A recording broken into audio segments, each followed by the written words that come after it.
Chapter 1. Rudolph the Red-Nosed Reindeer rocks from the vintage boombox on a surgical cart. Before that, it was Elvis crooning Blue Christmas, and the Beach Boys harmonizing Little Saint Nick, interspersed with local news and holiday blather.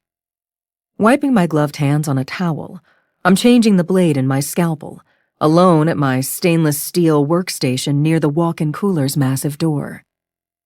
Up to my elbows in what the cops call a floater, I find the festive songs, jingles, and breaking news on the verge of annoying. NORAD is tracking Santa as he makes his way around the globe tonight, the radio announces cheerily. We'll hope the big storm won't delay his deliveries. In other news, police are clueless about what happened to Rowdy O'Leary, his body recovered from the Potomac earlier this afternoon. The latest update starts in again about the dead man on my table, decomposed beyond recognition, his soft tissue turned into soap after a week in the river. No doubt he never intended to be an assault on the senses. He likely didn't mean to cause inconvenience and pain to anyone, most of all his wife and 2 young sons. The 39-year-old software designer was last seen fishing the night of December 17th, just south of Mercy Island, the radio goes on.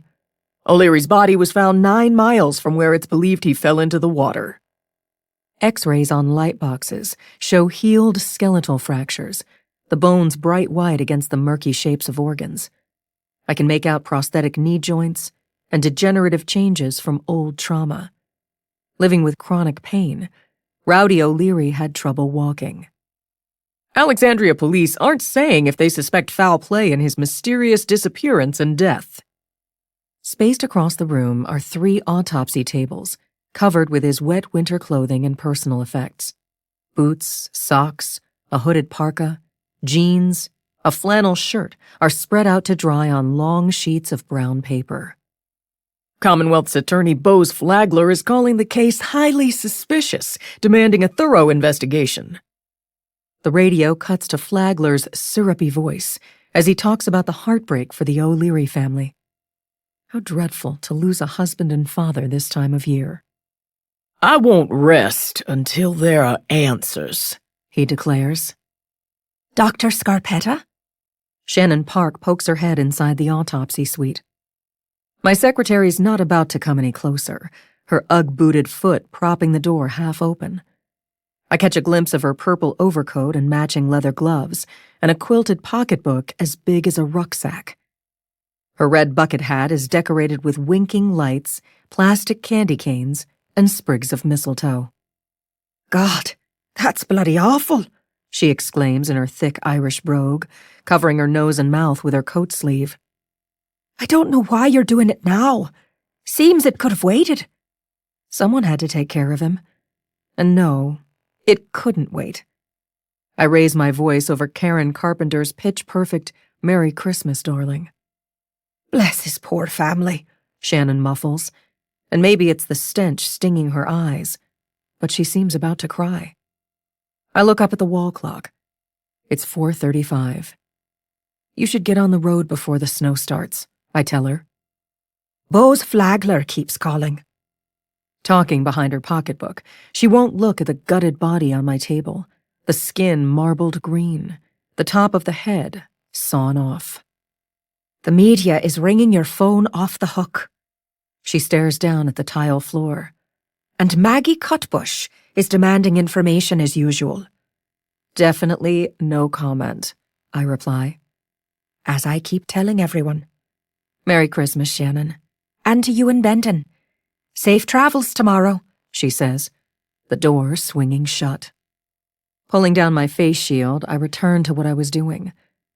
The brain is in terrible shape, disintegrating like wet tissue paper. Had I decided to leave the body in the cooler several days, the condition would have continued to deteriorate. It wouldn't be fair to anyone, most of all Rowdy O'Leary's wife and children. Several hours ago, I was notified by police that the body was on the way here.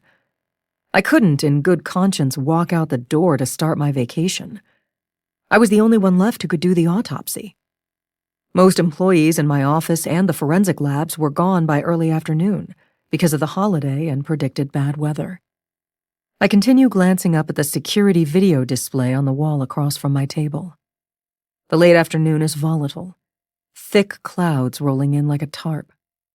The parking lot is nearly empty, dead leaves skittering over pavement, trees shaking and shivering. Streetlights are bleary in the fog. I watch Shannon on video as she emerges from the back of the building, the wind snatching at her coat, and I sense her anxiety. Hurrying to her pink Volkswagen Beetle, she holds on to her hat flashing red and green like a low-flying aircraft. She's glancing around as if someone monstrous might be hiding in the darkness, watching, waiting. Fumbling her car key, she bends down, groping to pick it up, her attention everywhere, and I can imagine her swearing under her breath. She yanks open the driver's door, heaving her big pocketbook across the stick shift and into the passenger's seat. Locking herself in, she's glancing around frantically, and it's out of character. A former court stenographer in her 60s, my secretary is no stranger to human nature's savagery. She's aware of what can happen when one least expects. There's little she's not seen, and has always seemed fearless. But a serial killer dubbed the Phantom Slasher has gotten to her and a lot of people as he continues terrorizing Northern Virginia. Shannon complains that she doesn't sleep well anymore. Living alone in a ground-level condo, she doesn't feel safe. She's talked about moving to a high-rise or leaving this area altogether. Installing a security system and deadbolts on doors, she keeps a Smith & Wesson Lady Smith revolver by her bed. I watch her VW on the video display, the engine puttering, the headlights blinking on. Then she's driving through the security gate, taillights fading in the roiling grayness. Better watch out. Better not cry, shrills the Jackson 5. And it's too late for that. Rowdy O'Leary didn't watch out, and died rather much the way he lived.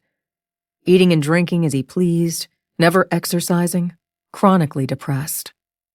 According to his wife, he was the perfect package until 6 years ago when he was struck by a car while jogging at night. A hit and run. Whoever did it never caught, Reba O'Leary said to me over the phone before I began the post-mortem. After that, a light went out inside Rowdy. He gave up. I'm dropping sections of liver into the plastic bucket by my feet when the vintage wall phone begins to clangor. The black push-button model is decades old, the handset cradled by a metal hook that you push down to hang up, reminding me of my childhood. The long cord is always hopelessly snarled, a sign taped to cinder block demanding clean hands only. There's no caller ID, and I won't be able to see who it is. But not many people have this number. Those who do aren't likely to interrupt autopsies in progress. An exception is Pete Marino, a former homicide detective I've worked with most of my career. He's now my head of investigations for the statewide medical examiner system. He's also married to my sister, Dorothy, making him family. That gives him extra privileges, at least in his mind. He doesn't hesitate to intrude no matter the circumstances or the hour. Taking off my gloves, I toss them into the trash. Turning off the boombox, I flip up my face shield, pulling down my surgical mask, the stench so intense it seems to discolor the air. I pick up the handset, pressing it against my ear. Dr. Scarpetta, I answer. Hate to bother you. I know it's a bad time to talk, Marino says. I can tell he's inside his big pickup truck, the police scanner quietly chattering while he listens to a Megyn Kelly podcast. I catch the edge of her saying something about the CIA and how to know if someone's lying. You're supposed to be home, Marino. I'm breathing with my mouth, not my nose. And yes, it's a bad time. We've got a sensitive situation, he announces. And I'm on my way to help Frug out. Why would you need to meet with a police investigator on Christmas Eve? I ask suspiciously. You're off for the holiday. My presence has been specifically requested by the complainant at the scene. He has a habit of talking in police jargon when he knows I won't approve of whatever it is he's decided. You've lost me, I reply, and it's not fair what he's doing. We're following up on something from Dana Deletti that could be important, Marino says, and the celebrity TV journalist is rather much the bane of my existence. She has a tip about the phantom slasher cases. It sounds like something's happened that's got her pretty shook up. Careful. She's not known for being trustworthy. I shouldn't have to remind him. What she says she witnessed sounds credible, Doc. Credible to whom? I ask. Point being, it's not hearsay. What isn't? I'm trusting this less every second. It's to be expected that the slasher would know who Dana Deletti is and watch her on TV as she talks about him, he reasons.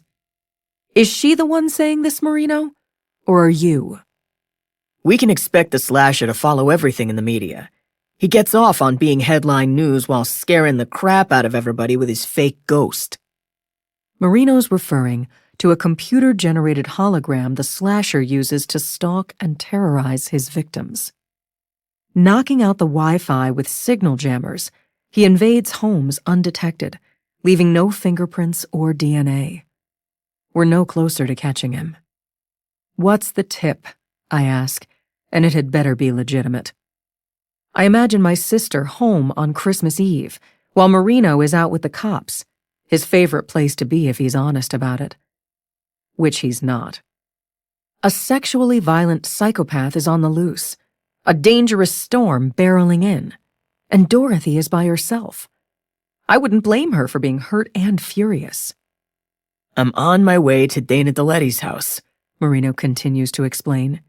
She requested me and Frug by name. I'm sure she did. Do we know what the tip is? I again ask. We won't be told until we're face to face, he explains. How convenient. Hopefully her film crew won't be waiting when you and Frug roll up. And I hate that you left Dorothy by herself. I go ahead and say it, as something darts past my Tyvek booty-covered feet. A tiny gray field mouse stops and starts, zigzagging about, and I assume it's the same one that Marino nicknamed Pinky. Several days ago, the presumed Pinky visited my second-floor office after I'd left an unfinished chef's salad on my desk. He's been sighted in the break room, various storage areas, hiding behind corn plants in the lobby, evading all catch-and-release efforts. Now he's staring at me with shiny dark eyes, whiskers twitching. Our visitor is back, I tell Marino. He just scampered by. Now he's looking at me. Pinky? Unless we have more than one mouse. Maybe while Fabian's on call tonight I'll finally catch him. But don't throw the little fella out the door into the cold. He won't survive. Wouldn't think of it. Doc, you should be heading home before the storm lands. As soon as I finish what I'm doing. I glance at Rowdy O'Leary's body on my table, grateful his loved ones will never see him like this. Then I have a stop along the way to drop off personal effects to the family. Say what? I repeat myself. Why not send the stuff UPS like we always do? Marino's tone has turned disapproving. That's a tough package to find on your doorstep, especially during the holiday season, I explain as the mouse vanishes under a cabinet. The O'Leary family lives off King Street on South Payne. I practically go right past. That's mighty nice of you, Doc. Marino doesn't want me doing it. But no way you should. You don't know these people. I'm thinking of the wife and 2 young boys he left behind. It's Christmas Eve. Yeah, I know. It sucks. It always does. A perfect occasion for a little extra kindness. And I have questions that might help me determine her husband's manner of death. When you show up in person, it's easier to get someone to talk. It's not a good idea to be doing something like that alone, Doc. If I don't figure out why he's dead, I'll have to sign him out as undetermined. I don't want to do that, I'm saying when Marino cuts me off. Gotta go. I'm pulling into Dana Deletti's driveway. And holy shit, she's got her place decorated like a tacky tour. Lights strung everywhere. He sounds wonderstruck, almost happy. The Grinch Frosty the Snowman? Snoopy in his doghouse? Marino marvels. All kinds of amazing stuff that's probably going to blow away in the storm. Happy to report there's no sign of a film crew. Glad to hear it. And where's Frug? Right behind me. Please keep me informed, I reply, dropping the handset in its cradle. Chapter 2. I turn up the volume on the boombox, and the music has given way to more news updates. Nothing good. Holiday travel is at an all-time high as the fierce storm rolls in from Canada. The governor is asking Virginians to stay off the roads. An intoxicated teenager rammed his car into a police motorcycle.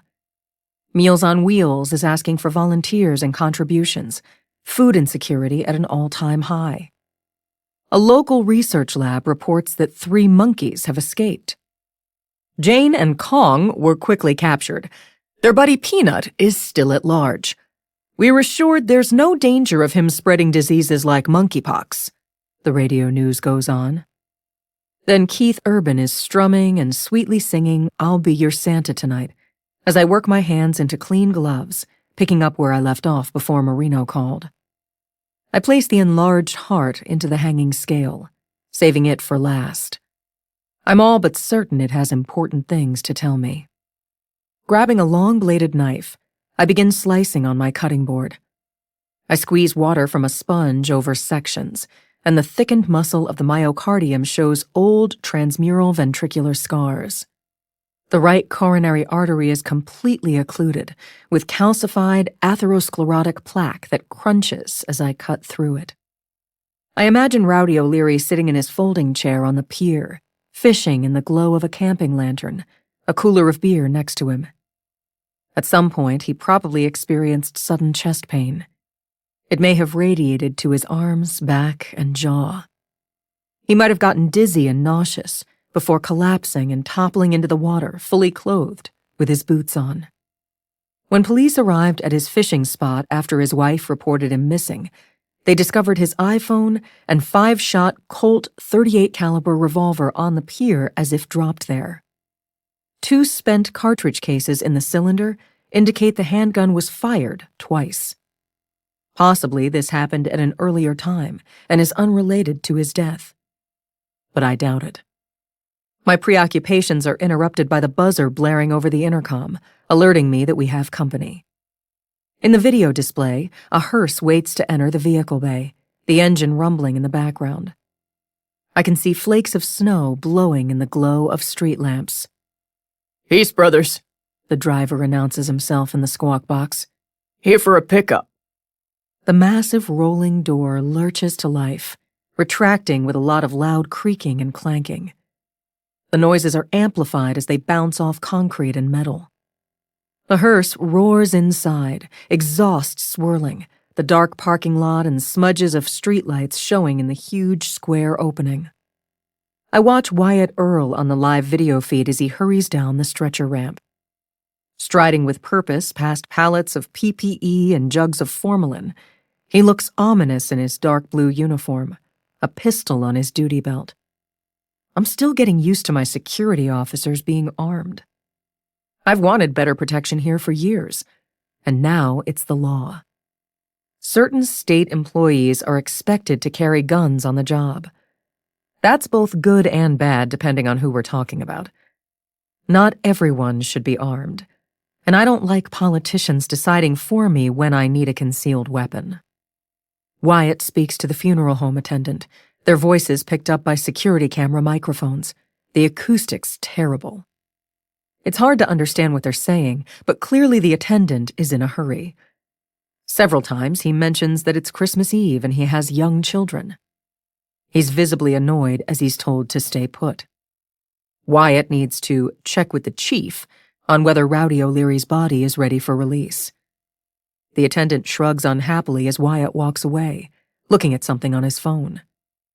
Whatever's caught his interest, his attention is riveted.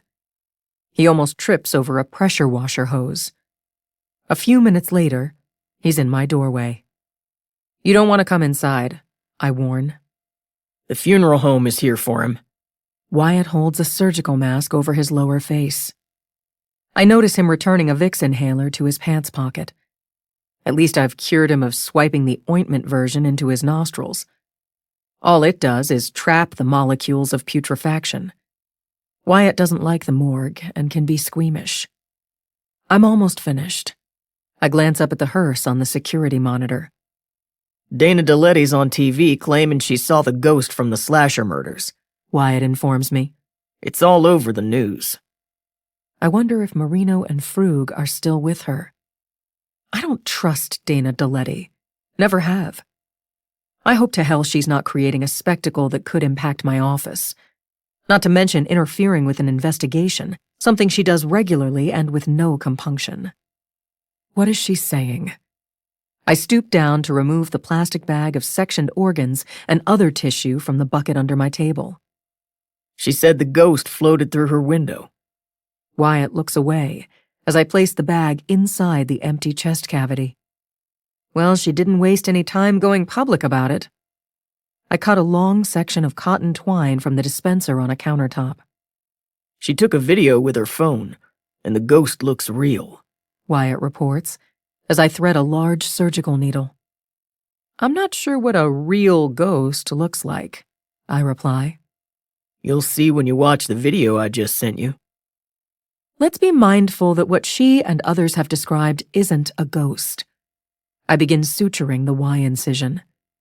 Think of it as movie special effects, a computer-generated optical illusion, a hologram. Wyatt's forehead is sweating, his eyes miserable. I'm used to the stench. He isn't, and never will be. Has Fabian come in yet? I ask with long sweeps of the needle and twine. He's with Faye. Wyatt stares at the ceiling. Firearms examiner Faye Hannaday typically works late whenever Fabian does. They stay in the on-call room, tiny but cozy, with a sofa bed, a TV, a kitchenette. Please let him know I saw the mouse again. I pick up the skull cap. Fitting it back in place, I line up the notch I made with the striker saw. Okay. Wyatt has closed the door most of the way, peering through the gap. Why don't you go upstairs, relax, and have a coffee? I suggest. No need for you to be down here right now. I'll deal with the funeral home. Thank you, Chief. Merry Christmas. He can't leave fast enough. A half hour later, Rowdy O'Leary's double-pouched remains have been driven away in the Peace Brothers' hearse. The vehicle bay door clanks shut as I return to the intake area with its wall of shiny steel cooler and freezer doors. Pulling off my PPE, I drop it into the biohazard trash near the floor scale. The security office is empty behind bulletproof glass, and I imagine Wyatt upstairs somewhere. He's been working here for more than 20 years. As much as he dislikes the morgue, I've never understood why he stays. My sneakers are quiet on the white tile floor as I follow the corridor, noticing speckles of dried blood that nobody bothered mopping up. Pale green cinder block walls are chipped and scuffed, the ceiling water-stained. Walking past the CT scanner and X-ray rooms, I unlock my phone to check on my husband. On my way out of here shortly, I tell him when he answers. Where are you? Just leaving the CIA finally. No surprise that traffic's a nightmare on 495. Benton replies, and I can hear loud engines and horns blaring in the background. A forensic psychologist for the U.S. Secret Service, he's been in meetings much of the day at the Central Intelligence Agency. Their Langley headquarters is some 20 miles from where we live. In this part of the world, that can take forever. I was tied up longer than expected. We've been looking at the video Dana DeLetti posted all over the internet. Benton is saying. What's the CIA's interest? I ask. The technology the slasher's using. It's over-the-top sophisticated. They're concerned about who might have the wherewithal to use holograms for spying. As are the rest of us. The worry is it's someone with an intelligence background, Benton says. Maybe one of their own who washed out of the agency and went rogue, I suggest. Or former military special ops, Benton proposes. or a sophisticated software designer who works with sensitive technologies. I'm about to watch Dana DeLetti's video. I walk past the locker room. Nobody inside. Do we think it's a hoax? Lucy's been analyzing it. Says it looks genuine. My niece is a cyber special agent and technical expert for the FBI. Like Benton and me, she's been on the Phantom Slasher task force since the serial killer first struck 10 months ago during the early hours of Valentine's Day. The victim was a psychiatric nurse living alone not far from here in Annandale. A CCTV camera captured a ghostly figure in old-fashioned black clothing floating along the street in front of her house. The same holographic projection was observed early in the morning on Mother's Day, when a social worker was slashed to death in Fairfax. Then it happened again 2 months ago on Halloween, the victim a diversity counselor in Arlington. Weeks before their brutal deaths, the women had complained of feeling watched. They reported peculiar things going on. Area dogs would start barking frantically after midnight. Something would knock on a window, but nothing was there. They claimed to hear a voice and eerie music softly playing, with no apparent source of it. The storm front's moving in from the northwest, so it's already started snowing here at a pretty good clip, Benton is saying over the phone. Roads are getting slick, people having accidents, and you can imagine the traffic. I think I've moved 3 feet in the last 15 minutes. You may get home before I do. I'm afraid there won't be time to make lasagna and everything else I'd planned. I walk past the dark windows of the histology lab. Hope you won't mind if we keep it simple. Whatever you make is always delicious. And we can stay up as late as we want, Benton says. All we've got to do tomorrow is show up at the airport. We end the call as I detect a Chopin nocturne drifting from the anthropology lab, a cramped cinder-block space warehousing our coldest cases. Bright piano notes sound from a portable CD player that Kate Kingston carries with her when she visits our office to help with skeletal remains. A forensic anthropologist, she's on the faculty of the University of Virginia. Her input is sought in cases ranging from Civil War remains to dinosaur bones to giant footprints from a Sasquatch. She's often hired as an expert witness in murder investigations and trials. She doesn't notice that I've paused in the doorway. Peering into a microscope, she moves a bone around on the stage, her attractive young face troubled. She mentioned today at our office Christmas lunch that she's working on another disinterment from the ancient cemetery on Mercy Island, the location of an old psychiatric hospital. Paper-covered tables are arranged with a skull and a scattering of bones and teeth. She's placed them in the correct anatomical positions, like puzzles missing most of their pieces. Swatches of rotting fabric on a second paper-covered table are remnants of the blue wool blanket once wrapped around the body. On shelves are tall stacks of creamy archival boxes neatly labeled, each one a person waiting to be called by name. Tiny plastic skeletons caper on walls around the room. Some glow in the dark, and it's disconcerting to walk past the observation window when the lab's lights are out. "Merry Christmas!" I hail Kate from the doorway and she looks up, startled. "Didn't mean to scare you." I was lost in my thoughts as usual. She gets up from her chair. "You're here late compared to everyone else. Almost the only one left." I walk inside. I was just this minute thinking of calling you. She wears a baggy white lab coat with Dr. Kingston embroidered over the pocket. But before I get to the bad news, I hope you and Benton have a wonderful time overseas. "Thank you, but right now I'm worried about you getting home," I reply. "When was the last time you looked outside?" I don't have the luxury very often, she says with a sigh. I know we're expecting a whopper of a storm. It will be far worse in Charlottesville, and I don't like you driving there after dark on any occasion. I'm inspecting the bones on her table. Much less Christmas Eve with snow and sleet predicted. The winds are already picking up, the visibility dropping. As I hear myself, I'm reminded of what Lucy calls me, Dr. Worst Case Scenario. I'm not going to Charlottesville. I'm staying in Old Town with a friend. She turns down the music. This case I'm working on from Mercy Island, She indicates the bones I'm looking at. not good. Not good at all. More of the same? I'm not surprised, Afraid so, only more vicious and problematic. she says. The bones are nowhere near as old as the other ones from there. That's what really has me going. Kate explains that the remains are a female, likely in her 20s when buried on the grounds of Mercy Psychiatric Hospital here in Alexandria. Not long before I moved back to Virginia, a real estate developer decided the cemetery on the grounds should relocate to a churchyard. Otherwise, the valuable waterfront land couldn't be used to build a fitness center. Graves were dug up with a backhoe, archaeologists not involved when they should have been. Descendants of the deceased weren't asked and had no idea this was happening. If I'd been chief then, I wouldn't have permitted it. But my predecessor, Elvin Reddy, is friends with the hospital's director. The cemetery was an eyesore, mostly ignored and overgrown in the woods close to the Potomac's shoreline. The land was worth a fortune, and the cemetery wasn't used anymore, hadn't been for 100 years.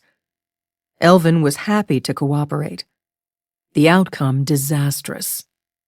Many of the coffins had rotted away, the bones completely gone or in terrible shape.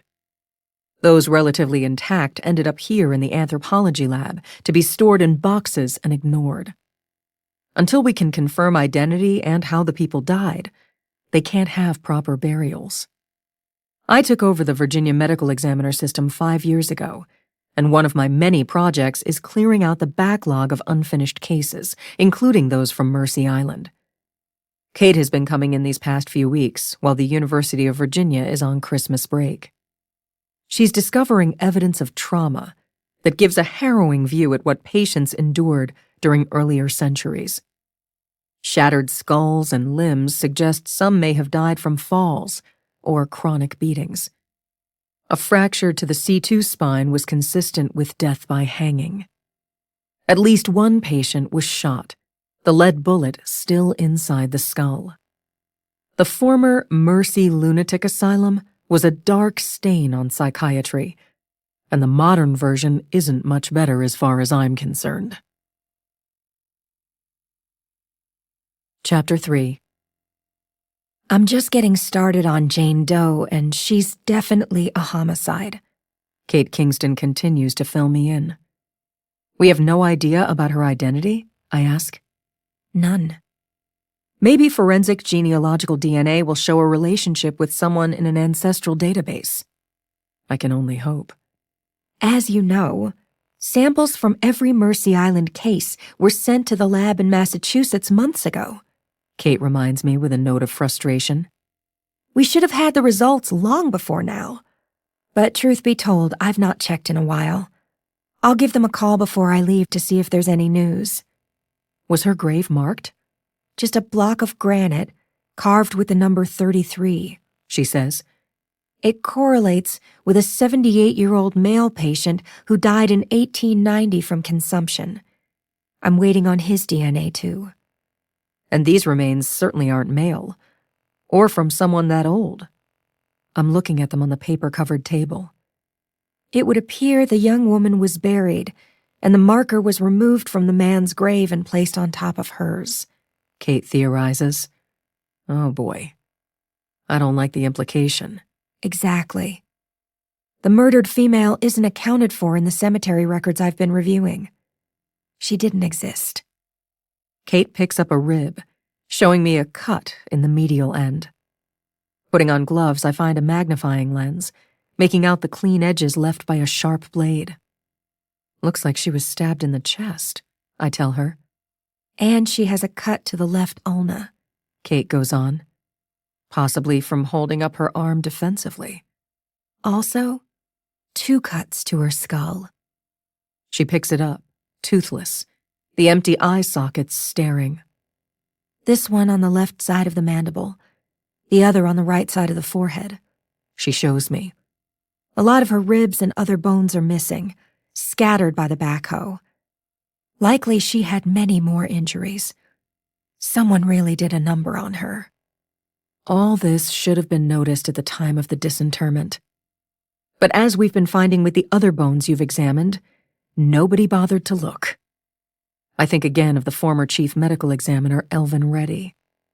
When unidentified bodies or bones were found during his 20-year tenure, he didn't bring in the appropriate experts unless it suited him. He wasn't interested in who the victims were or their stories beyond any political or financial implications. Kate picks up a femur stained by clay and in better shape than I'd expect. I take it from her, feeling the weight of it, noting the relatively smooth surface. The marrow is mostly gone, and I find it perplexing that there's any left at all.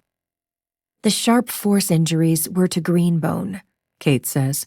She was alive or barely dead when she sustained them. And we know carbon dating won't work. I return the femur to her. The bones aren't old enough for that. We can do nitrogen and protein analysis, she suggests.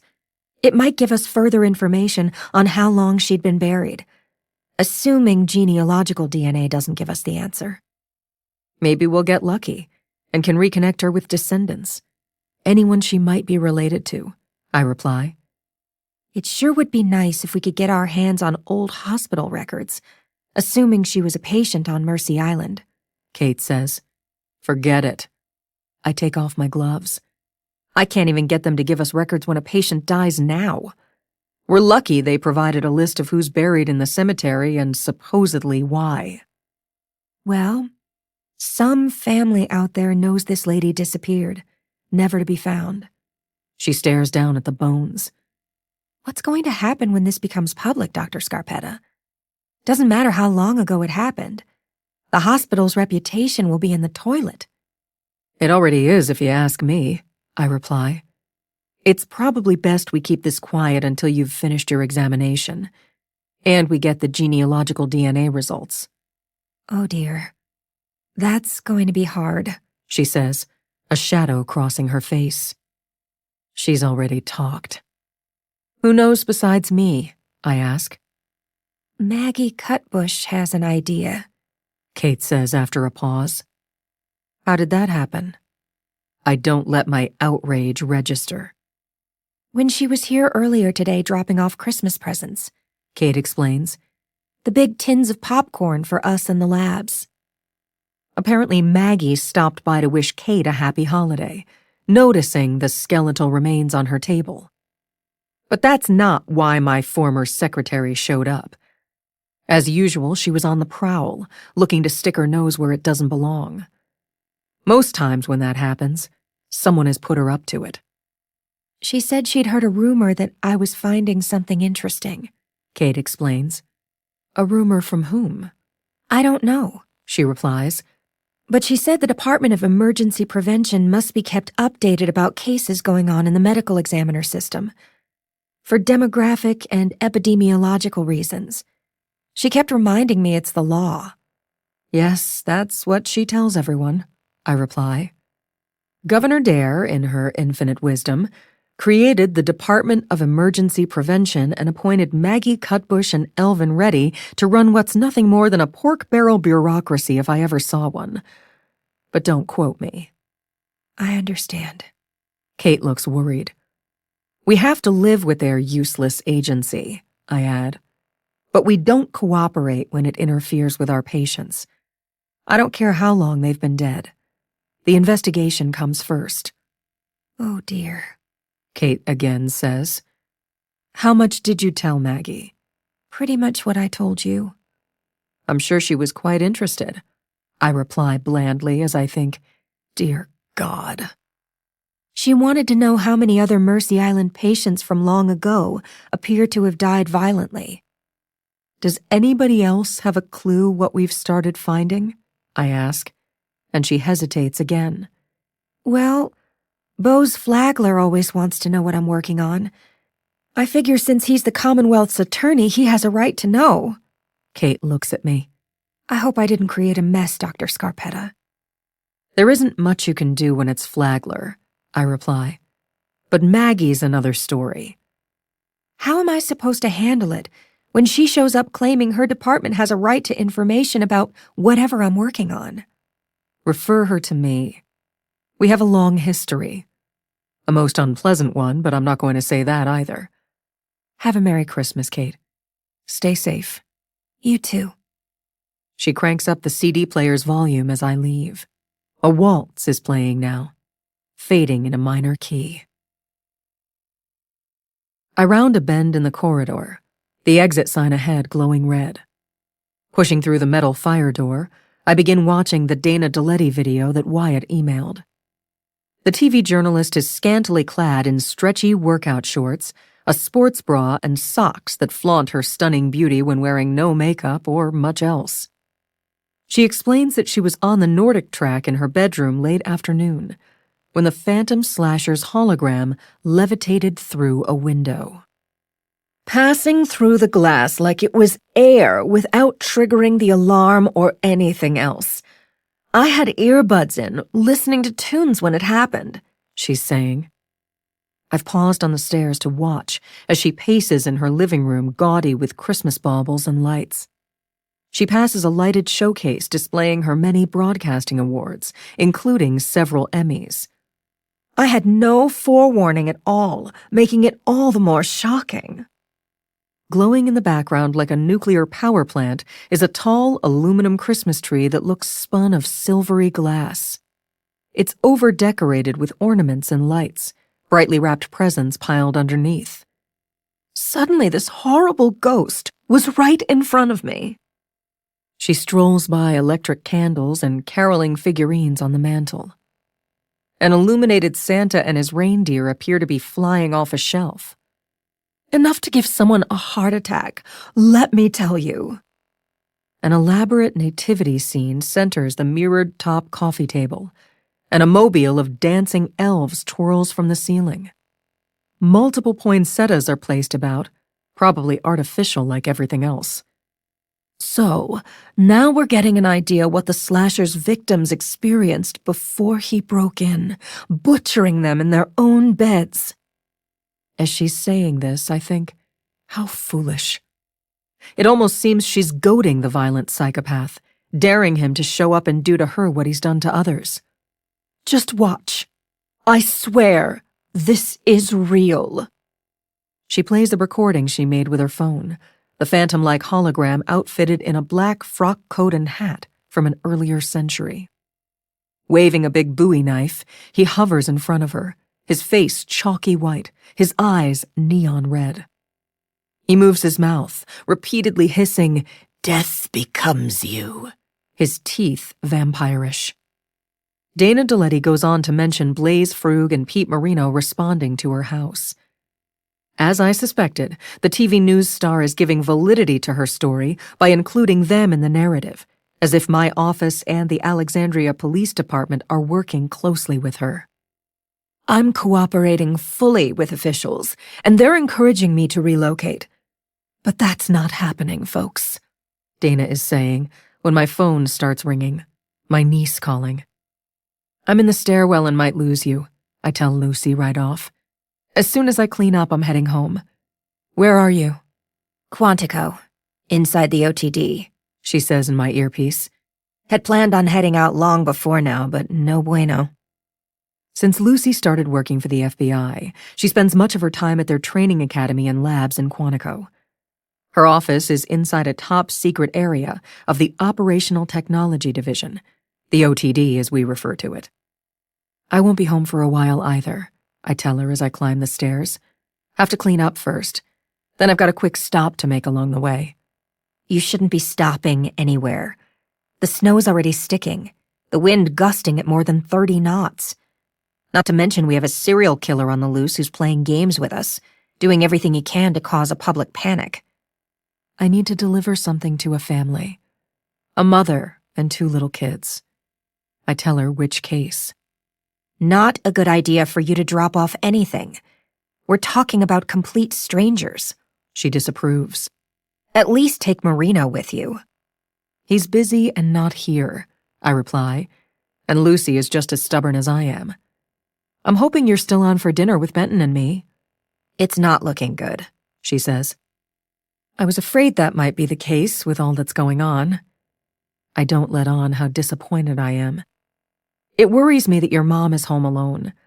She left me a message a few hours ago saying she didn't want to join us and stay over.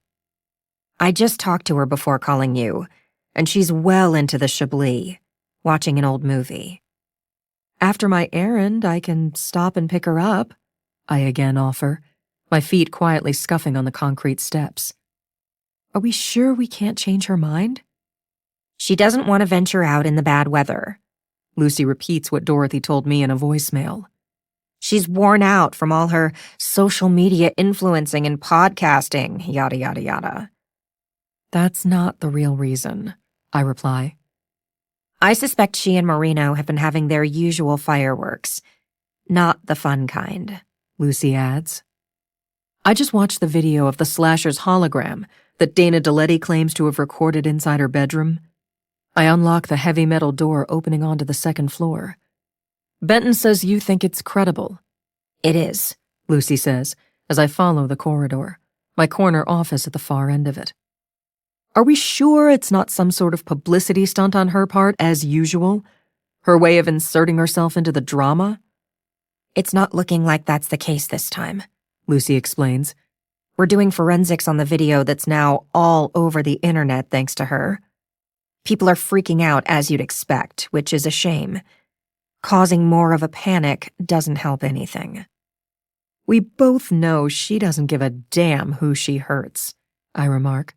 The staff offices I pass empty and dark. Chapter 4. The break room is ahead, and I smell coffee brewing. I hear Wyatt on his phone, chatting to a funeral home delivering a suicide I was informed about earlier. Jeopardy plays on TV, the microwave oven beeping. Lucy explains in my earpiece that she's been going through Dana Deletti's hologram video frame by frame. The red-eyed apparition is the same projection that's been spotted and caught on security cameras in the first 3 slasher murders. Dana's video wasn't copied off the internet, Lucy says as I reach the end of the corridor. I'm not seeing anything to make me think her clip was edited. Then the hologram really did appear inside her bedroom? The phantom slasher projected it in there? I unlock my office door, flipping on the lights. That's an awful thought. An extremely disturbing one. Yeah, it is. Lucy's voice is somber. Dana Deletti should be very concerned. Yeah, she should be, Lucy says. So far, when someone's been visited by the hologram, that person ends up dead. It would seem the slasher is stalking Dana, starting in on her the way he has with his other victims. And unfortunately, she's enjoying all the attention from it instead of focusing on what it means. She needs to get out of that house and stay someplace safe. I'm moving window to window, closing the shades. But instead, she's going to exploit the situation for publicity, for her damn ratings. The slasher's addicted to the spectacles he causes, Lucy says. The more attention he gets, the more he wants it. And as Benton has pointed out repeatedly, the violence is escalating. I've paused in front of bookcases crowded with medical and legal tomes, many of them old and filled with my notations.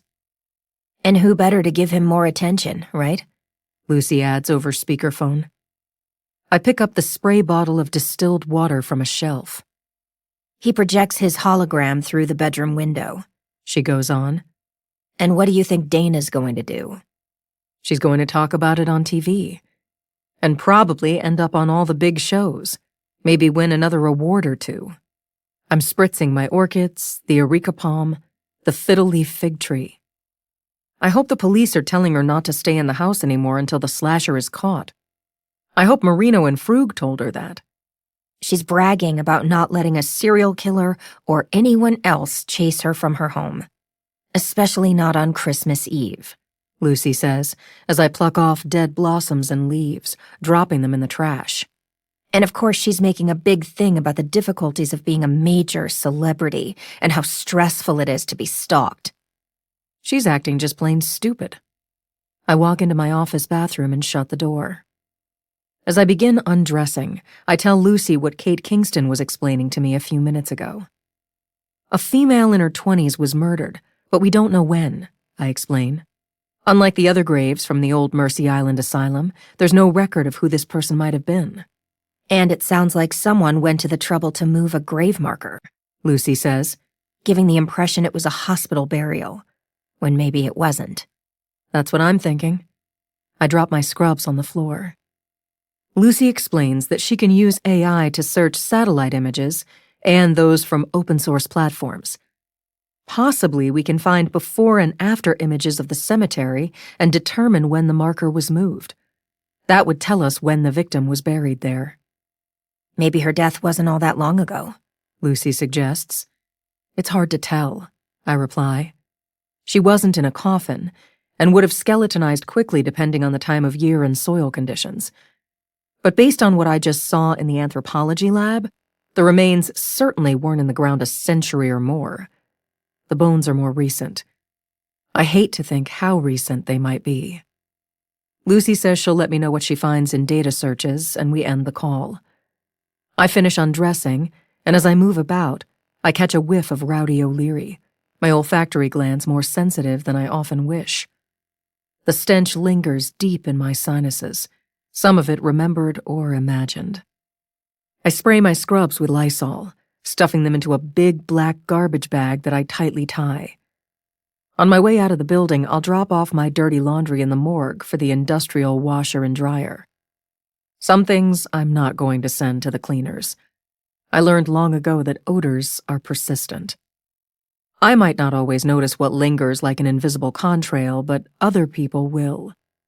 During my forensic pathology residency, when I performed my first medico-legal autopsies, I learned the hard way that death is all too happy to follow me. I remember strangers moving away from me in the post office, the grocery store. Stepping into the shower, I shut the glass door, and the hot water feels wonderful raining down as I wash and condition my hair. Brushing my teeth, I hold my face up to steamy spray that smells like lavender. I scrub every inch of me until I don't imagine the stench anymore. Drying off, I turn on the exhaust fan, the mirror patched with condensation, my reflection deconstructed like a Picasso painting. A blue eye, a clump of wet blonde hair, an ear above the curve of a strong jaw. I find clean lingerie in my locker, dressing in the outfit I wore to work this morning. The dark green pantsuit, red silk blouse, and black suede boots with a sensible heel were my attempt at being festive. I treated my staff to a lunch of takeout barbecue and fresh lemonade. We exchanged small but thoughtful gifts: candy, liquor, books that are recommended reading. I gave out unfiltered olive oil I order from Sicily. As I leave the bathroom, I put on my computer-assisted smart ring that pesters me about everything I do wrong. High on the list is not sleeping or exercising enough. I'm also nagged about stress, and that causes more of it. Whenever the ring sends another audible alert, I appreciate it about as much as a cattle prod. I turn on the flat-screen TV across from the bookcases to monitor the local news. I mute the sound, the captions showing as Dana DeLetti's video of the ghost-like hologram plays. She's talking about it non-stop on TV, cutting to a clip of her interviewing me weeks ago after the most recent murder on Halloween. Her cause of death was exsanguination due to sharp force injury. I glance at the caption crawling by as I go on to warn about smart homes where everything is wireless. Should an intruder knock out the Wi-Fi with a signal jammer, as the Phantom Slasher does, the victim has no alarm system, no camera, no phone signal. Critical to have at least one landline, especially for the security system, I said. My clip is followed by the news anchor talking about traffic and power outages, also after Christmas sales, and a rash of burglaries in Falls Church. I glance up at an interview from earlier today when a scientist named Duke Mansoni talked about 3 monkeys escaping from the Primal Biodynamics Research Lab close to my house. Next to it is the recycling center, where I make regular visits with a trunk full of bottles, cans, and flattened cardboard boxes. I've caught glimpses of Duke Mansoni and other scientists when I've driven past their lab and its wooded tract of land that's caged in by metal fencing. Mansoni advises that Peanut is still at large. He's friendly, fond of people, and extremely intelligent, The scientist is saying. but he's a powerful animal and potentially deadly if he feels threatened. Sitting down at my desk, I look through notes I made downstairs, the paper forms damp from disinfectant. I dictate the list of personal effects I removed from Rowdy O'Leary's body. The Rolex watch I unbuckled from his wrist is still ticking like in a commercial. I removed his wedding band from his little finger. Engraved inside is Love Never Dies and the date, June 10th, 2005. I'm speaking into the recorder on my phone, my attention constantly tugged back to the TV on the wall. Bose Flagler is being interviewed now, and he's beautifully appointed in a tobacco cashmere jacket and creamy turtleneck. The Commonwealth's attorney is considered the most desirable bachelor in Virginia, and it's easy to understand why. From a prominent local family, he's flawlessly handsome, like a young Alec Baldwin. If Shannon were here at this moment, she'd be swooning, as Flagler talks about a Crime Stoppers initiative he's starting. It's always something that he's sure will play well with voters, and I stop watching, returning to Rowdy O'Leary's autopsy details.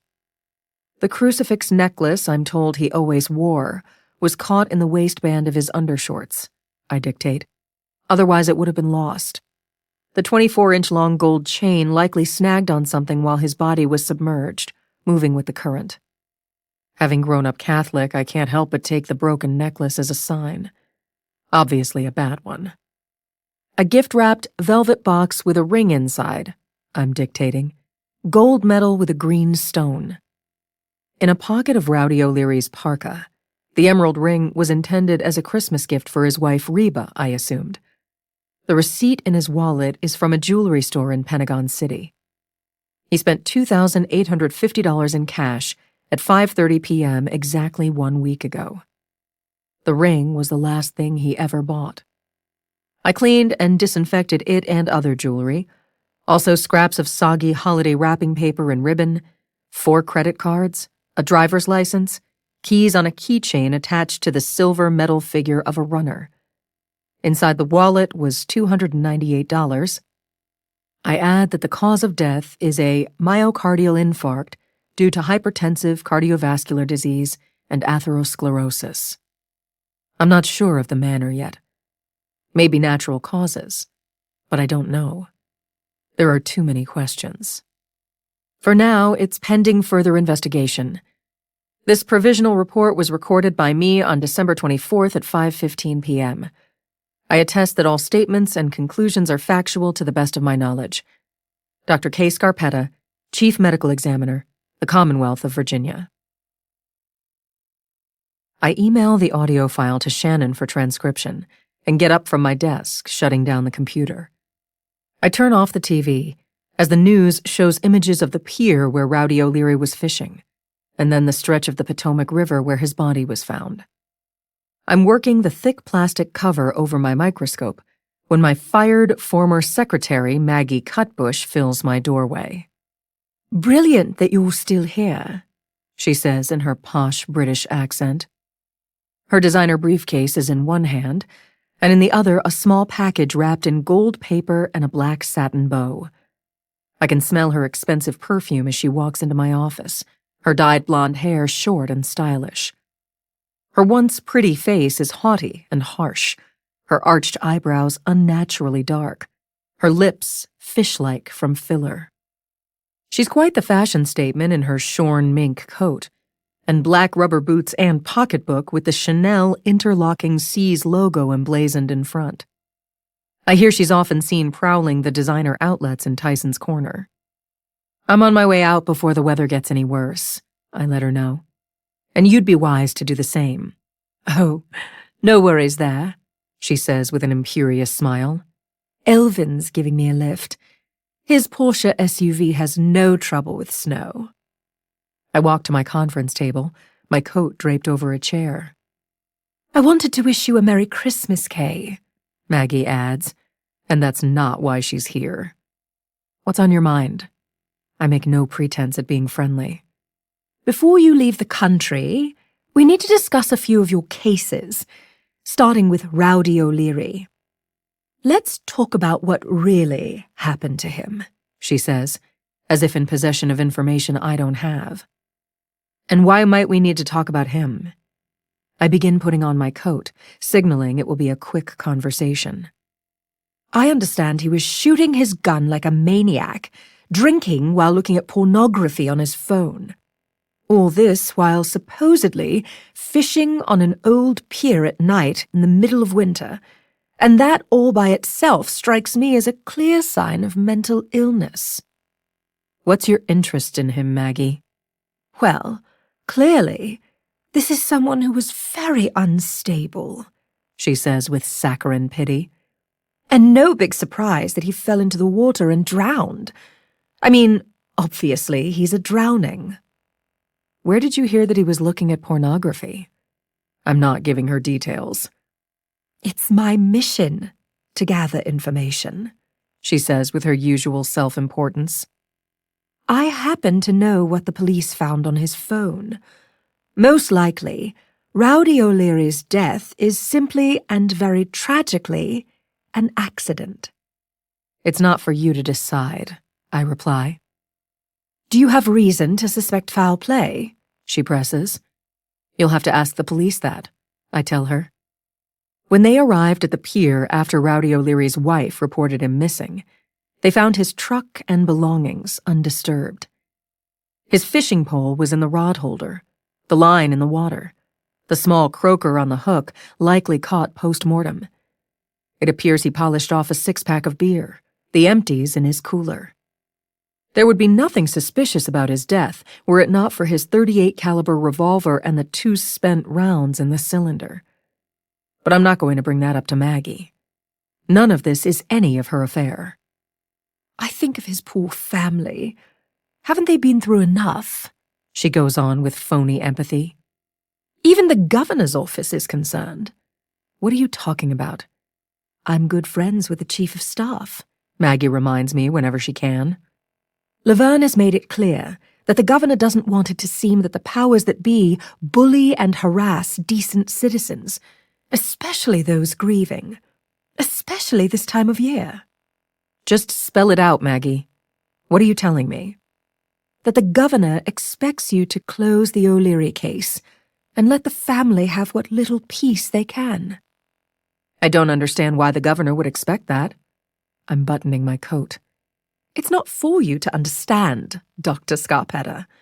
Your job is to close the case, instead of making a big thing of it like you usually do. Not happening until I know more, I reply. For now, his manner of death is pending. And you see, that's the problem with you. Maggie narrows her eyes. You open something to speculation when you don't make a swift and absolute decision. And next thing we know, the police and everyone else are on a wild goose chase that causes a world of trouble. Unlike some people, facts matter to me. I look at her. Conspiracies are fueled by your inability to decide a case. I don't answer to you, Maggie. Well, you do answer to the governor, she replies sharply. Not when it comes to my findings. Have it your way, then. But for all things there are consequences. I expect you to copy me on information. She stares at me like a cobra.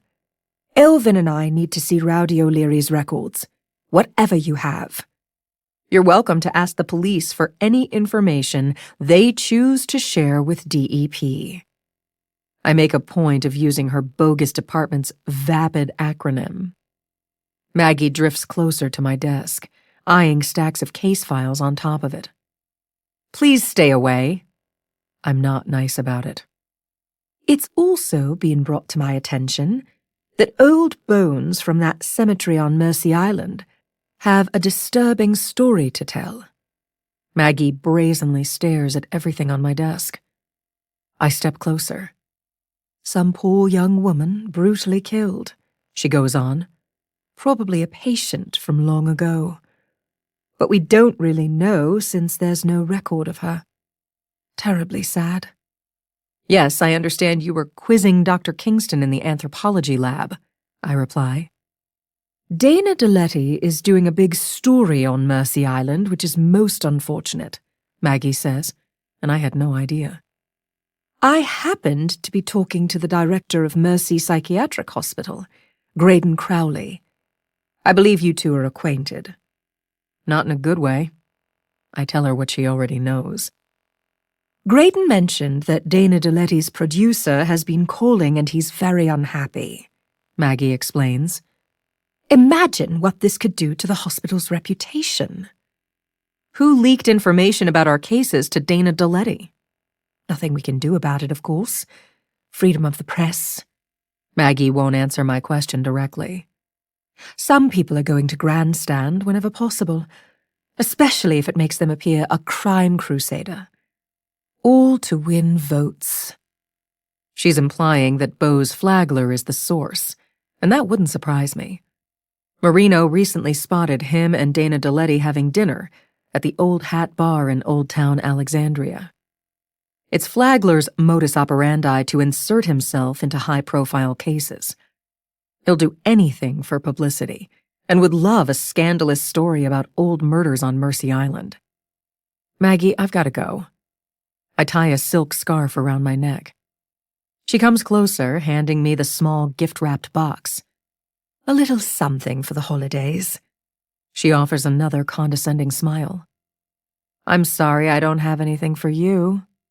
I'm just as disingenuous.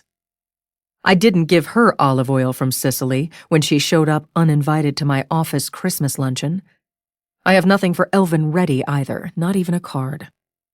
Their Department of Emergency Prevention occupies the top floor of my building, and I never visit. How nice that you and Benton are off to England and France, Maggie adds in her loaded way. The advantages of marrying somebody with means. I imagine you'll be staying in lovely hotels, everything top drawer. She's not going to leave until I open her gift. I rip the paper with impatient fingers while trying not to seem openly hostile. I don't visibly react to the small French phrase book while anger simmers beneath my skin. How thoughtful. I smile, balling up the gift paper, free-throwing it into the nearest trash can. I know you speak Italian, but French is quite tricky. Maggie's eyes fasten on me triumphantly. I wouldn't want you to embarrass yourself. Chapter 5. I listen to the tap-tap of her Chanel boots fading down the corridor. Then the elevator dings and Maggie Cutbush is gone, thank God. I pick up my Kevlar briefcase, a gift from Lucy and not particularly fashionable, boxy black, somewhat masculine. One wouldn't guess from looking that it's water-resistant, also bullet and fireproof, while able to deflect high-energy weapons. When opened like a shield, it's gotten me out of a pinch or two, and I sling the strap over my shoulder. Grabbing my trash bag of dirty laundry, I try to calm down from my unpleasant encounter with Maggie. Her agenda couldn't be more obvious. She's in the business of trading favors, and assumes she can pressure me to accommodate. I'm supposed to worry about my findings causing an inconvenience for a psychiatric hospital, the governor, no telling who else. Maggie's yet to learn that we're not wired the same. I take a final look around my office since I won't be back for 2 weeks. Making sure to lock my credenza, I collect records the police turned over to me when Rowdy O'Leary's body was delivered. Giving my potted trees and plants another quick misting, I promise them that Shannon will be here while I'm gone. She'll keep you company, making sure you have plenty of sunshine and water, I'm saying out loud, the spray bottle hissing, nobody around to hear me talking to my plants. And I know you like music. I turn on the radio, finding the classical station I leave on when gone. Tchaikovsky's Nutcracker Suite is playing softly as I walk out the door, locking it. I'm alone in the corridor, the lights on a timer and dimmed after hours. Avoiding the elevator, as is my habit, I wonder how many steps I've put in today. Not nearly enough. The tile floor is hard on my back and knees. It feels good to move, my boots sounding on the fire exit's concrete steps. I push my way through the metal door, following the morgue corridor. The anthropology lab is dark, a few tiny dancing skeletons glowing on the walls. It's 6:45, and Rowdy O'Leary has been signed out, the body on the way to a funeral home crematorium. His family will wake up in the morning knowing he's been turned to ashes, and nothing so terrible should happen on Christmas. It shouldn't happen ever. As I near the autopsy suite, I hear Willie Nelson. Fabian has turned on the radio again, only louder, Winter Wonderland booming. The floor is wet from mopping, deodorizer cloying. Rowdy O'Leary's personal effects continue drying on the paper-covered tables, but I don't smell the foul odor now. I pause in the doorway as Fabian places a catch-and-release trap under one of the autopsy tables. No sign of our mouse, I guess. I raise my voice above the music, placing the bag of dirty laundry on a countertop. No luck yet, but we're using a different bait this time, Fabian says, exotic-looking as always. His long black hair is pinned up under a surgical cap, his black scrubs spangled with skulls wearing Santa hats. Tall and willowy with delicate features and elegant hands, Fabian Etienne is divine inside and out, to hear my secretary gush. Best of all, he's sensitive and kind-hearted. He's also our resident wildlife rescuer. Fabian is who we summon when uninvited visitors enter our building while the bay door is open. We get bats, birds, an occasional squirrel or opossum, and all sorts of insects depending on the season. Many of our guests will build nests if we don't relocate them as humanely as possible. As fate would have it, Faye brought in some fun snack stuff for our sleepover, Fabian is saying, the blue plastic trap shaped like a tiny wind tunnel. We're trying boursin on a Ritz cracker for bait in here, the Anthro Lab, also the anatomical division and elsewhere. Let's hope it does the trick, I reply, keeping up my scan for our furry squatter. A nice pungent cheese on a buttery cracker. How can Pinky resist? Fabian asks, and it's an unpleasant thought considering where we're having this conversation. Well, I hope our clever little mouse likes garlic and chives. Certainly he isn't tricked by peanut butter, birdseed, or chocolate, which is surprising, I reply. Some things aren't from here. Fabian gives me a knowing look. Maybe Pinky's a spirit mouse sent to us for a reason. We'll take all the help we can get. I glance at the wall clock, the time slipping by. I hope tonight will be quiet, but considering the weather report, we can expect cases. Nothing much so far, but that will change soon enough. Fabian begins spraying my workstation with metal polish, wiping down stainless steel with a towel. Snow and ice guarantees car wrecks, people falling or dying of exposure and from faulty heaters, plus the expected domestic homicides, overdoses, suicides. I'm sorry this is how you're spending your holiday, I tell him, while feeling guilty about tomorrow's trip to the UK and France. It's been a long time since Benton and I have managed to get away longer than a night or two. We never fail to have ambivalence about taking time off. Both of us are hardwired to be fixers, and there's always something broken. Fabian's no better. He grew up in the business, his father a legendary Louisiana coroner. My favorite time to be here, Fabian is saying, is when all the worst things happen. Explaining why my dad was hardly ever home on Thanksgiving, Christmas, New Year's Day, you name it. That's when people killed themselves and each other. As soon as I was old enough, I'd go with him to the scenes. He walks over to a countertop, picking up a large manila evidence envelope and a ballpoint pen. Which is one of the reasons you're such a good death investigator. I take the envelope from him, scrawling my initials under his. I know it sounds sick, but there was nothing I liked better than shadowing my dad. The nastier the case, the better, Fabian adds. Although I'll never see Baton Rouge the same way other people do.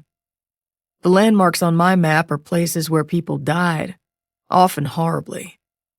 We don't see anything the same way other people do, Fabian. I'm looking at Rowdy O'Leary's clothing and other belongings arranged on tables. Once you know it, you can't unknow it. And I don't want to go through the world with blinders on, Fabian says. You and I both know that's contrary to survival. We'll leave these things in here for now to continue air drying, I decide. Maybe tomorrow hang them in the evidence room. Then what? He collects my bag of dirty laundry from the countertop. Then we hold on to them until I'm sure we have no further need, I explain. Anything that might make us think someone killed him? Like a bullet or two in him? Fabian asks. No bullets. The state police keep bugging me about the case, and Maggie Cutbush has texted several times wanting to know about the autopsy. Ignore her, please. I'm looking at my phone. She's itching for it to be natural causes. Or maybe an accidental drowning, Fabian says. This isn't let's make a deal. I send Reba O'Leary a text, letting her know I'm headed her way. I sprayed everything again a little while ago. The money's still damp, but nothing smells bad. Fabian indicates the evidence envelope tucked under my arm. The paperwork is inside so you can receipt the stuff to the family. Everything accounted for and by the book. Thank you for that, and for being on call. I know it's a lot to ask, even if you supposedly enjoy it, I say to him. Wish Faye a happy holiday for me. I'm right here. She emerges from the anteroom at the far end of the autopsy suite. I've been placing traps while looking for Pinky. The firearms examiner is funky in her tie-dye scrubs, goth jewelry, body piercings, and many tattoos. When here after hours, she wears a Beretta pistol in a belly band holster. Fabian's .40 caliber Glock is on his hip for all to see. Do we know anything further about the 2 spent cartridge cases in Rowdy O'Leary's revolver?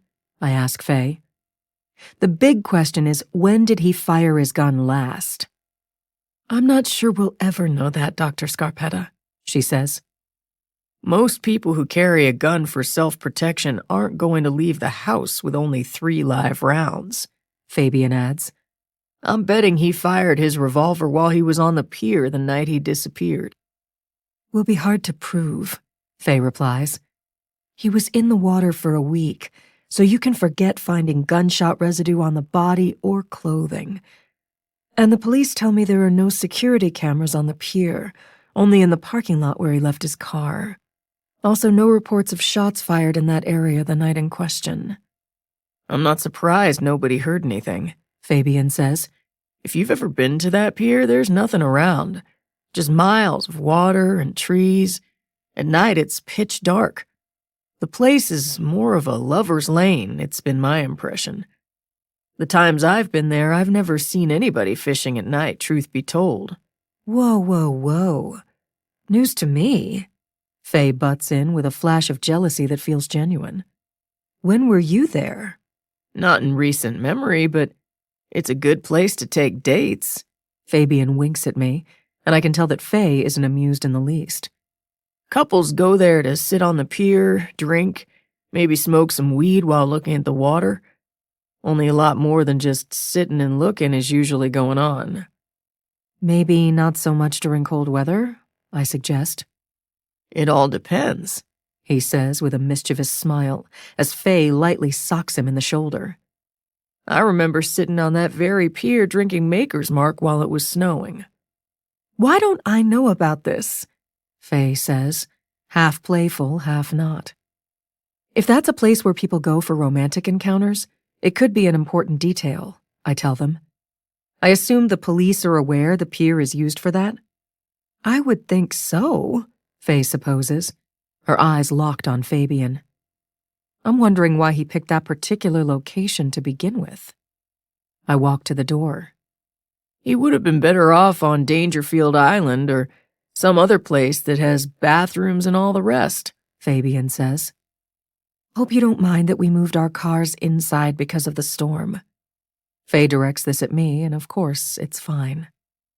Merry Christmas, I tell them as I leave. A few minutes later, I'm walking down the vehicle bay's stretcher ramp.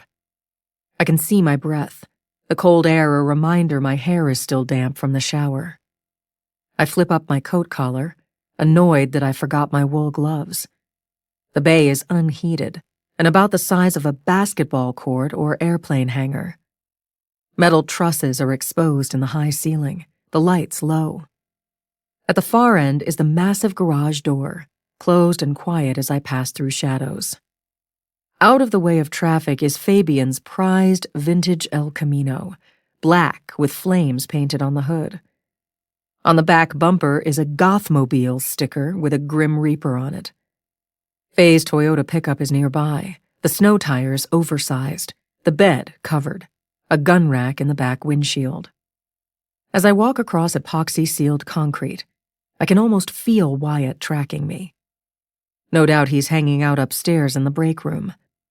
I imagine him drinking coffee and having supper, while monitoring security displays divided into squares like graph paper. I smile up at a camera, signaling that I'm aware of him.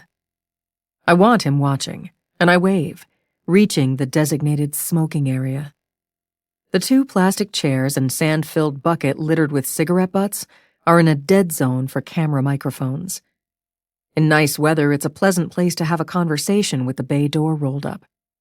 Next to it is a normal door for pedestrians.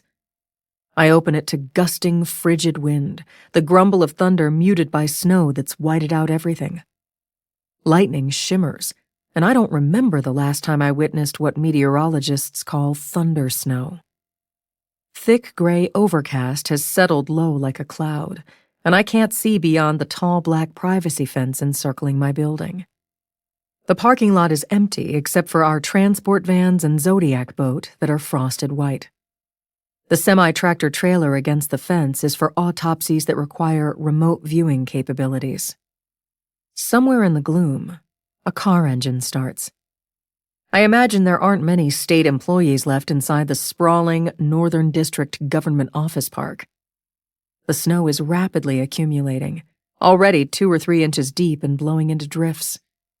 I'm careful walking through it, my footprints the only ones.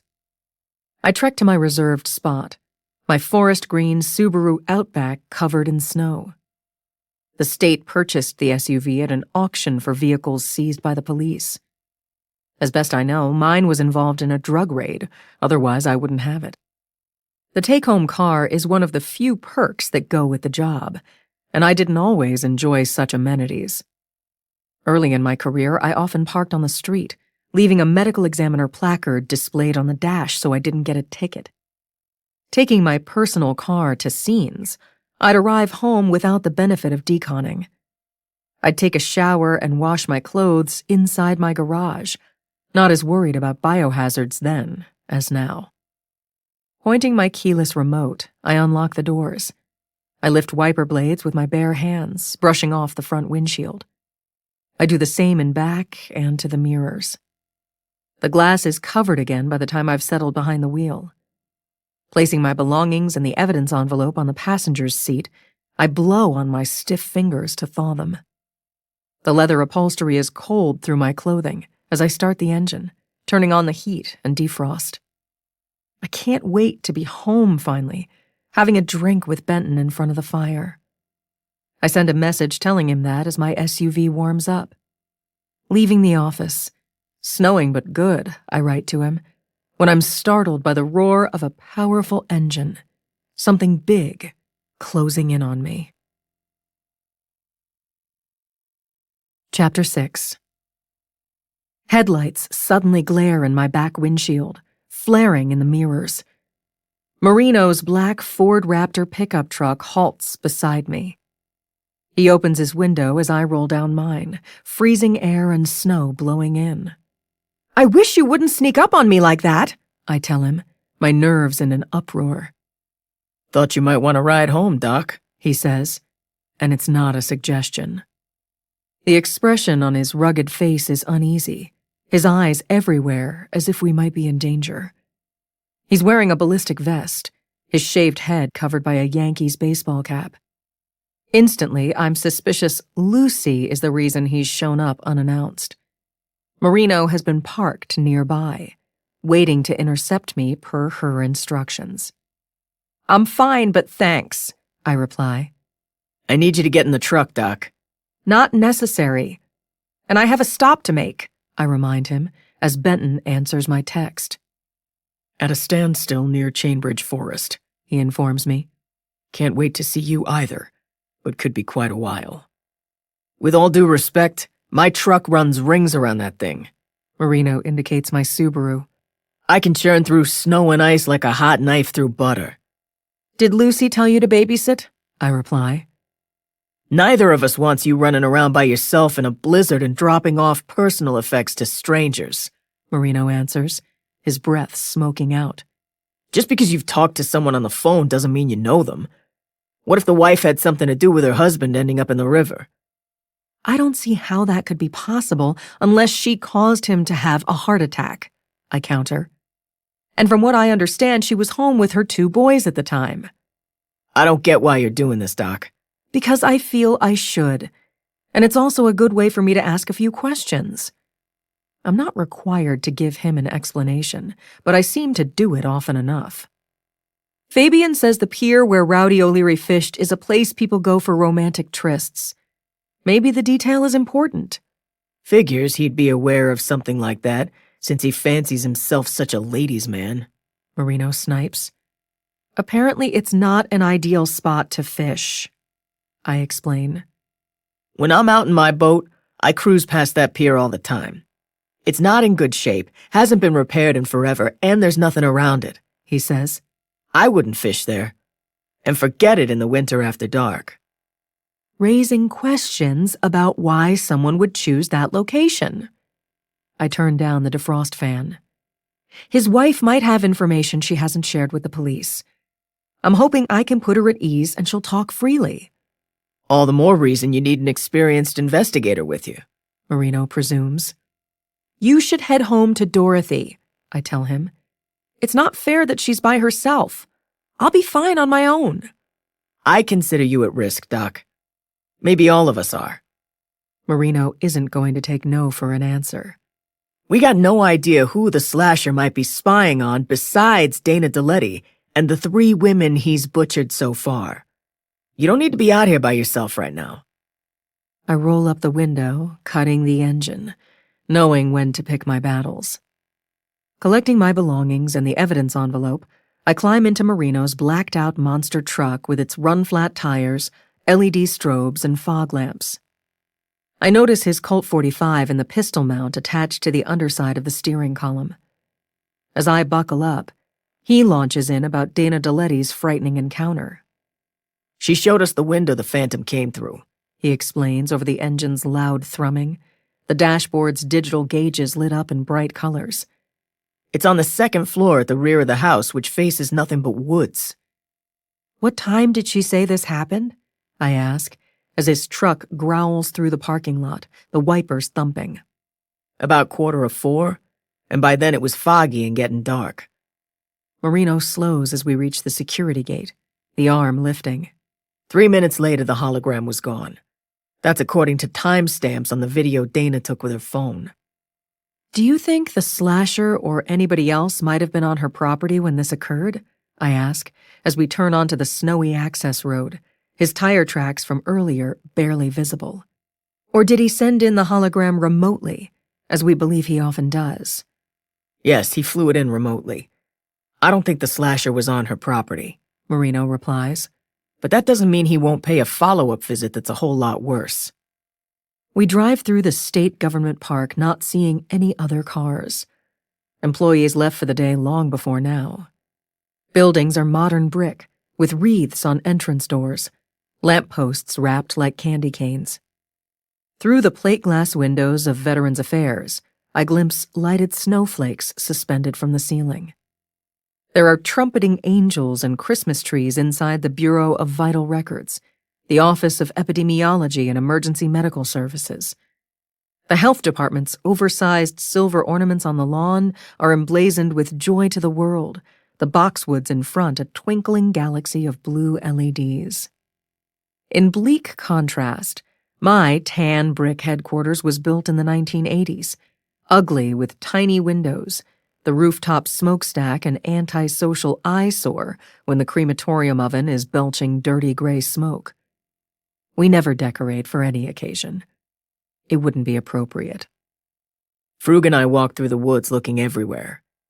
Marino continues giving me the details of what happened at Dana DeLetti's house. We also checked the cameras outside. Nothing was picked up by them except the phantom-like figure. It would scare the crap out of me if I saw something like that and thought it was real. It's real enough to be dangerous, assuming what Lucy says is true, I reply.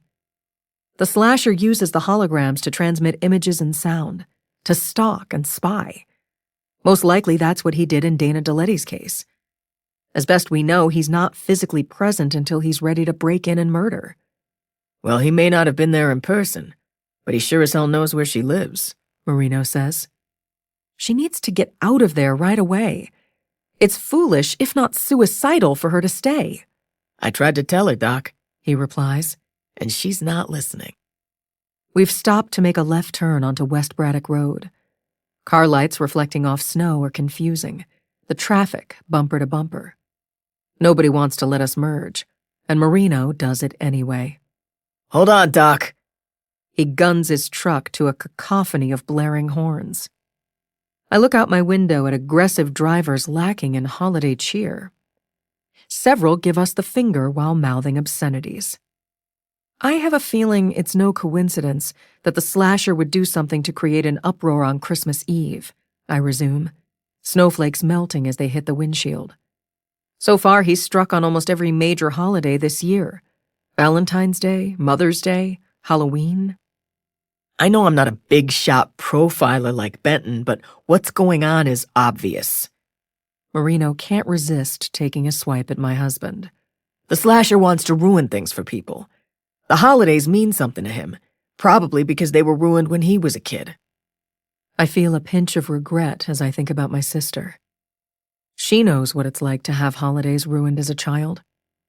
I'm more at peace with our past than she is. I realize it wasn't our parents' fault that we had no money and few possibilities. Papa didn't choose cancer when I was 5 and Dorothy was a toddler. When's the last time you talked to her? I ask Marino. This is a hard time of year for her, as you know. I'm worried about Dorothy being home alone right now. A bottle of wine in and she's not feeling much pain, he says, the lights of oncoming traffic shining on his strong profile as he drives. I see the lines in his face from his love of the sun and the white stubble that reminds me of salt. When we were first getting started, he was Richmond's bad boy star detective, cutting quite the figure with his comic book square jaw and brawn. Christmas wasn't all that happy when we were growing up, I'm telling him. I'll never forget our mother wringing her hands. I can hear her lamenting in Italian about not being able to pay the bills. It broke her spirit that she couldn't give her 2 daughters much in the way of treats. There was nothing extra for indulgences, barely enough for essentials. I'd catch Mama crying and praying with her rosary beads when she thought no one was looking.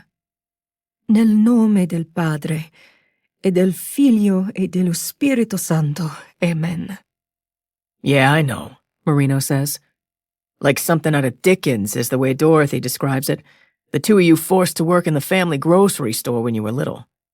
Not her so much, I reply. And I never felt forced.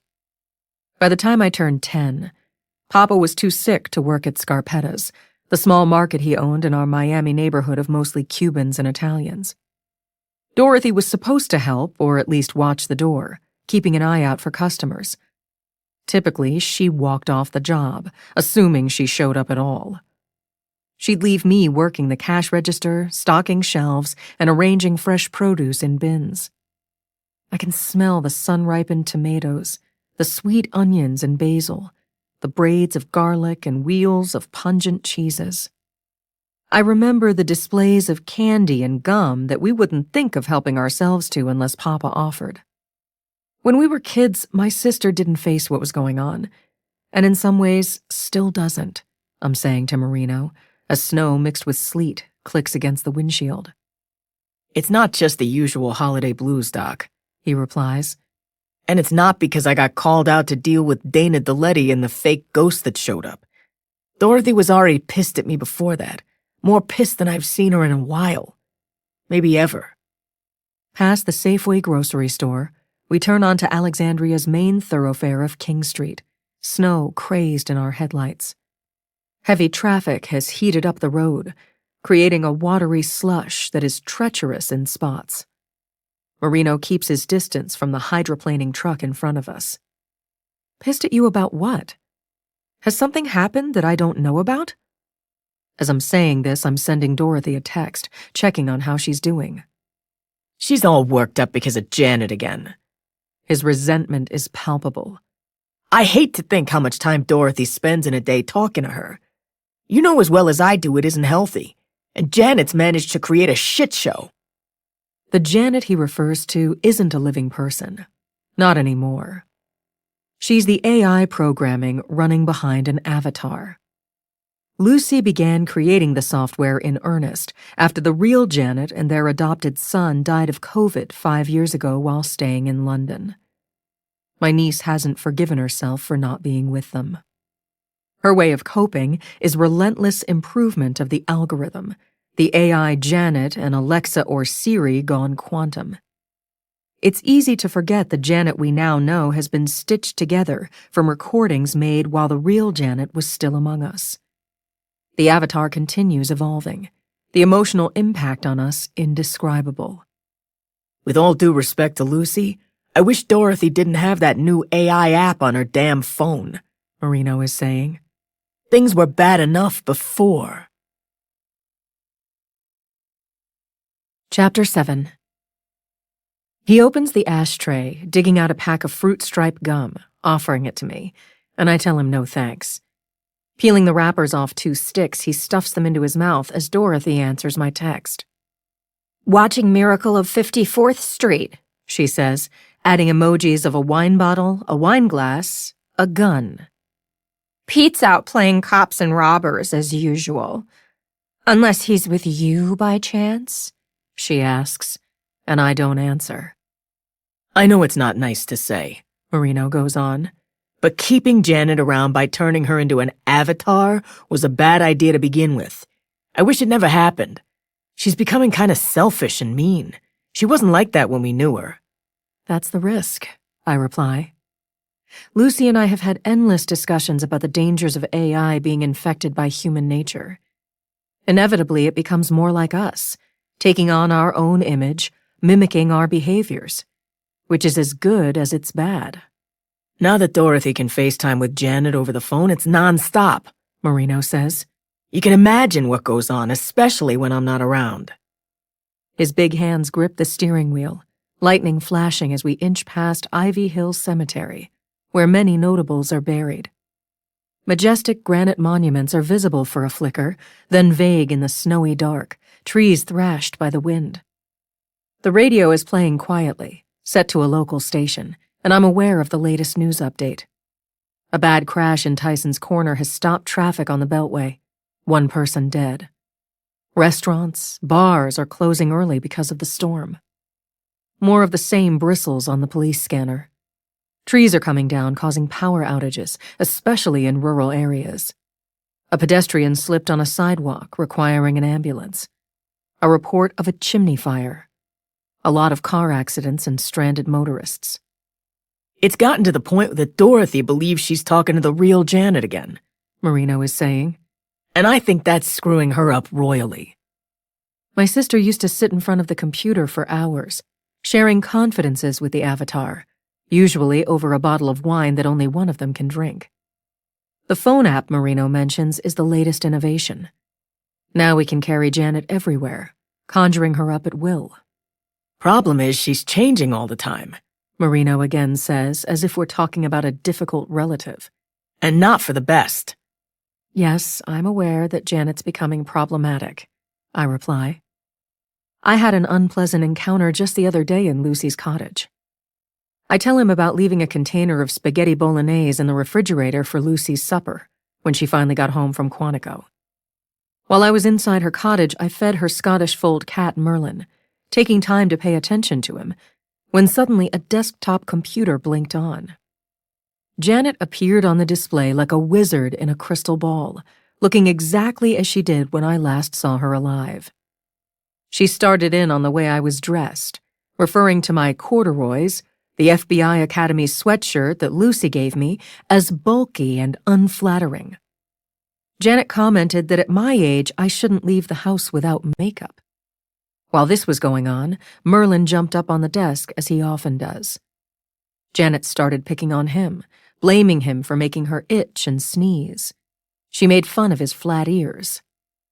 She managed to get poor Merlin so riled that he fled outside through the cat door, I'm saying. That's exactly what I'm talking about, Doc, Marino replies. And I guess earlier today, Janet and Dorothy were having one of their FaceTimes in our living room. He slows down as taillights brighten in front of us, reminding me of the phantom-like hologram's hellish red eyes. Dorothy didn't like what Janet told her and they started arguing, he adds. About what? Bullshit having to do with you and me, he says angrily, chomping on the gum because he wants to smoke. Oh no, not that broken record again, I reply with a sigh. As you know better than most, Dorothy may seem full of confidence, but she can be insecure. Or, bluntly put, jealous. Marino has stopped at a red light, the wipers sweeping away melting snow. And when she gets like that, I'm going to catch hell. We creep through the historic district of Old Town, the visibility poor. I look out at church steeples etched in the overcast, the shops, hotels, and restaurants ghostly, their windows smudges of light. I don't like it when Marino drags me into his relationship with my sister.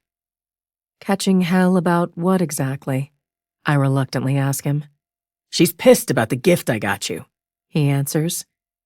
I don't know what gift you mean, I start to say uneasily. That's because you don't have it yet. A pleased smile touches his lips. What gift? I'm afraid to ask. I may as well spill the beans because you'll find out soon enough.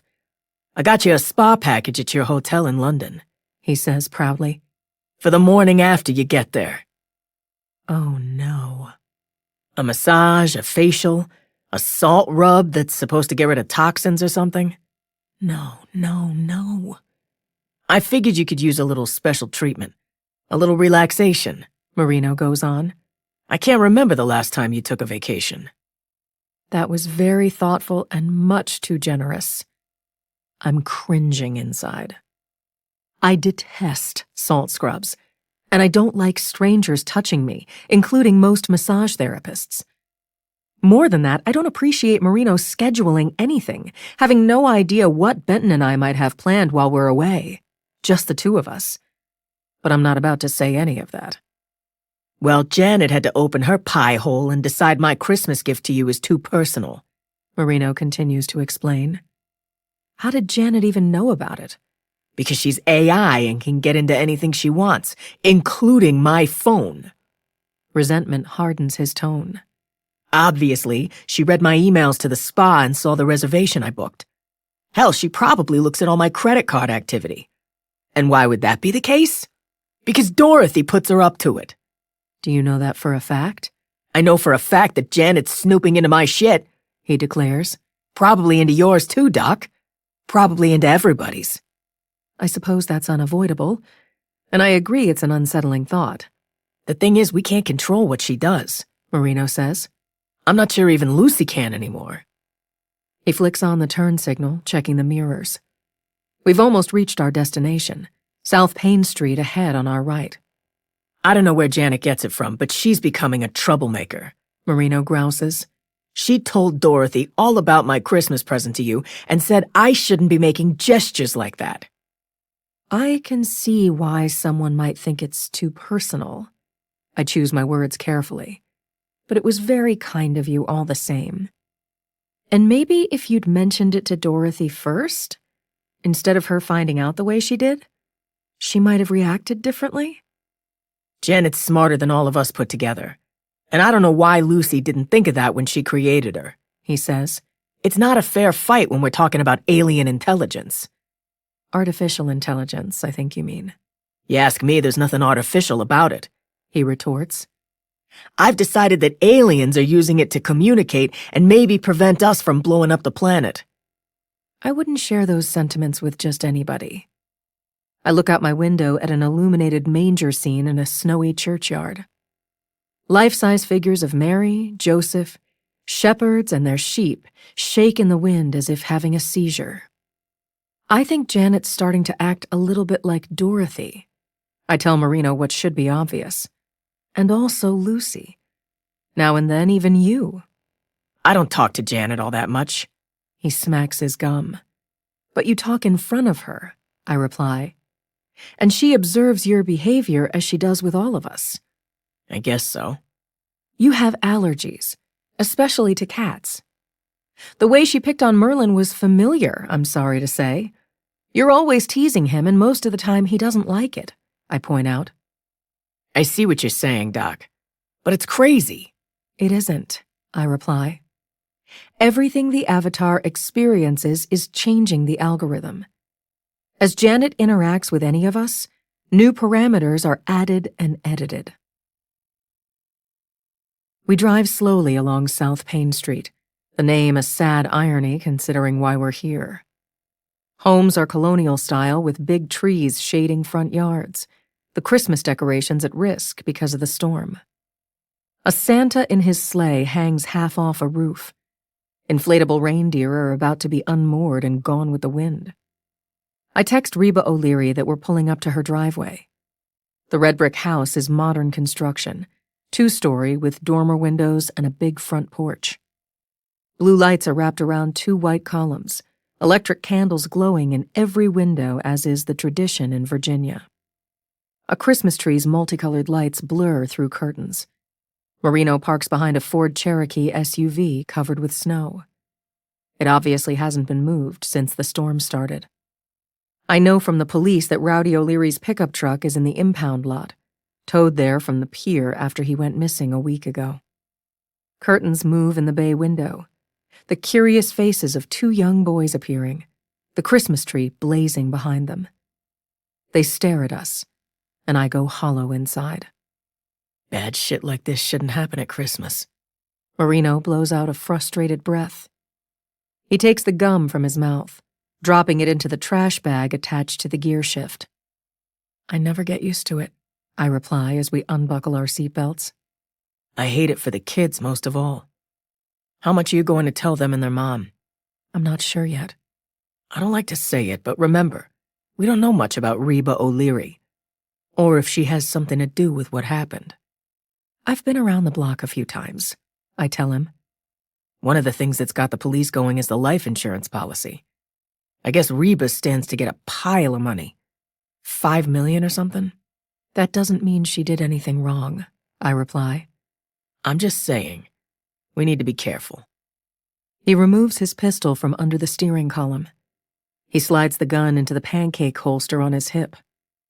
I wish I had something to give them besides this. I tap the evidence envelope in my lap. Pasta and homemade bread. A pizza or some other comfort food. I imagine what I would cook, trying to forget the ache in my chest. It's a big deal that you bothered to show up in person, he says, as we climb out of his truck, thudding the doors shut. The mixture of snow and sleet is falling fast and gusting in the wind, stinging my face, my eyes watering. The yard and walkway are blanketed, nothing shoveled. But footprints and gouged areas lightly dusted suggest a recent snowball fight. Tracks lead to a sled propped against a winter bare oak tree, the bark frosted white on one side. As we reach the front porch, Reba O'Leary opens the door, and I guess her to be late 30s, her pleasant face freckled, her green eyes haunted. She's heavy-set with shoulder-length blonde hair. Fixing up for the grim occasion, she's put on makeup, a red pleated skirt, a cardigan with snowmen embroidered on it. I smell cookies baking. Again, I'm very sorry for your loss, I say to her while unbuttoning my coat, tucking the scarf into a pocket. We know how hard this is, Marino adds, taking off his baseball cap. He hangs it and my coat on the coat rack where 2 ski jackets are drying, Beneath them on a towel are wet snow boots and mittens. I hope the roads weren't awful, Reba O'Leary says, a dog whistle of panic in her tone. Nothing my truck couldn't handle, Marino replies as footsteps sound. Her twin boys walk into the foyer, dressed in blue jeans and matching Charlie Brown Christmas hoodies. Their green eyes and wavy rose gold hair remind me of Lucy at that age, and my heart hurts as if someone squeezes it. This is Mick, and that's Rick. Reba introduces them to us. Nice to meet you, Mick and Rick. I'm Investigator Marino. He bends down to shake their hands as they eye him with astonishment. So, how old are you? 9. They answer. I'm Dr. Scarpetta. I smile and they look frightened. They're here to tell us about Dad, Reba says to them, and to return some of his things. Her attention briefly alights on the manila envelope I'm carrying, her face stricken. We follow her and the boys into a living room with maple flooring centered by a Persian-style rug. The big wall-mounted TV is turned off across from the black leather sofa. I notice the pile of packages under the Christmas tree, the 2 Ferrari red bicycles with big silver ribbons on them. Please, make yourself comfortable, she says brightly while tearing up, and I pretend not to notice. Chapter 8. Marino sits down in a blue wingback chair while I settle on the matching sofa. Mick and Rick perch on the fireplace hearth like matching andirons, the artificial logs flaming behind glass. 4 stockings hung from the mantel have names on them in gold sequins. Mick, Rick, Mom, Dad. I notice the ornaments on the tree. Tiny rocking horses, motorcycles, rockets, flying saucers, the Avengers, Spider-Man. Everything in 2s. Glass balls are of all shapes and sizes, the branches woven with golden ropes of angel hair and draped with tinsel that I can tell has been recycled. Reba catches me looking. Rowdy loves to decorate for Christmas. Everything going up the minute Thanksgiving's over, she explains as if I asked a question, her voice catching. He'd start decorating after Halloween, but I won't let him. My wife does the same thing, Marino feels compelled to say. She'd have this stuff up all year round if she had her way about it. The 2 of you are married? Reba looks at me, her eyes confused. No, it's bad enough he has to work around me every day, I reply, and she simply nods. Rowdy was the shopper and always did most of it early. That's one thing he's loved. This time of year is his favorite. She slips in and out of the past and present tense. There's nothing he liked better than putting up the tree and buying presents. Her eyes tear up again. If you'll excuse me, I'll be back in a jiff. She abruptly walks off, passing through the formal dining room's antique reproduction furniture, a gilt angel hanging from the crystal chandelier. Reba disappears into the kitchen while her twins continue staring at Marino. Now and then they glance at me with uncertainty and apprehension. So what's going on? Marino asks them. Looks like someone was outside a little while ago having a snowball fight. Right before you got here, Rick says. Who won? Marino asks. The boys shrug, not taking their eyes off him. Then Mick says, I did. No, you didn't. Did too. Mick makes a rude face at his brother, the 2 of them carbon copies. The snow's not all that good for snowballs, Rick says to Marino as if I'm not present. Because of the sleet mixed in. It's too deep for sledding unless we went on the roads maybe. But Mom won't let us. That wouldn't be safe, I comment, especially after dark. I stop short of mentioning the dangers. I'm thinking about what happened to their father 6 years ago, when a driver hit him and kept on going. How'd you get so big? Rick gawks at Marino. You must lift a lot of weights, Mick rejoinders. In the gym every day. Whatever it takes to be strong, Marino boasts. Same thing you 2 should be doing. How? They ask. First, you gotta have the right equipment and supervision. You don't want to hurt yourself, he tells them. Maybe I'll give you some pointers sometime. Okay, But you'd have to work hard. Otherwise, forget it. we will. A deal, then, Marino says. They watch him unzip his black leather bomber jacket, taking it off, his muscles bulging through his tactical vest and black t-shirt. His big pistol is plainly visible. Whoa.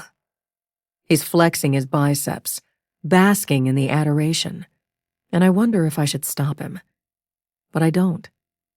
I sit quietly on the sofa while he pontificates about the importance of being in shape.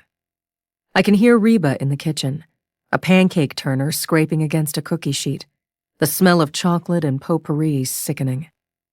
My head hurts, my stomach unsettled, but I don't let on. I'm perfectly calm as Marino continues wowing the O'Leary twins. The more they're transfixed by him, the more apparent that their father failed them ultimately. Not by dying, but by living the way he did. Irresponsibly, selfishly, slothfully. Perhaps he couldn't help it. No doubt he was suffering in every way imaginable. But that doesn't lessen the damage to his family. So, you two ever seen thunder snow before? Marino asks the two boys. No, sir. They answer at once, their eyes bright as they sit on the fireplace hearth. Well, it's when you have thunder, lightning, and snow all at the same time. Exactly what's going on right now. Marino explains, leaning forward in the wingback chair. Some people believe it's a magical sign, a good one, like a shooting star or a double rainbow. Maybe it's Dad trying to tell us something. Mick decides with a seriousness beyond his years. That's stupid. Rick snaps, his eyes fiery like the emerald ring his dead father had in a pocket. It's not stupid, Marino says. I think people we care about try to let us know they're okay. Sometimes they look after us without our knowing. And maybe they help us in ways they couldn't while they were still here. As much death as I've seen, it's made me believe in the afterlife. You think Dad's in heaven and sees us right now? Mick looks up at the ceiling. Yeah. I think he's watching. Marino nods. You should always assume he's seeing everything you do. Was he religious? He quit going to church after getting hit by the car. Mick says. Catholic? Marino eyes the crucifix on the wall near the dining room. We used to go to St. Mary's, but not anymore. Rick explains. I grew up Catholic too, Marino confides. but haven't been to church in a long time. Sometimes Mom goes by herself. Mick replies. Dad hates it. He says God shouldn't have let the car hit him. I can understand him feeling that way. Marino replies, as I think of the necklace Rowdy O'Leary was wearing when he died. He may have turned against the church, but not entirely. Or why would he have on a crucifix? Why would he allow one to hang inside his house? He was mad that God didn't punish whoever hit him without stopping. It's Rick saying this. He blamed God for a lot of things. I can understand him feeling that way too. Marino replies. How many murders have you worked? Mick then asks. More than I can count. Marino answers, as Reba returns with Christmas cookies. She sets down the plate on the coffee table, her hands trembling as she passes around cocktail napkins with a partridge in a pear tree on them. I get up from the sofa, carrying over the evidence envelope. I show Reba that the back of it is sealed and scrawled with initials. Someone who works for me placed the items inside it, I explain. Are you all right with my opening it here? What I'm really asking is if it's okay to do it in front of her children. Because that's not my preference. It will be traumatic, and I can't talk freely if they're sitting here. Why don't you two watch TV in your room for a little bit? Their mother says to them. Do we have to? They plead in unison. Just for a little while, she replies, her face distressed again, and Marino gets up from his chair. He helps himself to a cookie, taking a bite while giving Reba a thumbs up. Reminds me of when I was a kid, He says with a mouthful. I used to love M&M cookies, especially at Christmas when the candy coatings are red and green like these. He shamed me to reaching for one, nibbling off a small bite. The buttery sweetness melts in my mouth, and what I'm doing goes against my training and better judgment. I don't eat at crime scenes or with witnesses, least of all potential suspects. I could use a glass of water, but won't ask for anything. Delicious, I tell her. That was very kind of you. I wanted to show at least a little hospitality. Another bright smile, her eyes tragic. Thank you both for going to the trouble of coming here, Dr. Scarpetta. And I believe you said your name is... She looks blankly at Marino, and he tells her. Well, it was mighty nice of both of you to stop by with Rowdy's things, especially in this weather. Her voice dies in her throat again. Are you a real doctor? Mick asks me cautiously. Do you work in a funeral home? I'm a real doctor. What's called a forensic pathologist, I reply. And no, I don't work in a funeral home, but I deal with them often. What does a forensic pathologist do? His eyes are wary. We try to figure out what happened to people who have died suddenly and unexpectedly, I reply, and the boys don't react. Legally, we have to answer questions. Please go on to your room, Reba tells them. Come on, I'll go with you, Marino volunteers. You can give me a tour. Are you two into sports? He asks as they walk out of the living room. Baseball, one of them says. I'm a pitcher, says the other, as they follow the hallway, disappearing through a doorway. Reba sits down on the other end of the sofa, the leather cushion creaking. She turns to me, and I read the questions in her eyes. I can guess what's coming. He thinks something's not adding up? And I overheard him say he works murders? She's talking about Marino. Why would he mention that unless you suspect somebody did something to Rowdy? Now it's making more sense why I'm being asked so many questions I find disturbing. Digging into my briefcase, I pull out my moleskin notebook. I open it to a clean page, contemplating what I can tell her, and what I won't. 7:15 p.m. Christmas Eve, I jot down.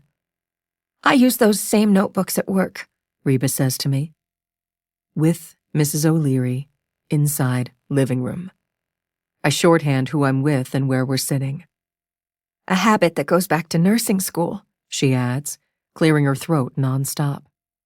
Pausing my pen, I look up to see her staring through tears. It's a good way to keep track of things as they're happening, I reply. An old habit of mine, too. I make a note of the address on South Payne Street, my every written word discoverable by attorneys. That doesn't stop me from creating a record. People forget what they say during desperate moments. They misrepresent unintentionally. They also lie. You examined him, Reba says. What did you find out? It's too early for me to know for sure why your husband died, I inform her. I have an idea of the cause, but not what might have led up to it. What cause are you thinking? She's having trouble taking a deep breath. Your husband had serious heart disease, I reply. Had he complained about chest pains? Tachycardia? Getting out of breath? That's what killed him? She's wiping her eyes. He wouldn't go to a cardiologist. He wouldn't go to doctors at all anymore. I knew it was just a matter of time. Her voice trails off. She stares down at her hands clasped in her lap. Likely his heart disease was a factor. I'm careful what I share. But again, there's a lot of information we don't have. I won't make a final ruling for a while. It's obvious there are suspicions about what really happened. A lady who works for the state called here today asking all kinds of questions, she says. What lady? Maggie something, Reba replies to my dismay. And it was wrong of Maggie Cutbush to do such a thing. Damn her. She must have pounced on Reba not long after her husband's body was recovered from the Potomac River. How insensitive, not to mention stupid. Should Reba have any involvement in her husband's death, Maggie just tipped her off. Maggie Cutbush, I make sure, and Reba nods her head. She was asking questions about Rowdy's mental health. She dabs her eyes with a tissue. And if he had an alcohol problem that might have caused him to fall off the pier. I can tell you That she shouldn't have been asking you anything at all, I reply, and right about now I'd like to take off Maggie's head. I'm sorry that happened. Coughing several times, Reba continues glancing in the direction of her son's bedroom. The murmur of them talking with Marino is barely audible. She also wanted to know about Rowdy's job. Did he work anymore? She goes on. Truth is, I don't know. I understand he was a software designer. That's right. He's been working from home for the past 6 years. Ever since the accident. Did he have many clients? I ask. I'm not sure about anything he was doing. Or maybe not doing would be closer to the truth. She continues staring off toward her son's bedroom. Obviously, I don't know what's on his computer, or who all he was in contact with. I didn't talk about my work much, and he almost never mentioned his. What type of software did he design? I ask. He's truly gifted with computers. She looks at me. But he wasn't productive like he used to be. Doesn't feel the same about the work, doesn't love it anymore. Before he was hit by the car, he had a passion for what he did. He was earning good money. He used to joke that we were on our way to being rich enough to buy a big house on the river like Monticello. At the time of the hit and run, did he have much in savings? I turned to a new page in my notebook. Whatever he'd put away, he went through it quickly. A glint of despair mixed with resentment. I don't know what all he spent it on, to be honest. But he worked here in the house. Supposedly, she rues. Where is his office? I ask. On the other side of the house. I can show you if you want. Yes, I'd like to see it if that's all right, I reply. Was he able to make a living anymore? I don't know. For sure, nothing like he did. And whatever he made, he spent. And then some, she says, as we get up from the sofa. Chapter 9. I follow Reba O'Leary through the foyer. On the other side is a brief hallway that leads to a door she opens, turning on the lights. We step inside a brown-carpeted room paneled in wormy chestnut, a wooden ceiling fan overhead, framed photographs covering the walls. The air is chilled, the thermostat registering 60 degrees, the metal-slatted blinds closed. As you're probably noticing right away, there are no computers, she tells me. That's because the police took them. The workstations and his laptops. The L-shaped desk is crowded with video displays and disconnected cables, a router, a pair of Meta goggles, and other gaming equipment. Near the ergonomic chair is a large gunmetal gray safe with a keypad. Indentations in the carpet are from 2 computer towers no longer here. Backup batteries and surge protectors are still plugged in. A blank whiteboard leans against a wall, and I don't see files or paperwork of any kind. There's none of the usual clutter I'd expect in a place where someone runs a business. Unless it's a fraudulent one. When were the police here? I ask Reba. The day after he disappeared, she replies. A couple of officers and a detective came by and said they'd found Rowdy's phone on the pier. Also his gun, and that it had been fired twice. Was his office searched? Or any other areas of your home? Yes, the detective looked around the house, the basement, Reba says. But what they were most interested in were his computers. Did the police give you a reason? Maybe there would be something on them that showed he was having a problem with someone, Reba explains. I was asked permission. The detective was very polite. Nice, actually, and gentle with the boys. I didn't see any reason not to let the police look at whatever they wanted. Who's the detective? Blaise Frug? I know her well, I reply. She's a good investigator. She asked a lot of questions, that's for sure. Wanting to know if Rowdy might have disappeared on purpose, maybe because he was involved in something illegal, Reba explains. And I told her I wouldn't think so. He was a lot of things, but I've never known him to be dishonest. Did Investigator Frug want you to open the safe? I continue taking notes. Yes, but I don't have the combination, Reba says. That's where Rowdy kept important documents. And his backup drives. Things related to his programming and software design. As best I know. I've paused in front of a bookcase filled with technical volumes relating to software development, video games, artificial intelligence, the metaverse. There are works by John Mack, Richard Dolan, and Avi Loeb. It would seem Rowdy was interested in UFOs and alien abductions. I checked dates on copyright pages, most going back to around the time Rowdy was hit by a car. He has books on health, wellness, exercise, most of all running. Reba watches me perusing. He was serious about his marathons, what he ate and how much sleep he got. Fanatical, really, before the accident, she says. After he was hit by the car, he had to have both knees replaced. Yes, I know that from his x-rays, I reply. And I could see he had significant arthritic changes in his hips and other joints. He must have been in chronic pain. He was, she says. The only real joy in life he had left were the boys. And I'm not going to pretend otherwise, but things were strained between us. He was so unhappy and paranoid. I begin walking around her dead husband's office, looking at photographs of him crossing the finish line in various marathons. Before he was the victim of the hit and run, he was wiry, strong, with thick red hair and a big smile. It doesn't seem possible he's the same man I had on my table a few hours ago. His body bloated by the gases of decomposition, his frog-like face flash in my thoughts. I envision the damage marine life did to his ears and lips. His eyes were gone, and I push away the images. Most of all, Rowdy was angry, Reba says. He was so angry, always saying there's no justice, there just isn't. I suspect I'd feel the same way. I continue looking around. The shadow box of medals from races he won. The framed newspaper stories, and a magazine article about him in Runner's World. I stop in front of a hotel-size refrigerator and microwave oven. On a Formica side table are salt and pepper, hot sauce, a coffee maker, a toaster oven, and a cutting board. Against the wall is a sofa bed, and behind the desk, a bathroom. A large screen TV is on the wall between the two windows.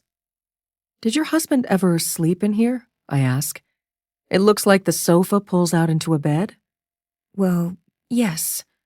Reba stares at the corner of a sheet peeking out, bending down to tuck it in. This was his man cave. He slept in here most of the time. Would you mind if I check what's in his medicine cabinet? I ask, and she doesn't care, shrugging permission. Did Investigator Frug look? I think so, Reba says. But she didn't take anything from in there. I step inside the office bathroom, with its blue tile and brass fixtures, the decor 1990s. An electric toothbrush, a razor, and shaving cream are on the back of the blue porcelain sink. I take in the jungle-themed wallpaper, the combined shower and tub. The heated towel rack is turned off, the blinds closed in the window near the blue toilet. Opening the mirrored cabinet door, I scan shelves of amber plastic prescription bottles with printed labels. Rowdy was on medication for high blood pressure and migraine headaches. He had multiple refills of them and the antidepressant Effexor. Most of the bottles appear untouched and were prescribed years ago. In the wooden cabinet under the sink, I discover a variety of laxatives and diarrhea and stomach medications. There are bottles of Aleve and Motrin. A box of condoms has an expiration date of 6 years ago. Reba averts her gaze as I return the Trojans to where I found them. Did your husband stop taking his meds, including Effexor? I ask her. I notice that many of the bottles are full. He didn't take anything like he was supposed to, and hadn't been for the past 3 or 4 years. Was the Effexor prescribed for depression, I assume? I jot down the details. That and anxiety, she says. But he refused to go back to his doctor, and he certainly wouldn't listen to me. Doesn't matter that I might know a thing or two as a nurse. I've seen up close and personal what happens to people who don't take their meds, as have you. Where are you a nurse? I walk out of the bathroom. Here in Alexandria, the hospital on Seminary Road. I work 4 a.m. to 4 p.m. Thursday through Sunday, so I can be home as much as possible with the twins. Mostly I'm in the ER, but I go wherever's needed. I hope you're taking some time off to cope with all this, I reply as we leave Rowdy's office. Keeping busy while helping others is the best thing, She says in the hallway. and we're short-handed right now, even more than usual.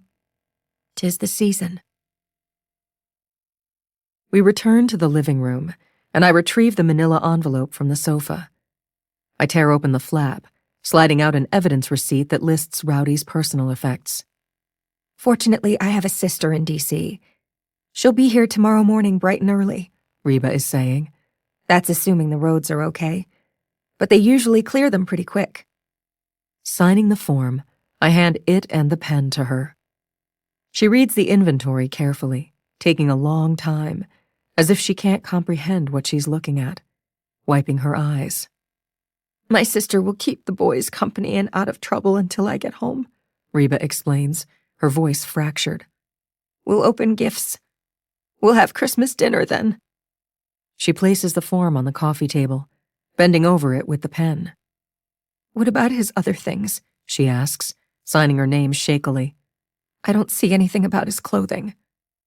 I'll be holding on to that for now, I answer. She slides the form my way, and I tuck it in my briefcase, giving her the evidence envelope. Sitting back down on the sofa, I ask if she knew why her husband night fished at that location on the Potomac. The pier is remote and in poor repair, and there are no facilities, no restrooms, for example, I explain. From what I understand, no one really fishes there. Except your husband did. I'm wondering what appealed to him about it. I've never been there, and I hate fishing. Resentment glints in her eyes. I don't eat fish, certainly not the ones he caught. When did he start fishing on that pier at night? I try again. He didn't fish at all until after the accident. I've never understood it really, except he liked spending time by himself when he could get it, she explains, as I think about Rowdy looking at pornography on his phone while digging into his cooler of beer. A nervous sigh, and Reba steels herself, reaching for the envelope. She digs out the small jewelry box. Opening it, she doesn't move, staring at what's inside. Then she takes a deep, silent breath. She's clumsy working the ring out of its velvet slot. The baguette-cut emerald flames brilliant green, trembling as she holds it up to the light. Tears flood again, angry ones this time. It's beautiful, I tell her, but she doesn't try it on. Returning the ring to the box, she sets it down hard on the coffee table. The receipt is inside the envelope, I explain. It will be helpful to have for insurance purposes. How much did he spend? She asks, in a voice that's dull and heavy. I tell her the amount, catching a spark of fury in her eyes, a sob caught in her throat. Well, he shouldn't have, she says in the same dead tone. Literally, he damn well shouldn't have. And you know how many times I've told him? It appears he was carrying a lot of cash when he visited the jewelry store, I add. I don't know where he got it. He's maxed out his credit cards. We're so in debt we're sinking like the Titanic. I'm assuming he bought the ring for you, and not for someone else? I don't like to suggest. Who else would it be for? She replies with an edge. I'm not worried about him cheating on me, if that's what you're asking. It would require too much energy. He'd rather eat a goddamn bucket of chicken and drink a six-pack. Tears spill.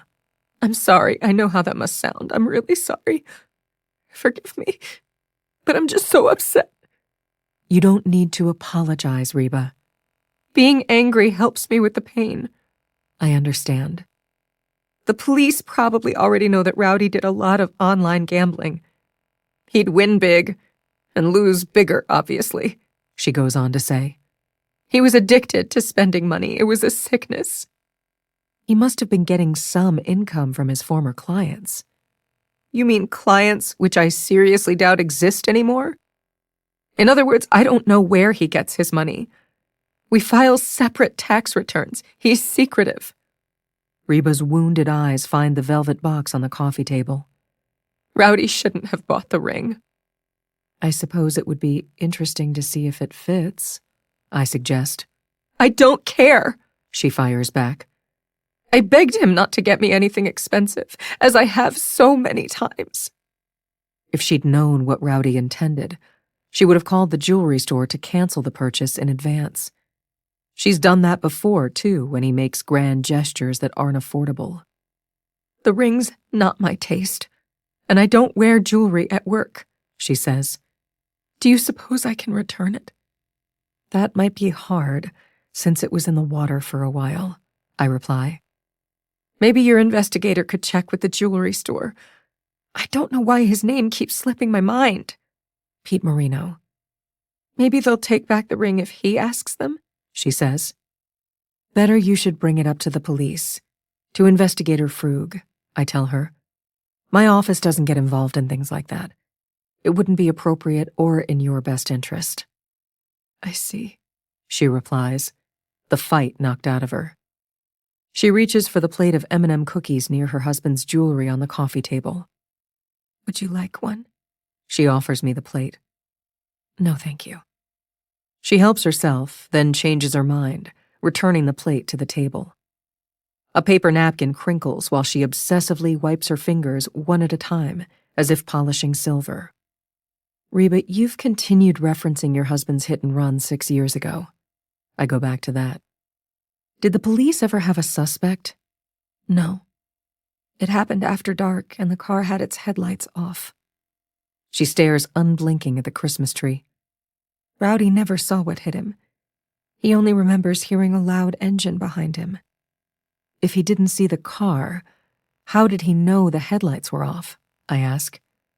He would have seen light shining on the pavement as the car approached. Rowdy said it was as dark as a black hole.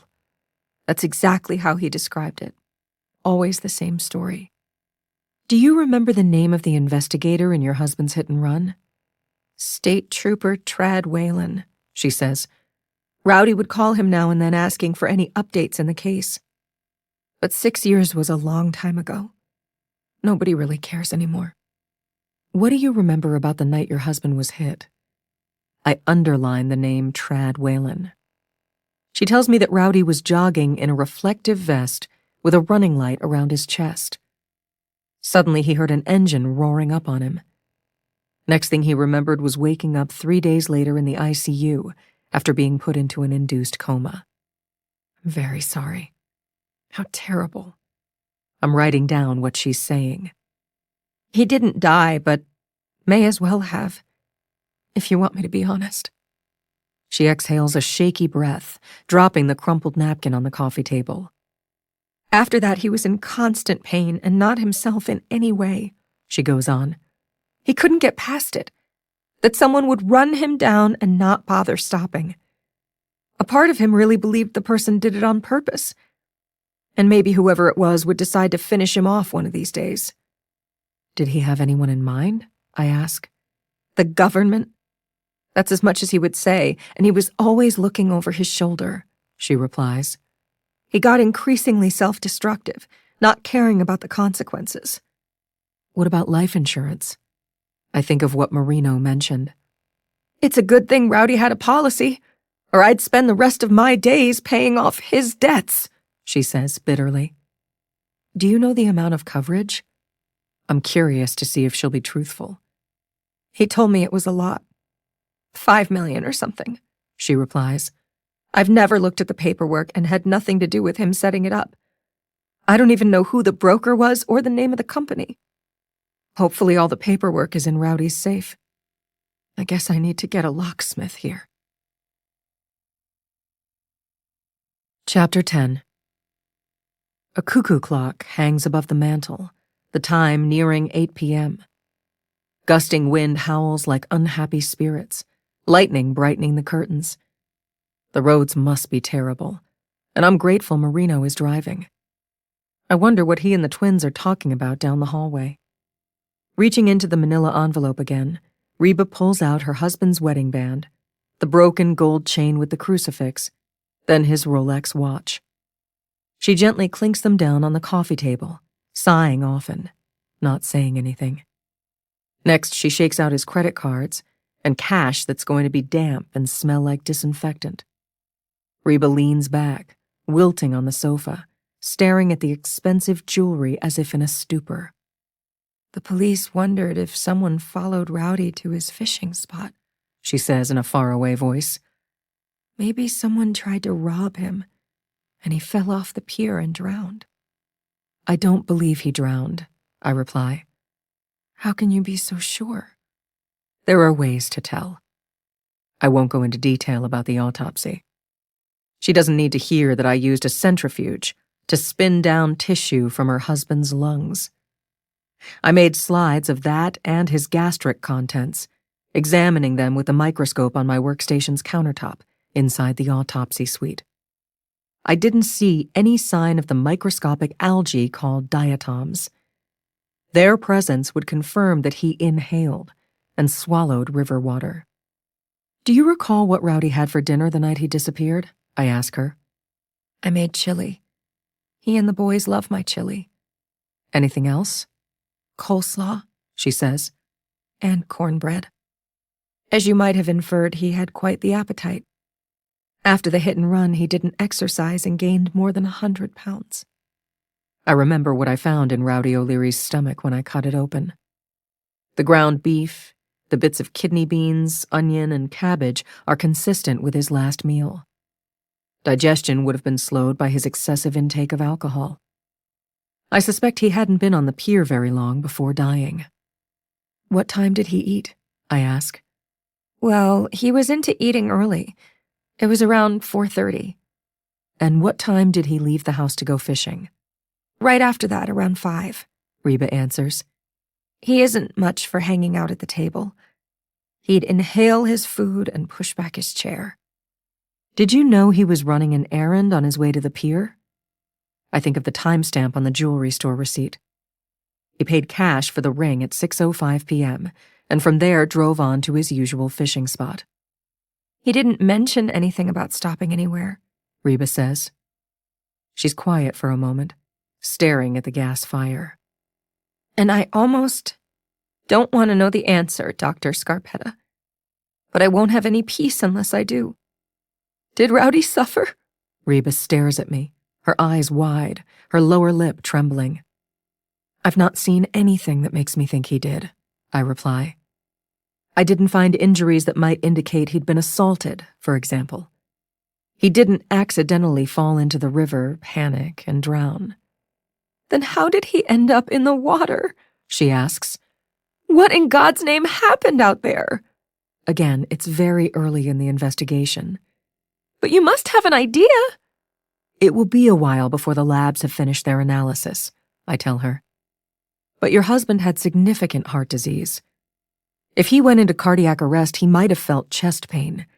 He might have gotten nauseous and dizzy.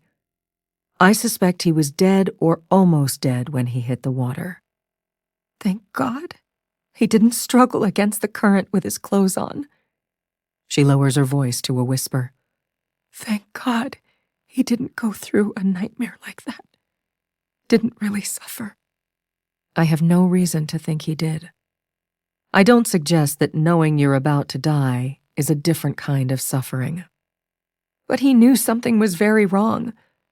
That's what he was trying to tell me in the last text he started to write and didn't send, she says, as if I know what she's talking about. And I don't. I haven't seen that, I reply. The lady who called from the state told me they found it on Rowdy's phone. What did it say? My anger toward Maggie boils up again. Reba explains that while her husband was on the pier, he began typing a text to her. All it said was, he, with no punctuation. It was the last thing he ever wrote, she adds tearily. We don't know what time it was since the message wasn't sent. Most likely he began typing the text right before he died. But that doesn't explain the fired rounds from his revolver, or how he ended up in the water. Maybe he was writing help Something like that, because he felt chest pain. Tears trickle down Reba's cheeks. I'm glad you don't think he jumped into the river on purpose. I don't believe he did. He would get depressed, and the medication he's supposed to be on has side effects he hates, She explains. so he quit taking it, as you're aware from what's in his medicine cabinet. But he never talked about ending his own life. I also realize that's what a lot of people say after the unthinkable happens. Nothing I've seen might make me think he committed suicide. And if that was his intention, he had the gun with him. I point out the obvious. The police kept badgering me about the 2 bullets fired. She looks scared. Wondering if Rowdy shot himself and fell into the river on purpose in hopes nobody would find his body. I can't imagine him doing anything like that. Your husband didn't shoot himself, I reply. There are no projectiles inside his body. But it's a mystery why he might have fired his revolver. And if he did it while fishing, what was he shooting at? Investigator Frug suggested Rowdy might have been confronted by someone. Maybe someone who thought he had money. Reba's eyes continue cutting toward the hallway, as if she's worried about her son's overhearing. I've seen nothing that suggests he was assaulted, I repeat. Did he always drink beer while he fished? It appears he drank a 6-pack in a short period of time. That was when he'd do his drinking, She replies. always coming home after the boys were in bed. He was never drunk in front of them. If he was intoxicated, might he have gotten out of control and decided to fire his gun? I suggest, thinking of what Maggie accused him of. Maybe shooting it into the air, maybe into the river. People lose their inhibitions, sometimes doing reckless things when they've had a lot to drink. I can't imagine him doing something dangerous like that, Reba says. All I can tell you is he was more paranoid about our safety and security because of what's all over the news. That slasher maniac who's breaking into homes and killing women in their sleep. The nurses I work with are scared out of their wits. After the last murder, one of them quit and moved to Atlanta. I can see why the murders would make your husband or anyone more security-minded, I reply. I saw on the news about the killer going after Dana DeLetti next. The phantom hologram or whatever it is appearing inside her house a little while ago, Reba says. Rowdy believes the slasher uses technologies that are advanced way beyond the capabilities of most computer programmers. Sounds like your husband was genuinely scared, I answer, as the cuckoo clock sounds, the wooden bird appearing from behind its small door. He was. And so am I. She dabs her eyes. I don't know how anybody couldn't be. I look at the security system's display panel on the wall, noticing the cable running to it. Her husband was astute enough to install a hardwired system that can't be disabled by signal jamming. Benton and I have taken the same precautions on our property. Lucy insists on it. Do you use your security system? I ask Reba. We didn't like we should until the slasher murders started. Then we began setting it every night and whenever we go out. This was about the same time Rowdy started carrying his revolver. At night, he kept it next to the sofa bed with the trigger lock on. I hear Marino's heavy footsteps in the hallway. Then he's back inside the living room, towering over us near the coffee table. I told your 2 little dudes to chill in their room for a while so the grown-ups can talk, He explains to their mother. Those 2 don't chill. What are they doing? Reba asks. Playing Minecraft? Busy building castles when I left. Marino picks up his leather jacket from the chair where he left it. Their father designed video games in his software business. Or he used to, She replies. Playing them was something he and the boys did together. They mentioned something interesting I'd like to ask you about, Reba. Marino says. Are you aware that your husband told the boys he was thinking about selling the house and moving to a different neighborhood far away from here? Well, I know we can't afford this place. Anger sparks again. Rowdy's been talking about moving into something smaller and less expensive. He was obsessed with the slasher murders and wanted us far away from here. Why do you think he was obsessed? Marino asks. Because the victims were involved in healthcare, She says. One of them was a nurse. Rowdy didn't feel he could protect us and he wanted to move to another state, maybe to California. I wouldn't hear of it. I love our house and my job at the hospital. She chokes up. Marino pulls out his wallet, finding one of his business cards. He places it on the coffee table as I get up from the sofa. My cell number's on the back, he says to her. Don't hesitate to call if you've got questions. Or if you have further information we should know about.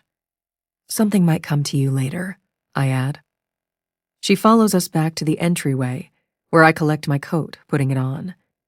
I retrieve my briefcase, looping the strap over my shoulder. Please tell your boys it was nice meeting them, I say to Reba as she sees us out. I'm sorry it wasn't under happier circumstances. She waits in the doorway as we pick our way down front steps that are treacherous.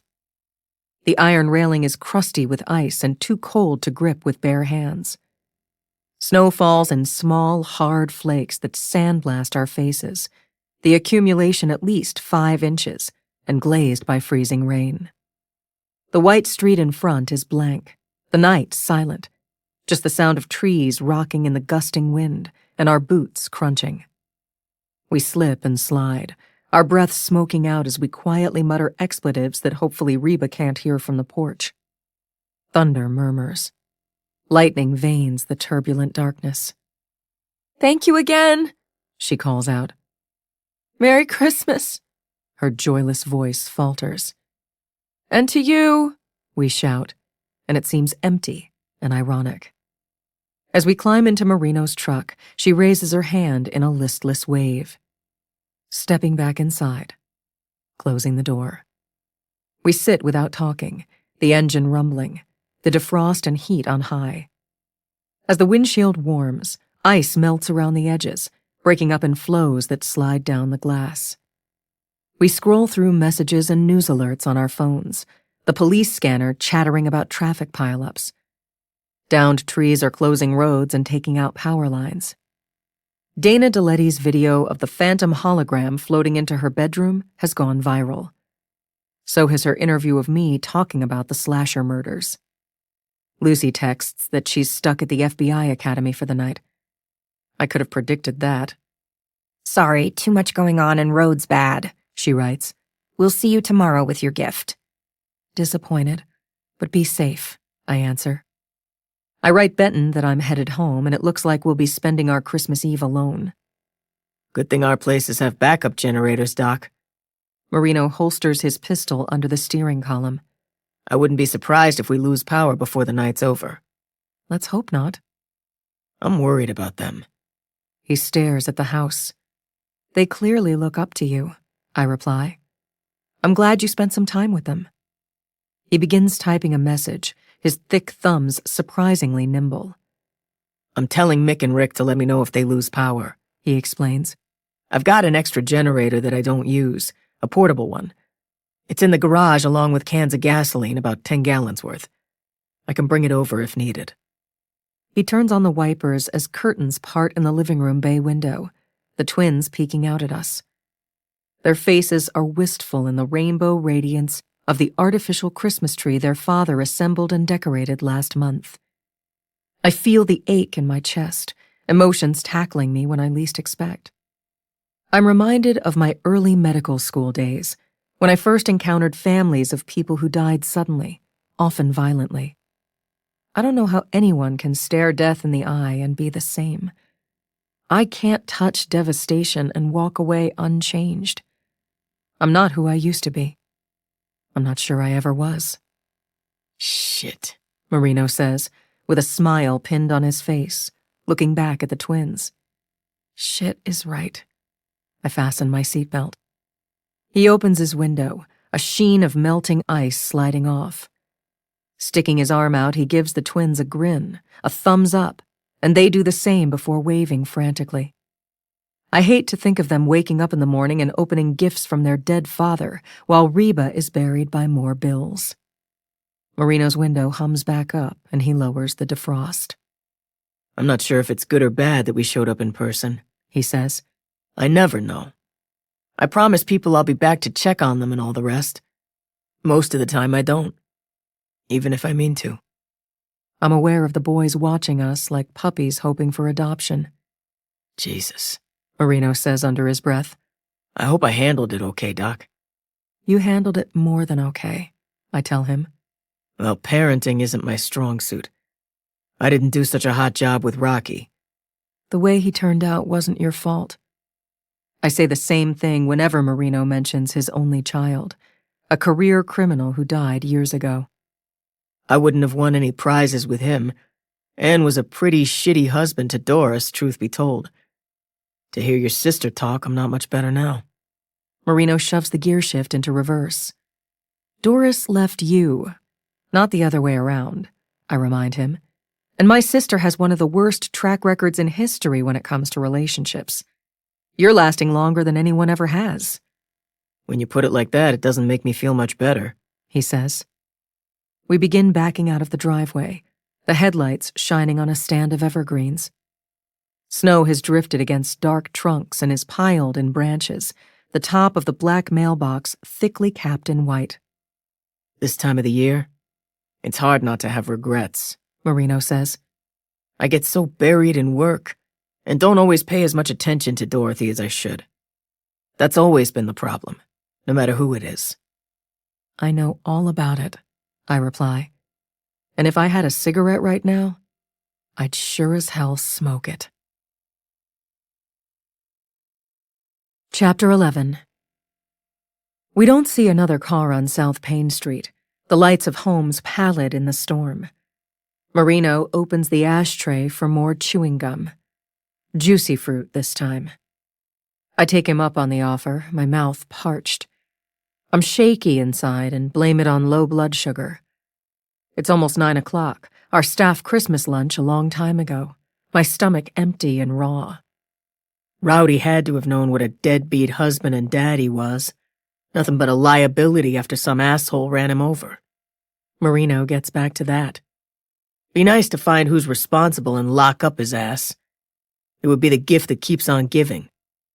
The gum's fruity flavor makes my mouth water, carrying me back to my father's store. I remember a bell jingling when the front glass door opened, the cool, fragrant air inside.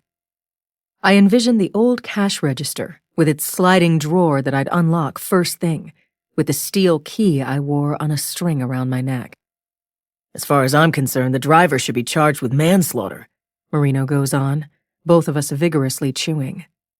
That won't happen, assuming the person is ever caught, I reply. Rowdy's heart disease was due to his lifestyle, and possibly to genetics. He made bad choices because someone else caused him to be disabled mentally, physically, in every way possible, Marino says. True, I reply.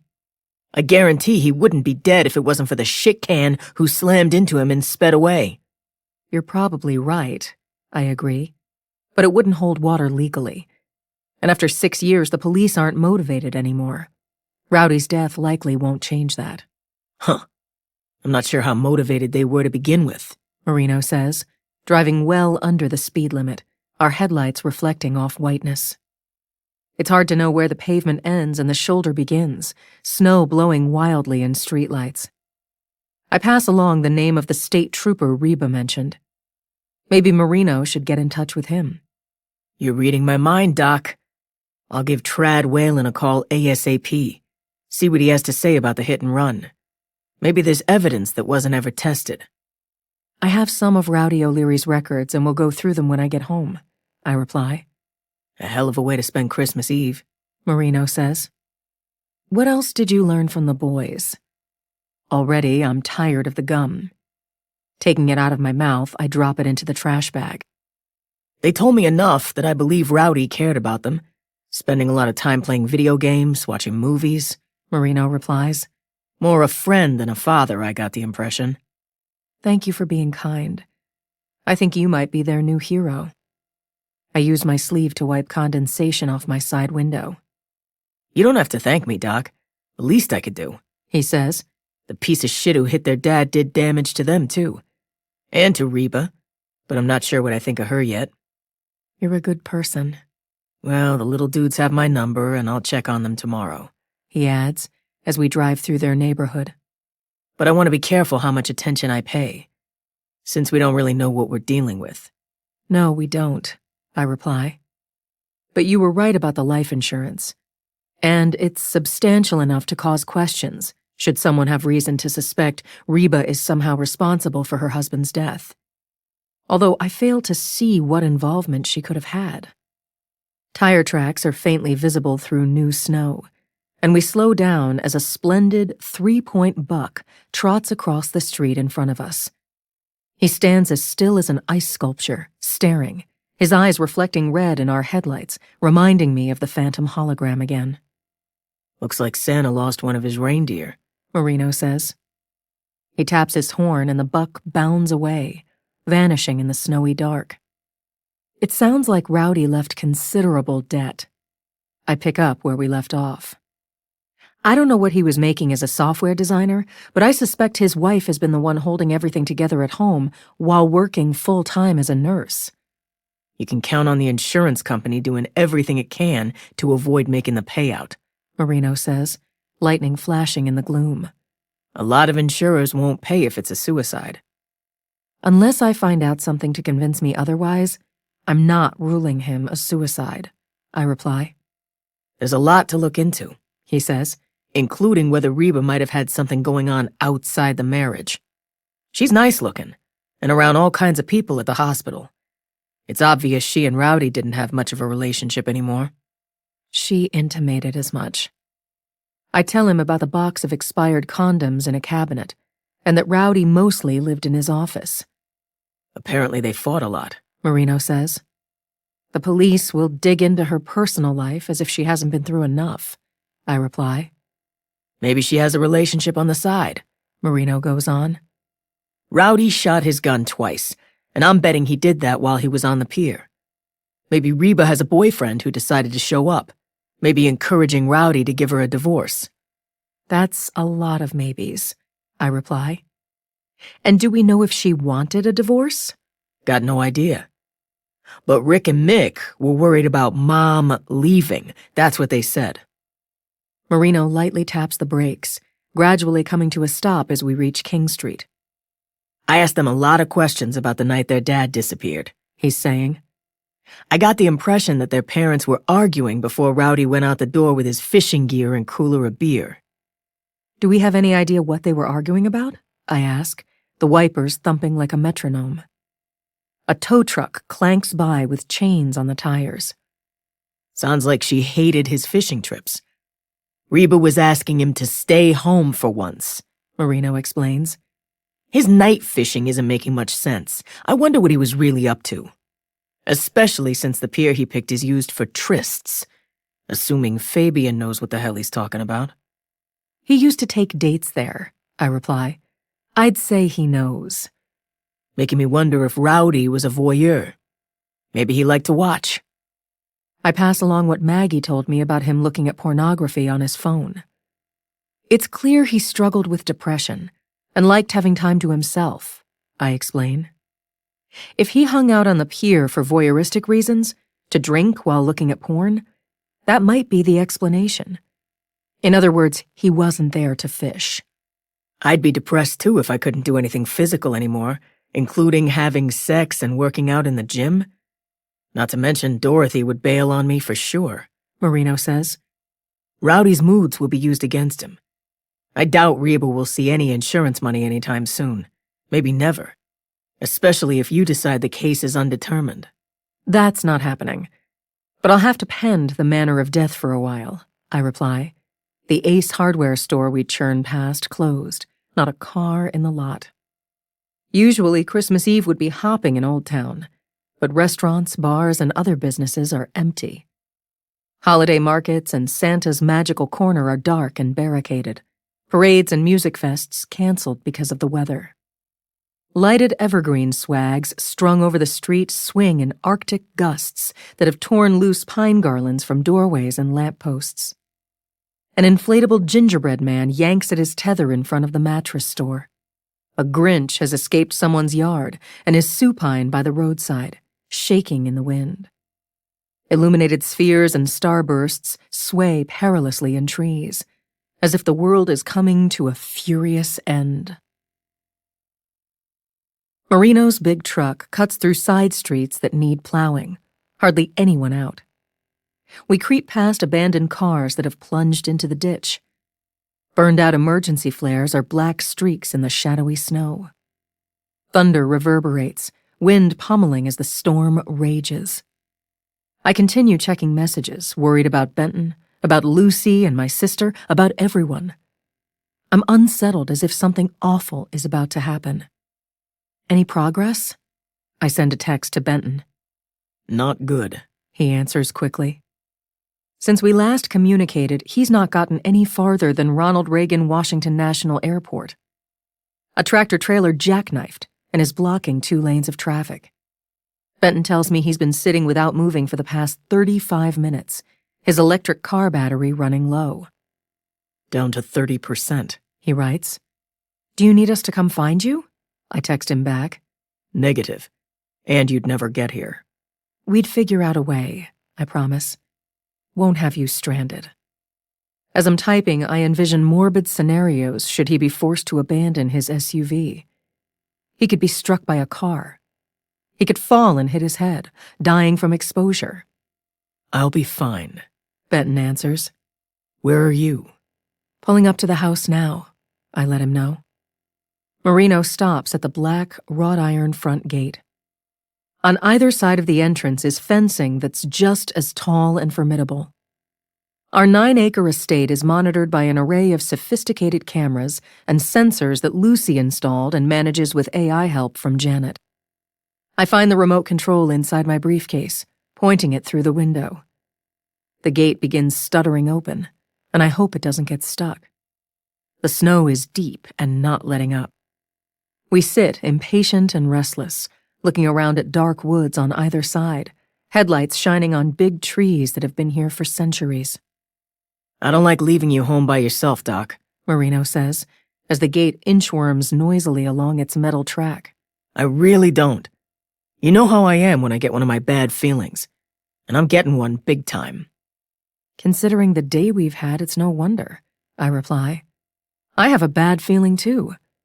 For one thing, I don't like Dana DeLetti staying in her house after what happened earlier. I hope to God we don't get called to respond there. So far, the slasher shows up to butcher his victims on major holidays, and tomorrow is the biggest of the year. Then we're driving through the entrance, our tires crushing unbroken whiteness. We wait to make sure the gate shuts behind us, the snow luminous in the uneven glow of iron lamps. With every passing moment, Marino seems more uneasy, and I suspect I know what's bothering him most. He's not looking forward to what awaits him at home. I'm pissed Dana DeLetti would put herself at risk, especially at a time like this, He's saying. The latest from Frug is the cops aren't patrolling her neighborhood. As you might figure, they're overwhelmed dealing with accidents, stranded motorists, domestic situations. We've already got a murder-suicide. The body's on the way to our office, according to Fabian. The cops have their hands full. We'd better pray the slasher stays off the streets tonight because of the storm, I answer. It makes sense that he would, Marino says. My guess is he sent the hologram into Dana DeLetti's bedroom to create a media sensation. And he's gotten what he wanted, that's for sure. We can only hope he doesn't intend to follow up on his scary gesture like he has 3 times before, I reply, as the gate clanks shut. Chapter 12. I don't know. It's like something's watching us. Marino nervously glances around as we crunch away from the gate. It's the same thing I felt when Frug and I were searching Dana's property. I sensed something was there, a presence we couldn't see. That's to be expected since the slasher's hologram had just invaded her house, I remind him. Yeah, you're right. His eyes are on the mirrors. It was probably my imagination. But then again, he uses the fake ghost to spy. Although I don't see how the hell that would work. I still don't get it. How can an optical illusion record sound and video? Lucy says the slasher has a terahertz holographic projector that uses extremely fast pulsing infrared and radio waves to pass through windows, walls. I tell him the same thing I have before. The electromagnetic energy electrifies the air, basically turning it into pixels. That's how the images are painted.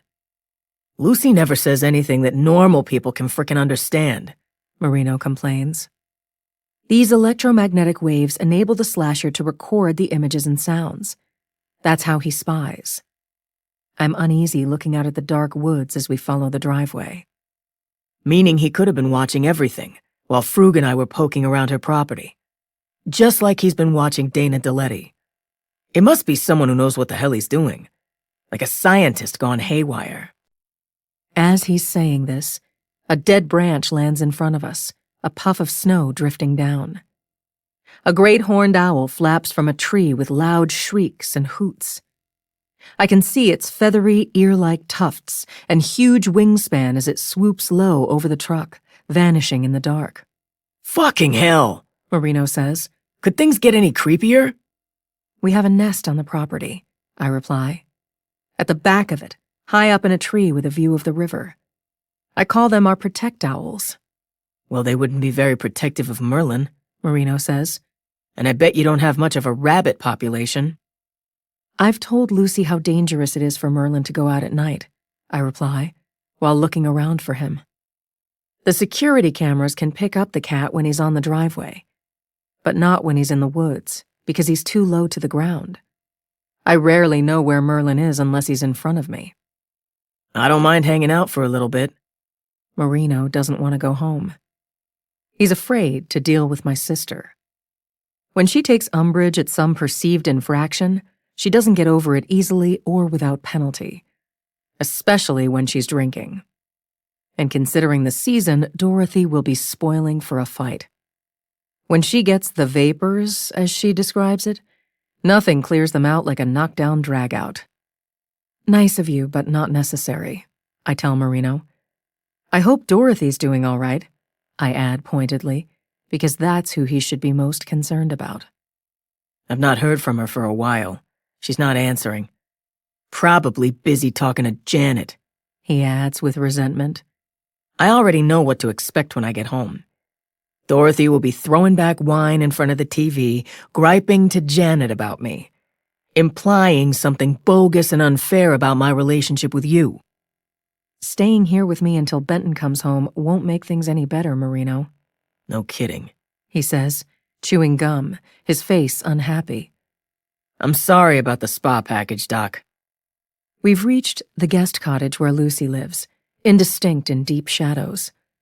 Blackout shades block any light inside, and I can't tell when she's home. But she isn't now and won't be tonight. I can't believe we're not spending Christmas Eve together.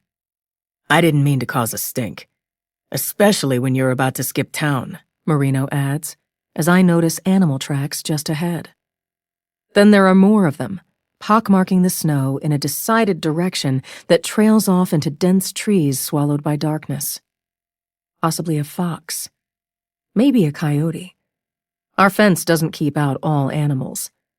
I've seen a fox climb it more than once, and I know that bears can. Raccoons dig under it. I was thinking about you flying across the pond and having jet lag and that the spa might be just the ticket, Marino goes on. I thought you should be pampered. Best you don't put it like that to my sister. I'm blunt about it. In her mind, the only person you should be pampering is her. Around a bend in the driveway, floodlights shine on the white brick carriage house that's now a garage. The double wooden doors open manually the same way they did more than a century ago. As we drive past, I notice eyes reflecting yellow in our headlights up ahead. What the hell? Marino slows down. A raccoon quickly waddles off the driveway, something not quite right with one of his legs. Before I can get a better look, he's gone in the fog. Let's hope he's not rabid. Marino drives on. He didn't look rabid. He looked injured. My heart sinks as I think about the likelihood of getting Mount Vernon Animal Rescue or anyone else out here during Christmas. And what does rabid look like? Marino asks. We can't tell at a glance if he's rabid. Whatever he is, I hope Merlin is inside Lucy's cottage or the main house. I'm keeping my eye out for him. I hate that he wanders about, especially after dark. Merlin was feral when Lucy rescued him as a kitten. Accustomed to living in the wild, he goes ballistic if kept inside against his will. She installed small doors that allow him to come and go as he pleases. It's not safe on a property teeming with wildlife, some of it nocturnal. We stop in front of the house, 2-story white brick with dusky blue shutters, the slate roof piled in snow. Candles in the windows and other lights on timers glow warmly. A fresh holly wreath on the front door like a greeting card. Thank you for going with me to the O'Learys, and for driving. I unbuckle my shoulder harness. You sure you don't want me to come in for a while, Doc? I really don't mind. Fishing the gum out of his mouth, he flicks it into the trash bag. As soon as I'm inside, I'll set the alarm. No need to worry, I reply. If my sister is still awake, alert, and in the mood, tell her to call. I'm sorry the two of you can't be with us tonight. Yeah, me too, Doc. He sounds frustrated. But now that you know what's going on with Dorothy, it might be for the best. Benton and I will stop by to see you on our way to the airport tomorrow afternoon. We have a little something for you two that we think you'll like. I'm sure you're looking forward to getting the hell out of here for a while. Marino can't disguise how he feels about it. He hasn't said as much, but I know he doesn't want me leaving the country for 2 weeks. He doesn't like me going anywhere at all. I sense him watching as I push open my door, stepping down into snow that buries my suede ankle boots, cold seeping inside them. Merry Christmas, Marino. I shut the door, and his window lowers. You too, Doc. His face looks reluctant. I really don't like leaving you here alone, he again says, and I think of the irony. He doesn't mind leaving Dorothy alone. Janet's comments about his feelings toward me aren't baseless, and my sister knows it. Good night, I tell him. I'm tentative on the front steps, taking one at a time, the wind louder, wailing and whistling. Snow blows off trees and clouds. Thunder cracks like a gun going off, lightning flashing, and I'm startled by a loud crashing in the woods that sounds close. What the fuck was that? Marino has his head out the window, looking around in alarm. He unholsters his pistol from the steering column as I pause on the porch, staring out at swirling grayness. Snowflakes coldly touch my face, and I'm on high alert. A decent-sized animal, it sounded like. I peer into the overcast. Maybe that raccoon we saw. It didn't sound like a raccoon. Sounded bigger than that. Hopefully friendly, whatever it is, I decide, looking in the direction of the noise. I guess the thunder spooked it. A deer, I'm betting. Marino's attention is everywhere. They can't get in unless the gate is open, I reply. One could have come in behind us and we didn't see it, he says, as more thunder explodes like a war going on. Sticks snap in the dark, followed by snorts and screams that turn my blood cold. Jesus effing Kris Kringle! Marino's eyes are wide. Maybe I should get out and poke around? And if it's a bobcat or a bear? I have my keys out. Then what are you going to do? Tell it to eat more chicken? Go home, Marino. I can't help but laugh, even as my nerves spark like electrical static. Told you this place is Jurassic Park, he says, rolling up his window. He begins turning his truck around in small maneuvers, the engine gunning as I halfway expect something hideous to emerge from the gloom. Unlocking the front door, I step inside the house, entering my code to silence the beeping security system. Pausing in the doorway, I wave goodnight as Marino drives off in a swirl of exhaust. Then I hear crashing through the brush near the greenhouse in the garden. I can barely make out the lavender glow of the ultraviolet light inside. Dorothy insisted on installing it over her cannabis plants, 4 of them, the legal limit in Virginia. Something grunts and shrieks. I hear a guttural hooting that doesn't sound like an owl. If Marino were here, I can imagine him freaking out, certain it's a Bigfoot or a Yeti. I don't know what the hell it is, and now I hear loud growling close to the porch. Shutting the door, I throw on the deadbolt, my heart flying out of my chest. I reset the alarm, the light on the display turning red. I check the security monitor. The video image is murky. White lights along the driveway are blurry on the live feed. The vague shapes of trees near the house move in the wind, headlights shining on the front gate. It begins opening as Marino waits in his truck. I gasp when something touches my leg. Jesus, Merlin! Lucy's cat rubs against me, frantic, not purring. Spotted with full moon eyes, he stares up at me. I pet him, checking to make sure he has no injuries. My first thought was he might have tangled with a raccoon or some other animal. He's fine. Now's not a good time to sneak up on me, please.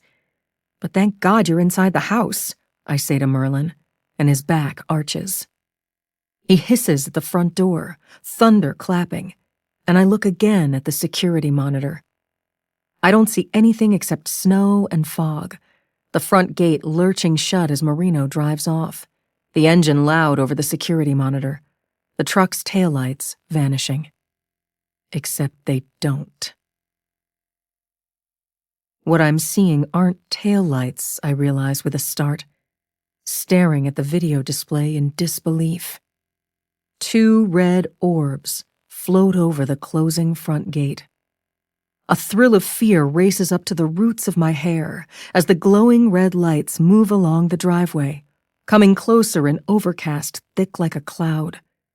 Merlin glares at the front door, a low growl in his throat, the fur standing up on his back. It's okay. We're safe in here, I say to him. This is why you stay inside now, please? I don't want you even thinking about going anywhere when we don't know what's lurking about. Bending down, I remove his plastic collar that Lucy 3D prints. An embedded electronic chip automatically opens the cat doors when Merlin decides to venture inside or out. Don't be angry. I hope he doesn't make a terrible fuss. Merlin has been known to caterwaul loud enough to wake the dead. He's destroyed blinds and curtains when feeling trapped. It's for your own good. I pet him again. I saw that very large owl a few minutes ago, the one I've warned you about, and an injured raccoon that might have been growling, which is why you shouldn't go out at night. And the weather's awful. Merlin is glued to me as I watch the monitor in the foyer. The 2 red orbs float blearily and in tandem over the foggy driveway, like something supernatural. I'm transfixed, curious and horrified, as the small red lights travel closer to the house, and I think of the video Dana Deletti took with her phone. I envision the bright red eyes of the phantom-like specter repeatedly seen around the time of the slasher murders. I remember police statements about the victims telling their friends and colleagues about seeing and hearing eerie red lights and sounds not long before their murders. I'm tempted to call Marino. But if I do, he'll come barreling back. That wouldn't be fair to my sister, and it's not necessary. I try Benton instead, and he answers on the first ring. They've just cleared the tractor-trailer off the highway, He says right away. How's the battery charge holding up? around 28%. He sounds tired, his patience beginning to fray, and that's saying a lot as stoic as he is. Traffic should start moving any minute. Benton, there's something strange going on. I'm looking at the monitor inside the entryway, and the red orbs are near the porch. I'm worried that any moment they're going to enter the house, and the figure in black will be in front of me, grinning and waving his knife. These 2 red lights on the property, I explain to Benton. Parting the drape next to the front door, I peer out the window, the red orbs moving closer. I'm looking at them out the window. They're floating in front of the house. I've no sooner said this than they vanish before my eyes. That's weird, I mutter, letting go of the drape. I see nothing on the monitor but the hulking shapes of trees and shrubs in grayness, and my footprints in the snow leading up the steps to the front door. I tell Benton what I saw and heard after Marino dropped me off a few minutes ago. The red lights reminded me of the phantom hologram, but I don't know what was in the woods. I heard howling and screaming, I explain. I know this sounds kooky. One thing you never sound is kooky, Benton replies, as I hang my coat in the entryway closet. I wish like hell I could get to you quicker. Where's your Glock? Upstairs, as usual. You should be carrying it. Let's don't start on that, I reply. Please go get it. I will, but I'm not seeing the red lights anymore. And maybe it was a big deer, as Marino suggested. But I don't believe it. Doesn't sound like it, Benton says. Keep the alarm on, and don't go outside again for any reason whatsoever. No fear of that, I'll be home soon, God willing, he promises, and we end the call. Chapter 13. I take off my boots, leaving them near the door.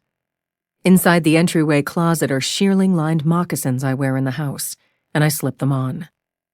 My feet are quiet on centuries-old pumpkin pine flooring original to the house and outbuildings. The wide, smooth boards are a deep, dark orange, the walls white plaster with rosy bricks wearing through. Exposed oak beams and curved wooden ceilings look like the ribs of a ship. I need to visit the wine cellar if you want to come along, I say to Merlin. When the house was built in the mid-1700s, it included a servant's back hallway leading to the cellar where a second kitchen was located. I hustle that way as Merlin slinks after me. Opening the door off the pantry, I turn on the light over old stone steps, the air cool and damp, carrying the faint scent of cannabis. I flip up another switch, the dangling light bulb overhead garishly bright on the low ceiling and brick walls. Merlin dashes to the dead-bolted basement door leading outside. He paces back and forth in front of the cat flap at the bottom of it, muttering and meowing irritably when it won't open. The wind howls, the storm heaving around us, the house shivering and creaking. I'm sorry, I tell Merlin, but there's no way you're going outside right now. I don't know why you'd want to. His answer is to hiss, suddenly clawing at the air as he often does down here. Marino swears the house is haunted. He claims to have experienced the paranormal. Laughter, metal clacking and clanging like sword fighting, a voice whispering in what he swears was Old English, although I'm not sure he would know what that sounds like.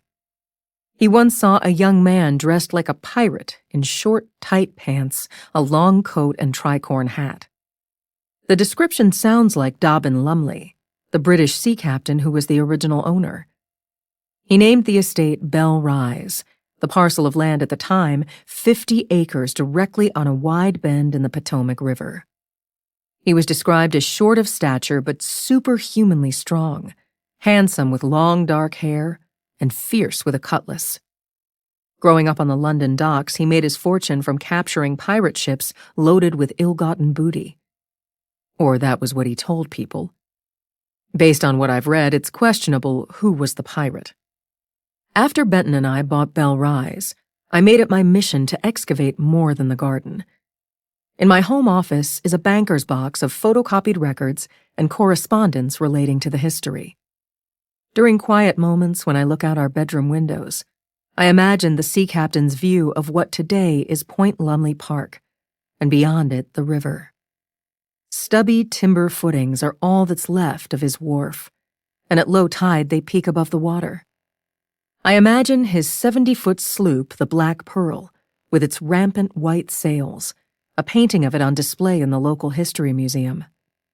I've never seen the sea captain's ghost down here in what used to be his cellar and servant's kitchen, but I've felt a presence. Scraping sounds, as if someone is looking through boxes of Benton's and my belongings. Footsteps on the floor above my head when no one else was home. Drafts of unearthly cold air. Shadows that move like wraiths. I'm not bothered by whatever is here and what it might mean. Benton isn't either. The first time we saw the house, we felt it wanted us living here. The weedy scent is stronger as I reach the old kitchen that my sister appropriated. It's nothing more than a fireplace that's been non-working for decades. On the soapstone countertop is a decarboxylator that looks like a large coffee thermos. Hanging from a wooden rod overhead are branches of cannabis curing. Beyond is a workbench scattered with tools. Then through a doorway is the large glass-doored wine cooler filled with reds and whites that Benton collects. Finding a Barolo, I slide it out of the rack. "I know you're upset that you can't go outside," I tell Merlin as he fusses. "How about I build us a nice cozy fire in the bedroom?" He shadows me back up the basement steps, and I leave the bottle of wine on the kitchen counter.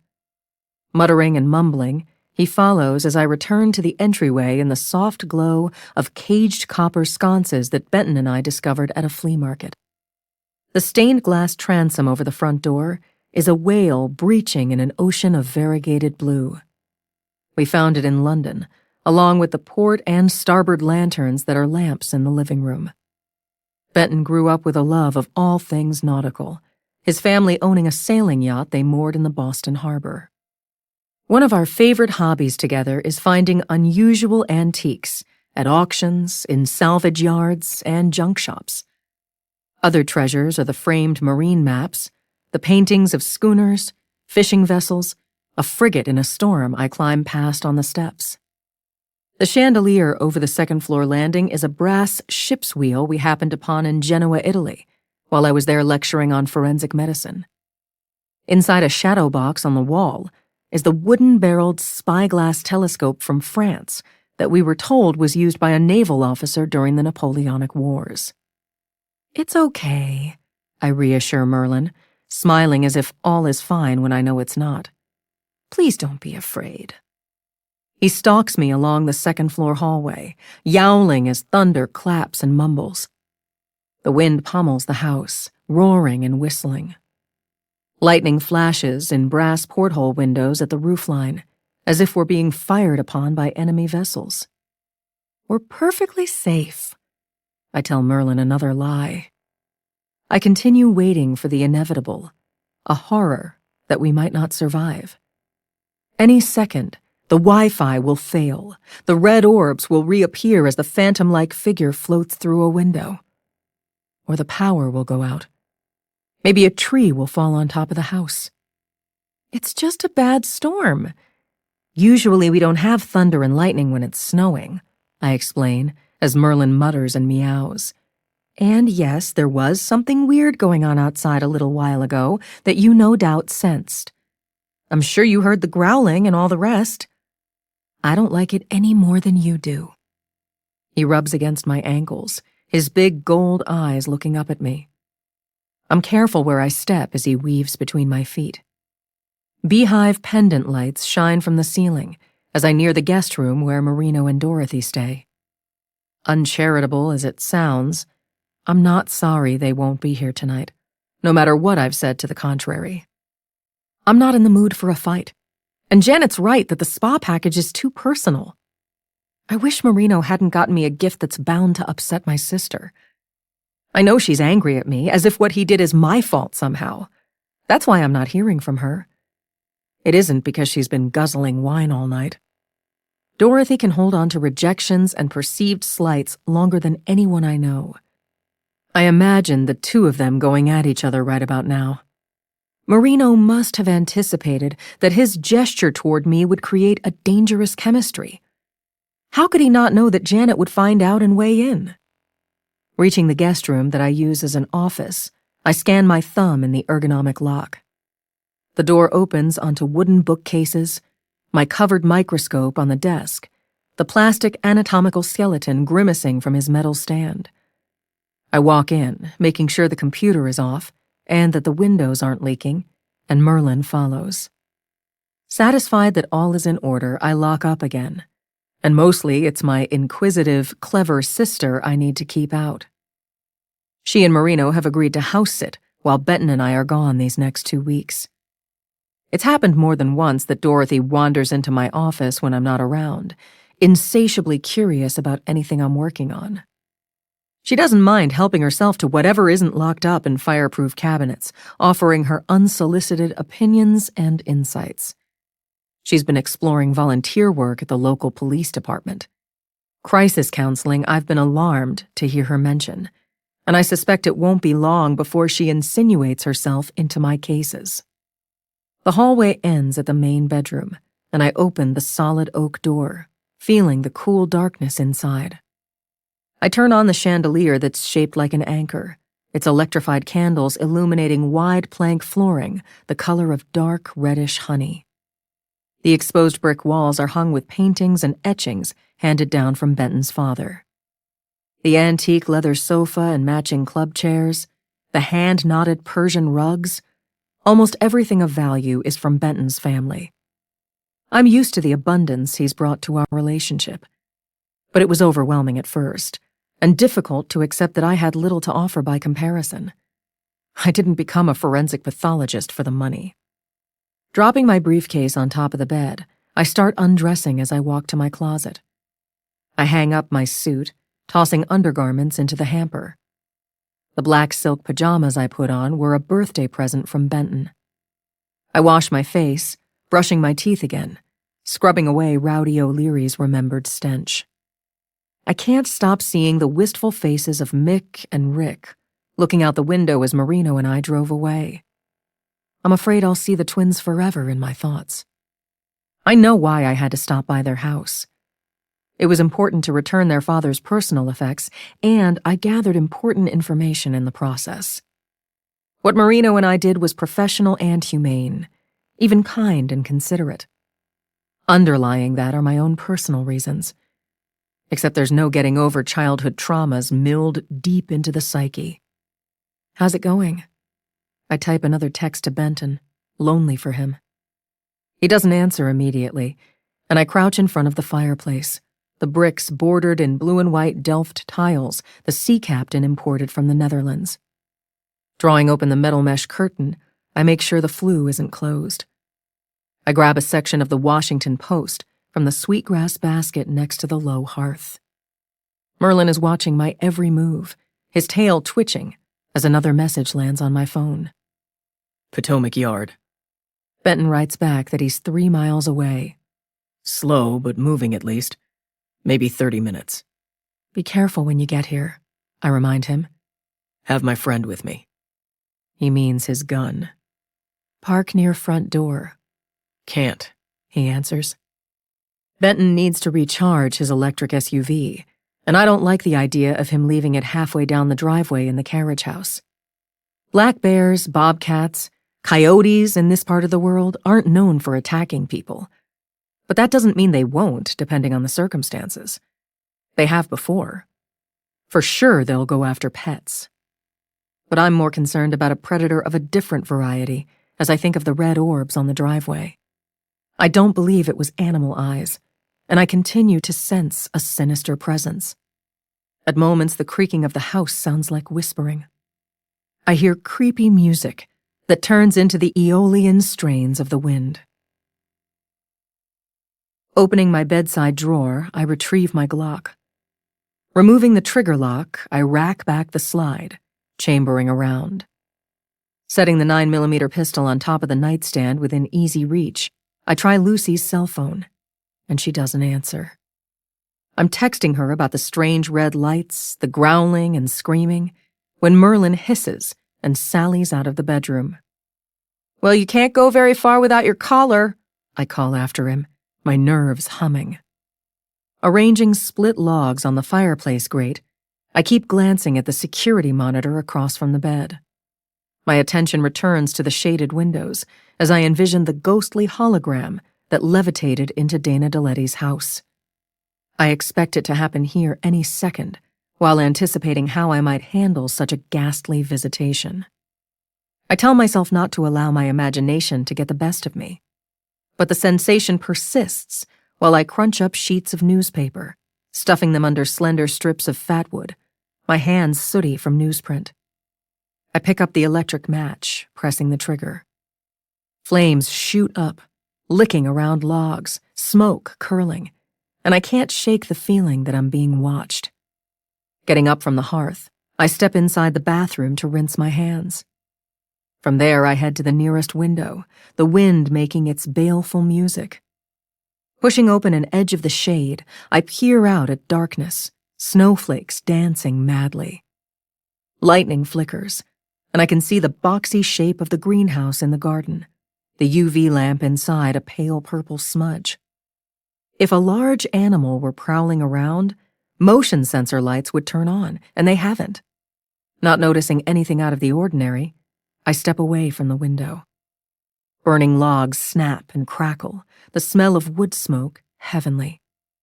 I pad barefoot to the tall cabinet that belonged to Benton's great-grandfather, an industrialist friendly with the Carnegies and Vanderbilts.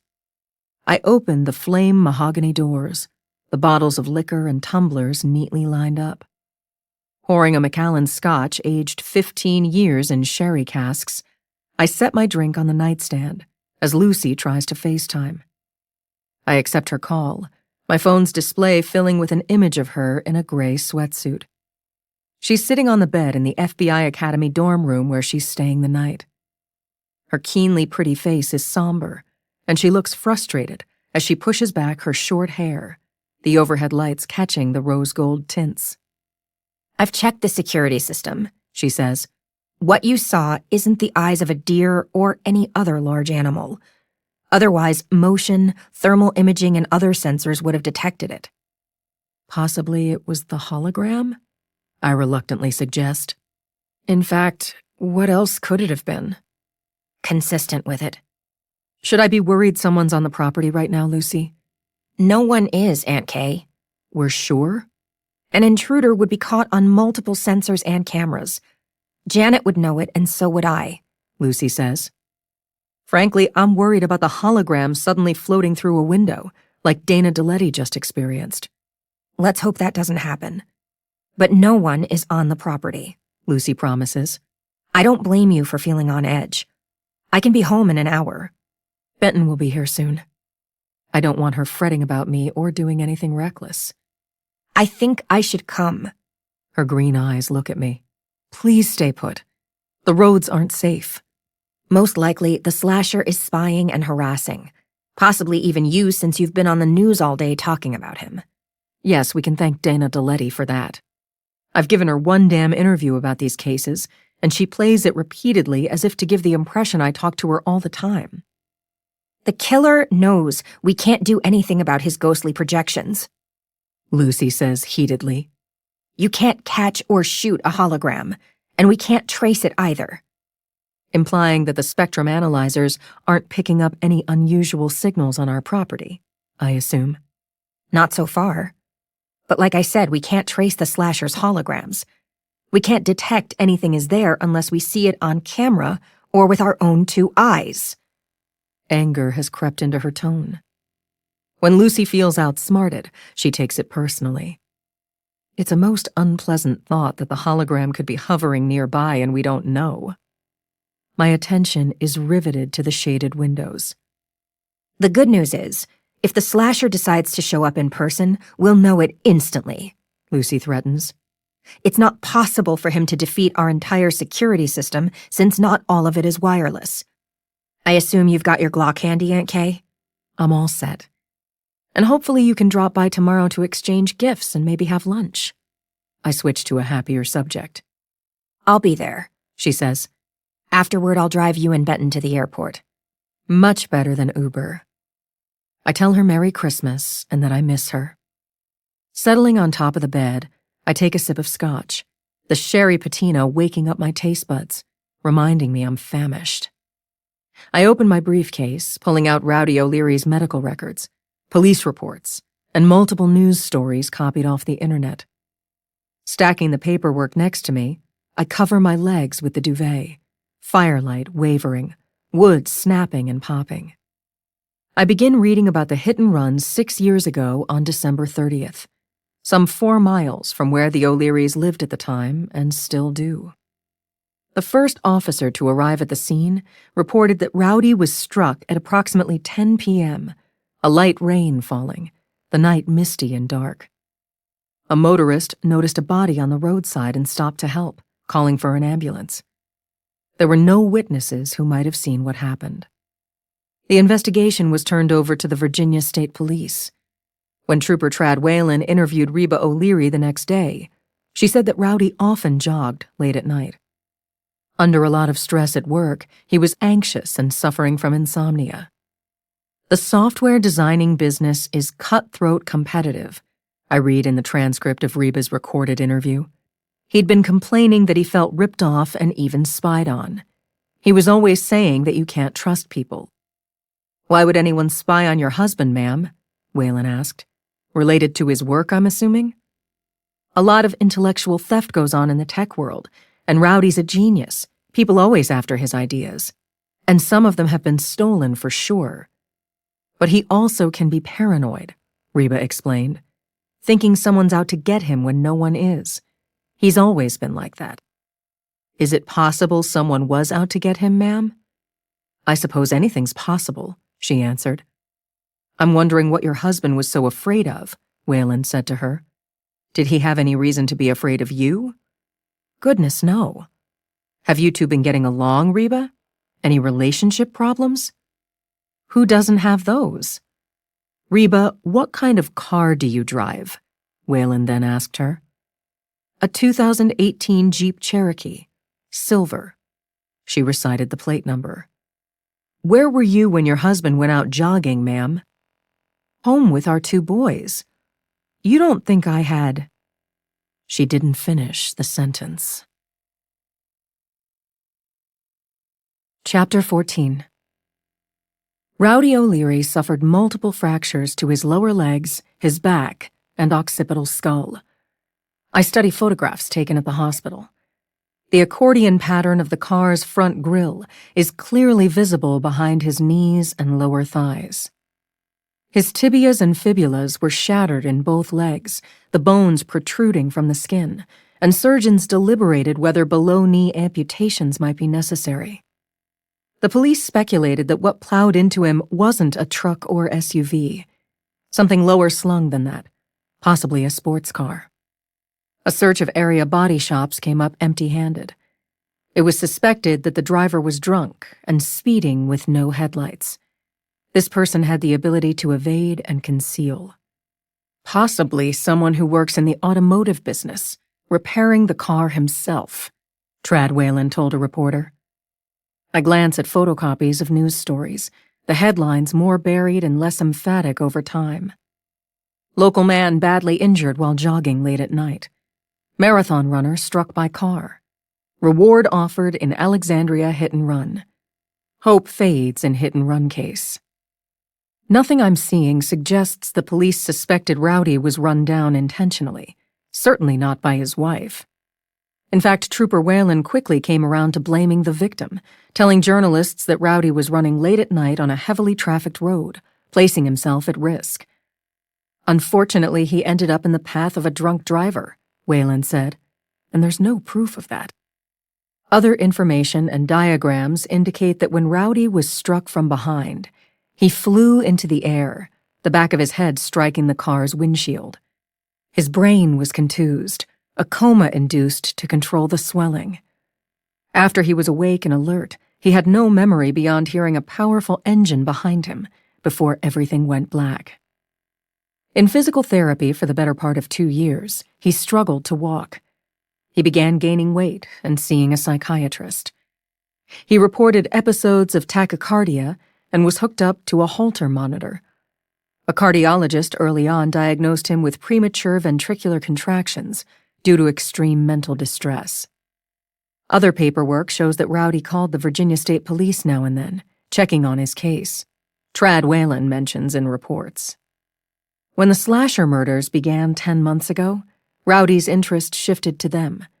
He became more fearful and was obsessed with the investigation.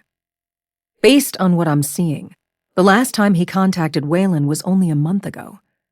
Rowdy called, "In ref to Phantom Slasher," I read. I asked if he had suspicions about who the slasher might be, Whalen wrote in a memo about his last phone call with Rowdy. He started making wild accusations about the government. He impressed me as increasingly paranoid and unstable. Included in the article is a photograph of Trooper Whalen, and he looks familiar posed in his state police dress uniform, a lot of dark blue and brass. His eyes are shadowed by a campaign hat as he smiles stiffly in front of an American flag. He appeared to be in his 30s then and somewhat brutish with a crew cut, the flattened nose of a prizefighter. I'm all but certain I saw him earlier in the year at Ivy Hill Cemetery, when I was there for the funeral of a former governor on a cold, rainy day. If I'm right that it's the same trooper, he was surly when directing me to park an unnecessary distance from the tent. "Could you park me any farther away?" I joked, but meant it. "If you're not careful, ma'am, I will," was his aggressive answer. I remember being taken aback by his overt hostility, as if he had a personal beef with me, and decided he was a chauvinist, maybe a misogynist. It wasn't the first time I'd encountered such uncivil behavior. When I began my career, scarcely anyone wanted a woman to be a medical examiner, much less a chief. Getting up from the bed, I stir the fire with a poker, sparks swarming up the chimney. I'm adding another log as I hear a car stopping at the gate, the engine quiet over the security camera microphones. My mood lifts as I see Benton's Tesla SUV in the monitor across from the bed. I watch him driving through the opening gate, stopping at the carriage house and climbing out. I can see his breath fogging and hear his feet crunching. I'm glad he put on boots before driving home, always keeping a pair in his car for when the weather takes a bad turn. He kicks away crusty snow in front of the double wooden doors. They scrape loudly as he swings them open, driving inside, getting out again to close and latch them. He trudges along the driveway to the house, and I see no sign of the raccoon or owl. Nothing growls or screams. The floating red lights are gone. I head downstairs in my pajamas and slippers, keeping my eye out for Merlin. I hope he's not in the basement, irritable or frightened. Knowing him, he's pacing back and forth, collarless in front of the cat door, upset that it won't open, as if he's lost his magical powers. At the bottom of the steps, I enter the code for the security system. I open the door for Benton, cold air rushing in. "Thank God," I tell him. "I was worried you'd never get here." "Nothing could keep me away," he says, as I reset the alarm instantly. Benton smiles into my eyes, unbuttoning his black wool coat that accentuates his tall leanness, his striking, chiseled features and platinum hair. The first time I laid eyes on him, long ago when I was the new chief in Richmond, I found him impossibly handsome. I still do. His cheeks and nose are red from the cold, and I take his briefcase, setting it on the entryway table. "Hi." He kisses me. "I'm so glad you're home safely." I hold him tight, his coat damp, his skin chilled from the storm. "Someone naughty has been in the liquor," he teases. I had a finger of whiskey. I find his lips again, giving him another taste. "Did you notice anything unusual while you were walking up from the carriage house? I didn't see anything on the monitor." "'Twas the night before, and nothing was stirring.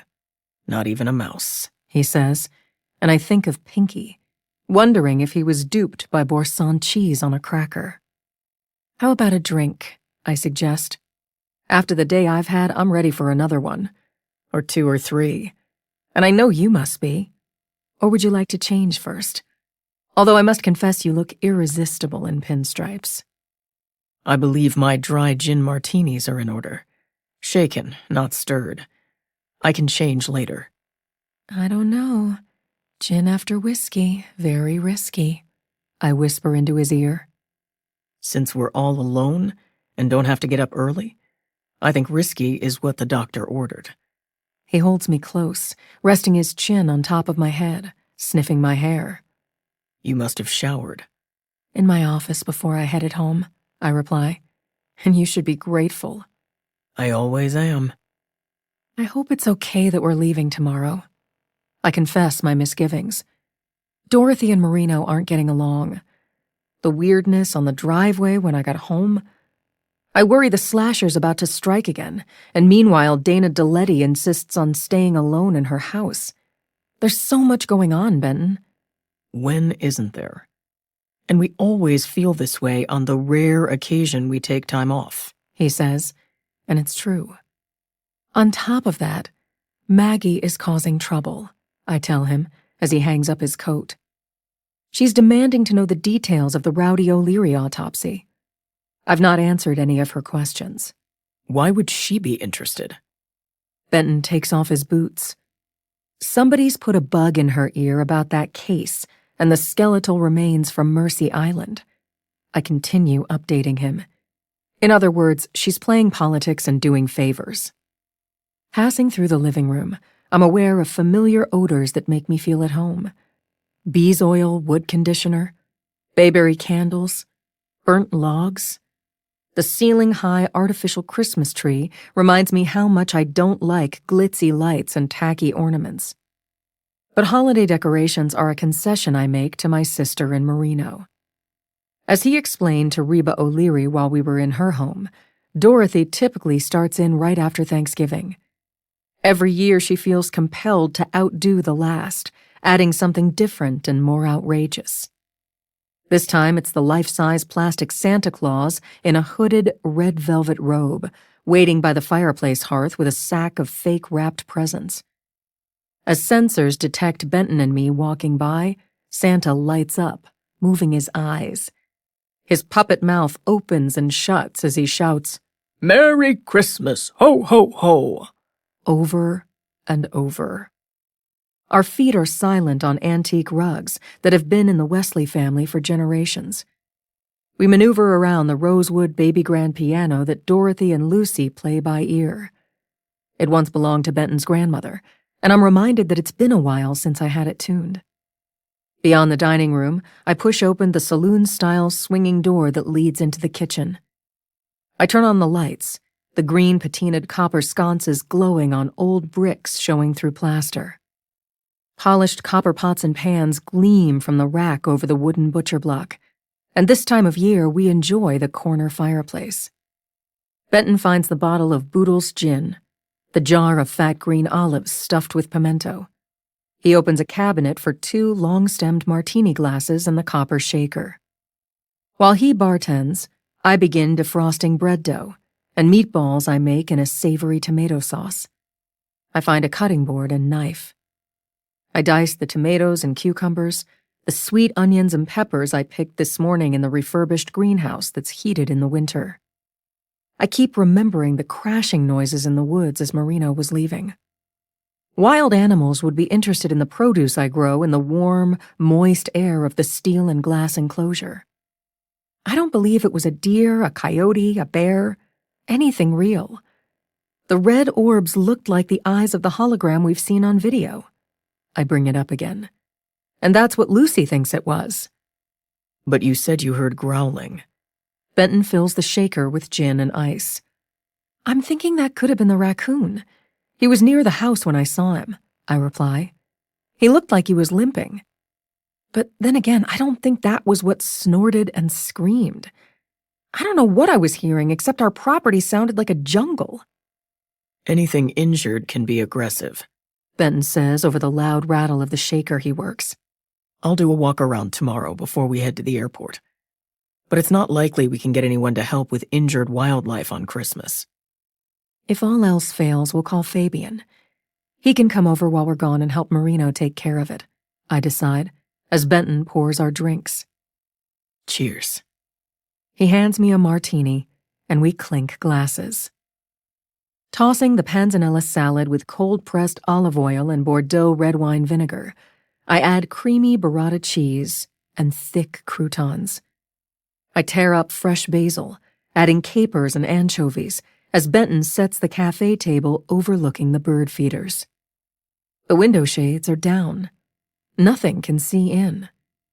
But I continue feeling watched. What do you think? I feed him a forkful of salad. Amazing, but needs something.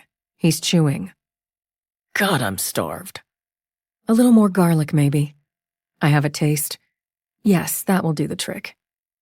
It sounds like there was more than one thing going on when Marino drove you home. Benton places the fork in the sink. The red lights may not be related to the growling and screaming. I'm not aware of anything like that being heard when the slasher's hologram shows up. Nothing similar has been recorded. Before it gets much later, I raise my martini again. Merry Christmas Eve. To us, Benton. We touch glasses again. There's no one I'd rather spend it with, he says. It's almost 11 when we sit down at the cafe table, the lights dimmed, a large candle burning. Rimsky-Korsakov's Christmas Eve suite is playing, a beautiful Barolo decanting, the bottle on the table so we can appreciate the label. 2016, a very good year. The kitchen smells like garlic and baking bread, a fire burning on the hearth. Benton has changed into the black watch plaid pajamas I got him last Christmas. He looks wonderful in candlelight, his brow gathered in a perplexed frown as I continue passing along what Reba O'Leary told me. I share what I learned from medical files and police reports, mentioning my misgivings about Trooper Trad Whalen. As Benton and I talk, we demolish plates of panzanella salad. I just think the slasher task force needs to be aware of all this, I'm saying. I always err on the side of passing along information, even if it may not be credible. And based on what I saw inside Rowdy O'Leary's office and learned from his wife, I think he had major psychiatric problems. Clearly he was fearful and anxious. He'd become obsessed with the slasher murders. A lot of people are, and for good reason. Benton reaches for his glass, the wine ruby red in candlelight. I'm sure you can guess the number of baseless tips we get daily on the slasher hotline. Many of them are from the same unbalanced people. They leave rambling messages about government conspiracies. Apparently the slasher is why Rowdy started carrying his revolver when he went out to fish or run errands or whatever, I explain. He also became fastidious about setting the security system. And maybe it was more than just the murders all over the news. Maybe he was afraid of something else. Depression with paranoid features could be the reason, but not necessarily. Benton tears off a piece of crusty bread, dipping it into tomato sauce. The question is whether he was like that before the hit and run. According to him, it wasn't an accident, I explain. His wife says he worried that someone ran him over deliberately. It doesn't mean much if he thought that. Benton rests his fork on the edge of his salad plate. People who aren't well? He taps his temple. Sadly, they say all kinds of things. He'd been working from home ever since the hit and run, I reply. He spent a lot of money, according to his wife. I'm wondering where he was getting it, paying cash for an expensive emerald ring. Did he really have clients? Let's see if Janet has any answers, Benton says, as sleet clicks against windows.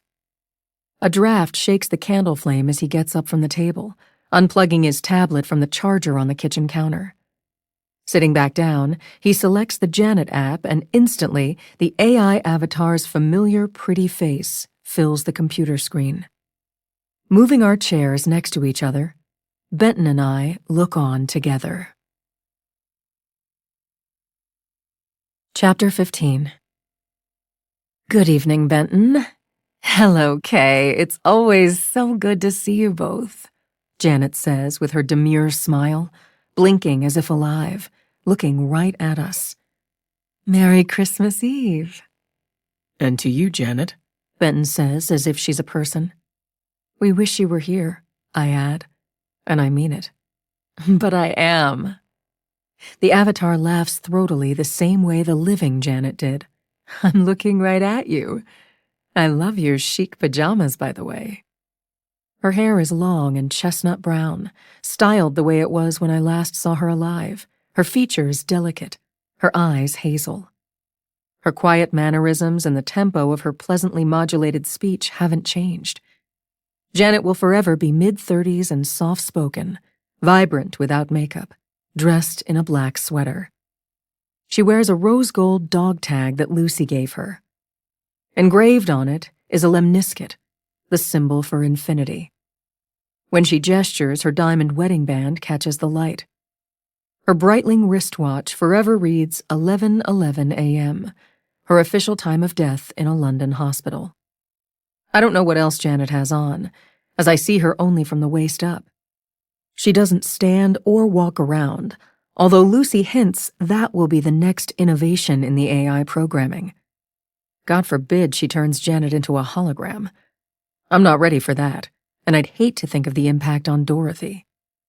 I understand all too well how my sister fell into the trap of emotionally connecting to a computer generation. Communicating with Janet can be addictive. I make a point of talking to her sparingly, not wanting our visits to be an all-consuming habit. On top of that, her tendency to crash boundaries and tattle has made me leery. I'm glad Benton finally got home in this terrible weather, Janet is saying to us, warmly and with easy familiarity. I'm happy to see you're having a late supper. She looks at our dishes on the table. Your panzanella salad, if I'm not mistaken, Kay? Yes, I reply, reminded that she can see what the tablet's camera does. Janet can appropriate any of our security cameras, including ones in the house that aren't turned on at the moment. Also, your meatballs and crusty bread, reminding me how much I miss your cooking. Best of all, hanging out in the kitchen talking. And I see you're working on a very nice bottle of Giuseppe Rinaldi Barolo, 2016. Bold but light.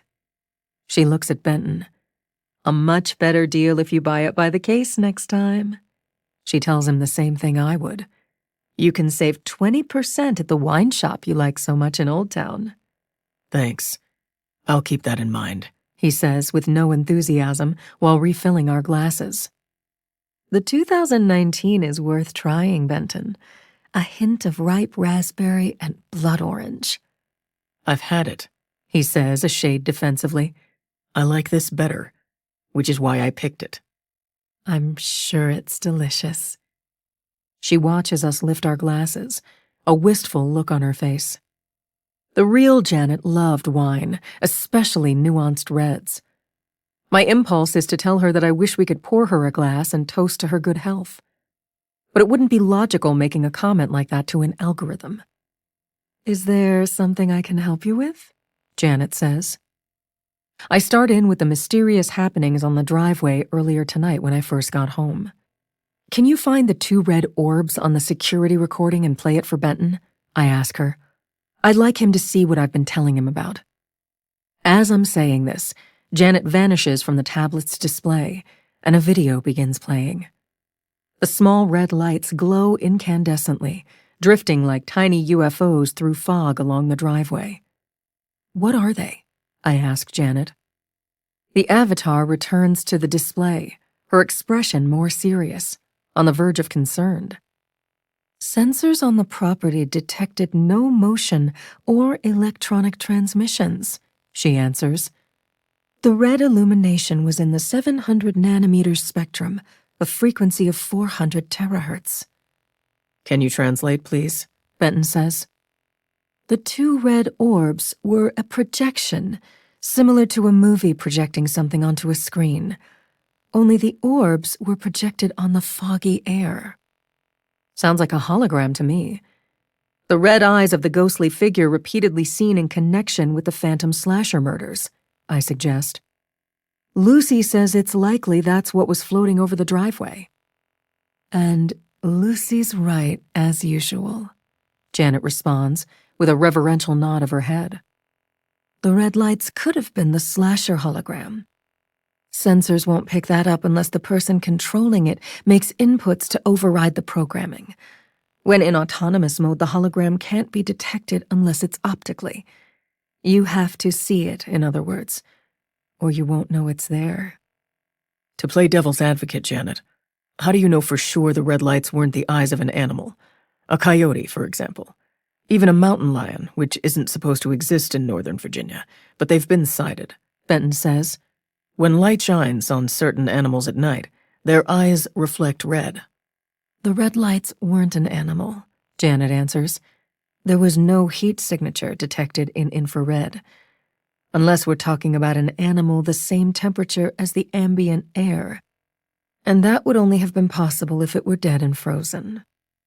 Now, if you'll play the recording of the strange sounds I heard, the growling, the sticks snapping and such, I tell Janet.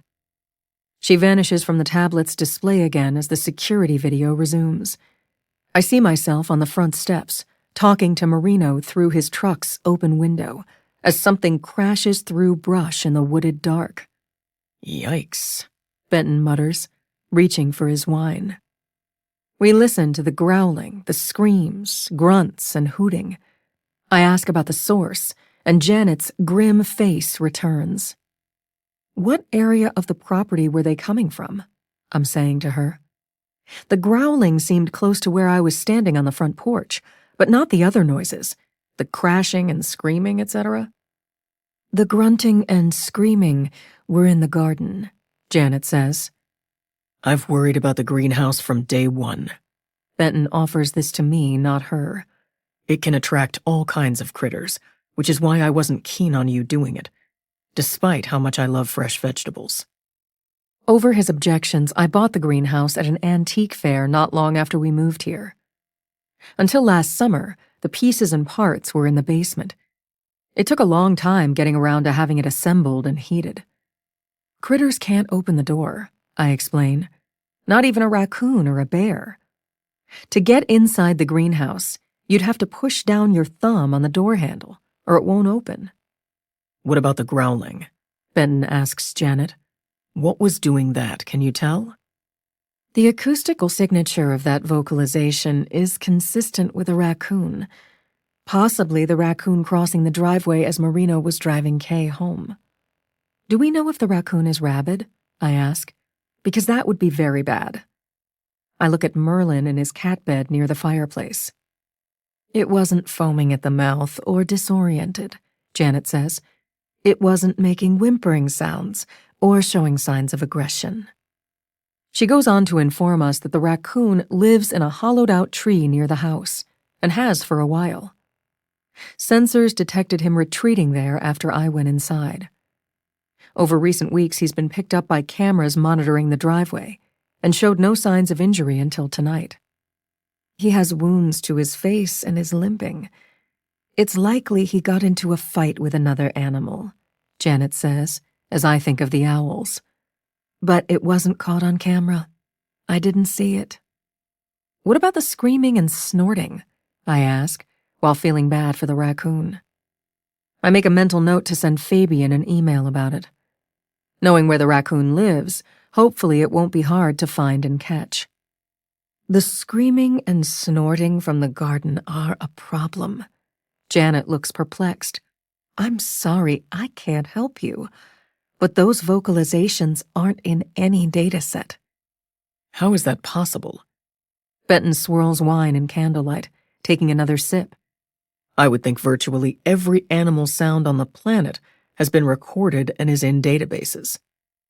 The vocalizations are inconsistent with any known animal sounds on this planet.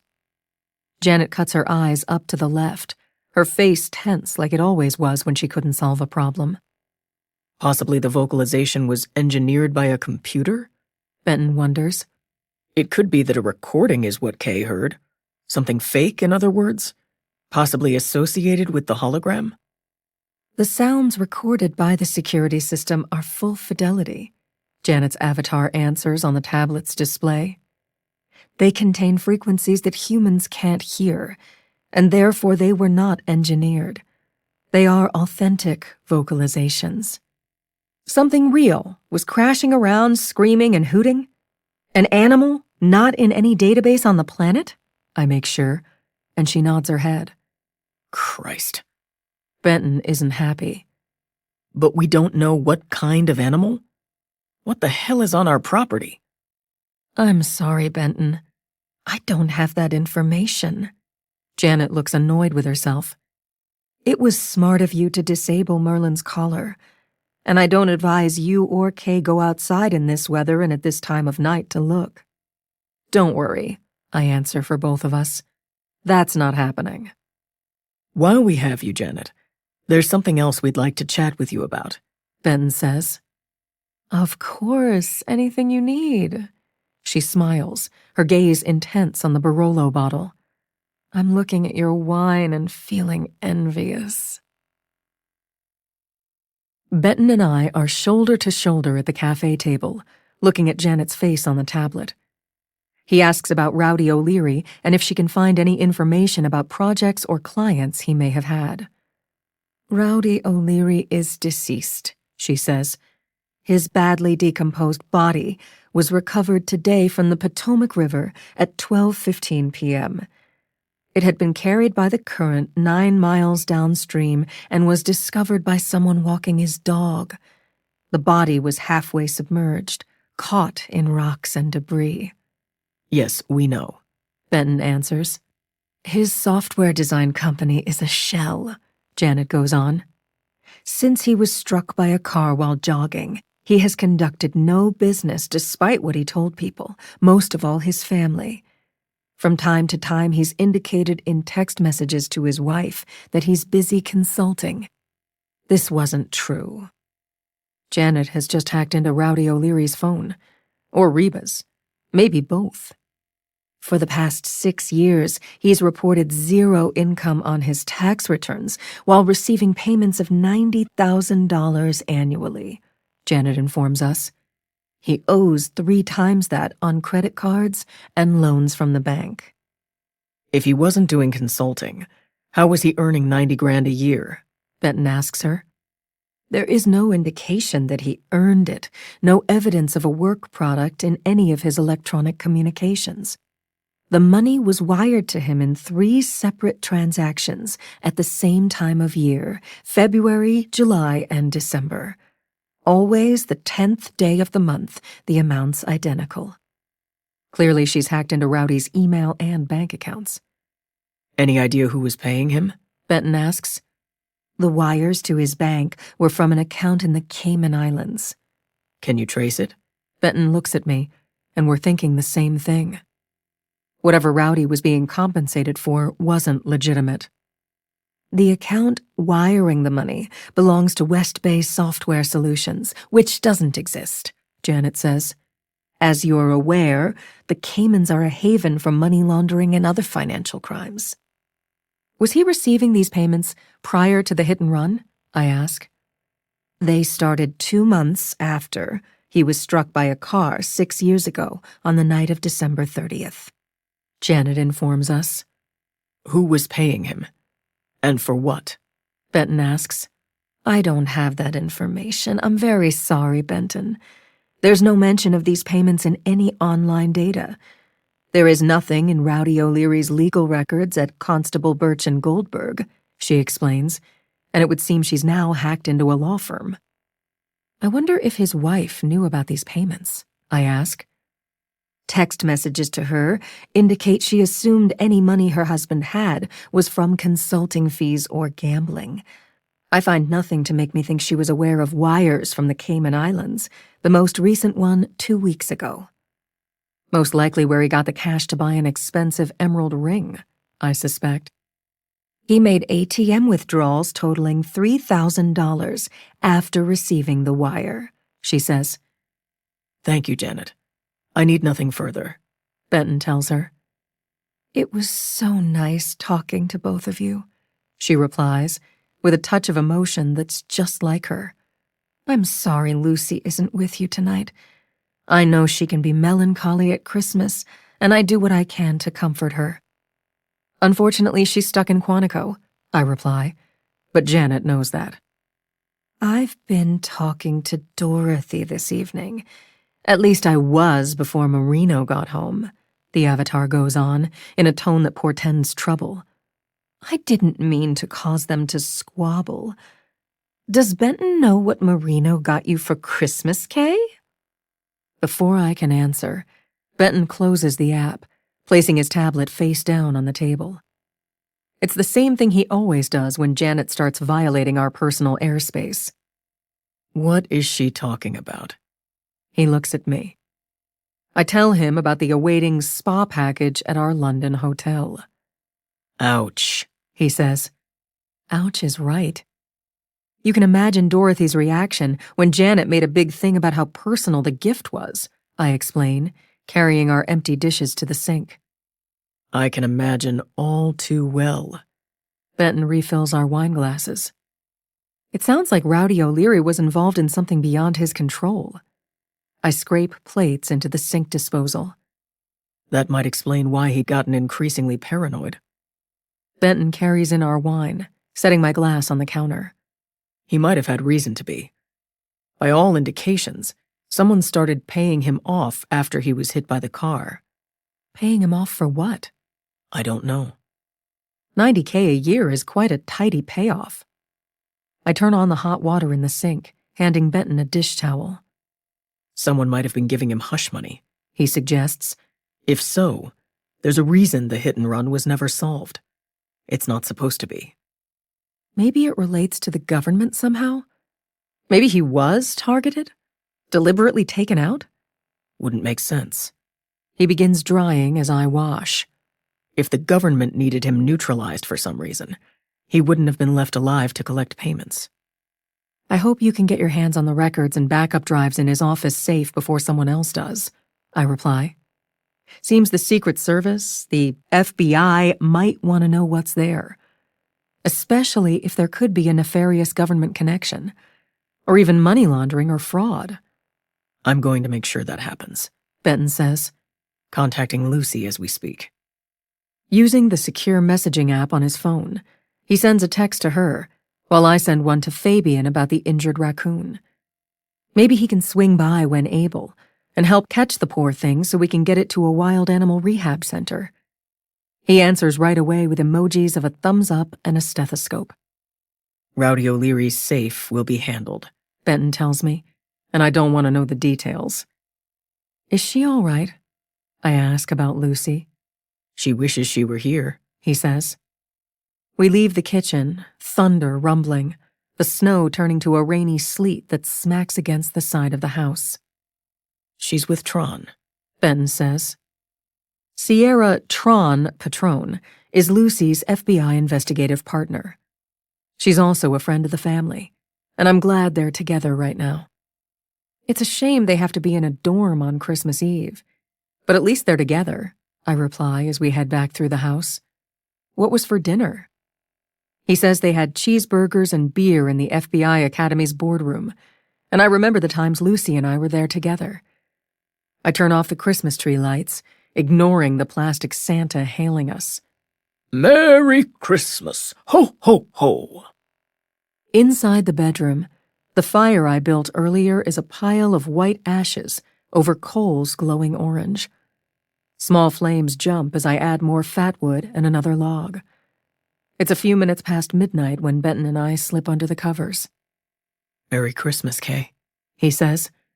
I could give you one of your presents now, if you'd like. Depends on what present you're talking about. I move closer, feeling him in firelight. I think you know. He begins unbuttoning my pajamas. Chapter 16. The wind moans around the house like a horror movie, remnants of a bad dream deconstructing like clouds as I reach for my phone vibrating on the nightstand.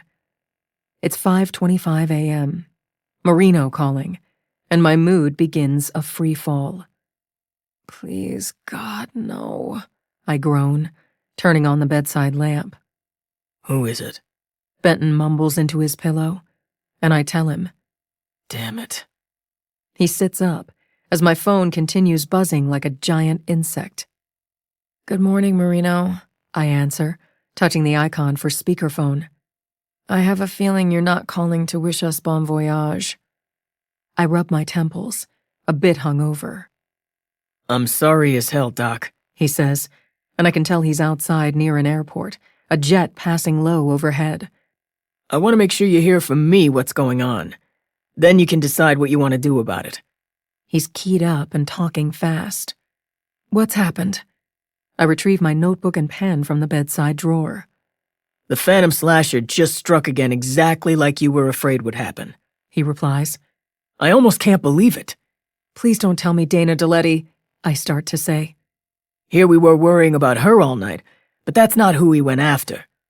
It makes me wonder if sicking the fake ghost on her was to send us down the wrong rabbit hole, Marino says. We're so busy thinking she's the next to get whacked, and meanwhile the slasher has his sights set elsewhere. I jot down the date, December 25th, Christmas. Benton plumps pillows behind him, sitting up, listening as he unlocks his phone. 2 victims here in Alexandria, Marino goes on. The female, a psychiatrist, is dead in bed. The male victim, still alive, Zane Willard, 23 years old, a grad student at William & Mary. He's an intern at the White House based on the ID badge and other personal effects I found at the scene. Willard? As in Senator Calvin Willard, who's running for president? I ask, while Benton scrolls through communications on his phone's secure messaging app. I'm told that's his uncle, explaining Zane Willard's cushy gig in the West Wing and why the feds are rolling in. We can expect a shit show. It's not a good time to be headed out on vacation, Marino advises, as if I'm a slacker. What about the female victim? I turn the page in my notebook. Do we have a name? Georgine Duval, he replies, a chill of disbelief touching me. The house where it happened belongs to her. I may know who that is. I look at Benton. If it's the same Georgine Duval, we were acquainted back in Lucy's UVA days. More than acquainted, it drums in my mind. I knew the psychiatrist well. Born in Charlottesville, DOB August 1, 1965, Marino recites. Her husband Liam Duval died 8 years ago, according to what I found on the internet, without asking Janet since she's on my shit list at the moment. It's the same person, based on information I'm getting as we're talking. Benton confirms.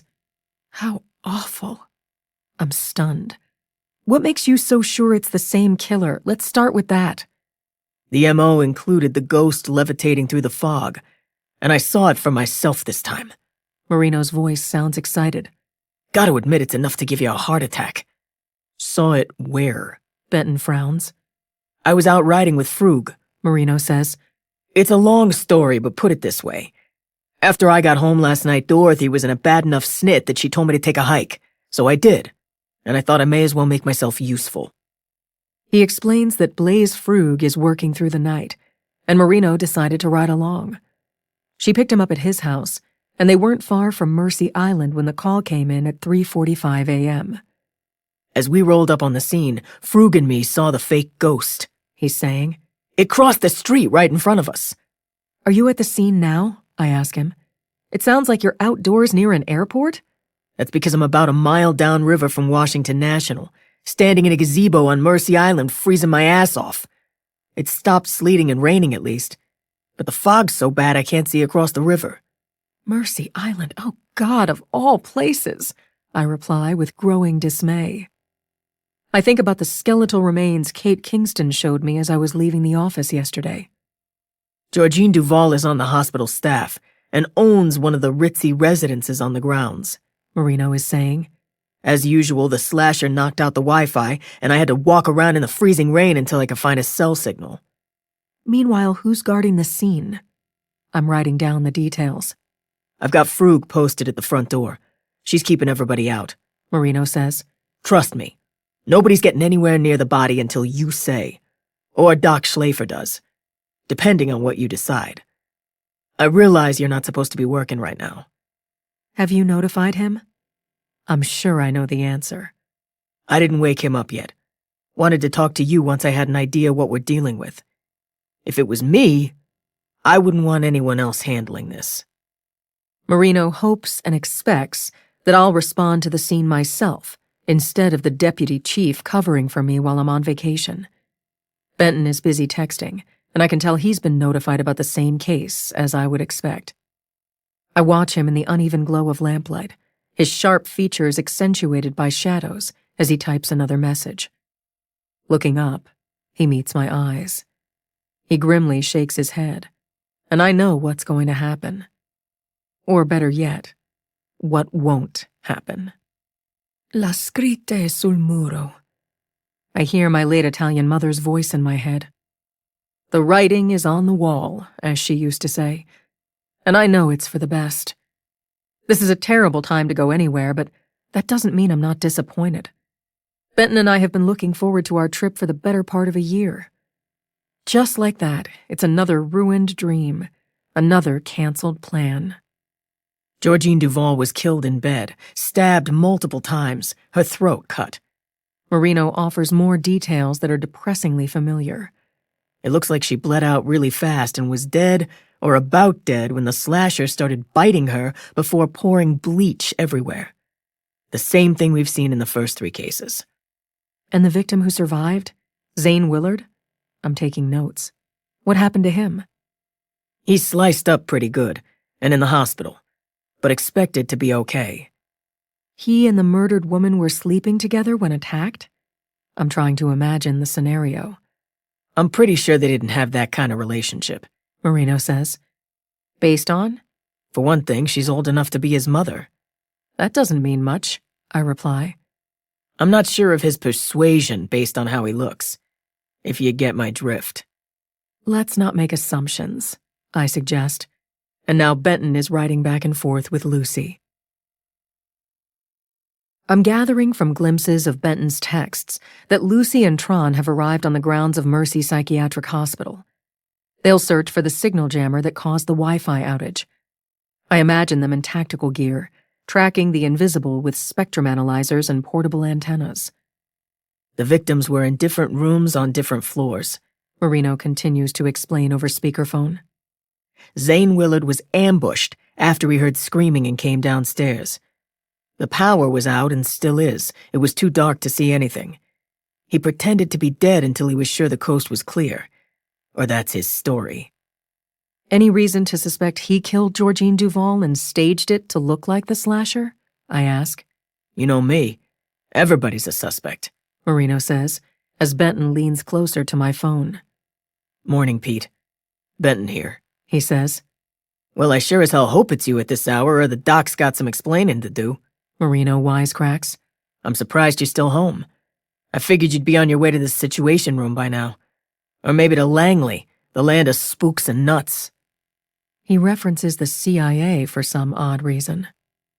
This is 4 times in the past 6 months that a health professional has been targeted. Benton skims through information Lucy is sending him. What's significant this time is the location. Our favorite cuckoo's nest, Marino says. Makes me wonder if the slasher has some personal connection to the place. Maybe a former techie genius patient. Do we have any idea how the killer accessed the house where this happened? Benton asks. No sign of forcible entry, Marino says. No footprints coming or going by the time we got there, except for the cop who entered the house to check on the female victim. She was obviously dead. You could see the bloody trail from when Zane Willard left the house to find a phone signal. But the conditions were bad then and only worse now, everything melting. What about tire tracks? Benton asks. The killer had to get to the scene somehow, unless he was already there. When the first officer arrived at the entrance to the island, there were no tire tracks on the road leading to the house. That's what he claims. Unless the tire tracks were there and the rain eradicated them, Benton suggests.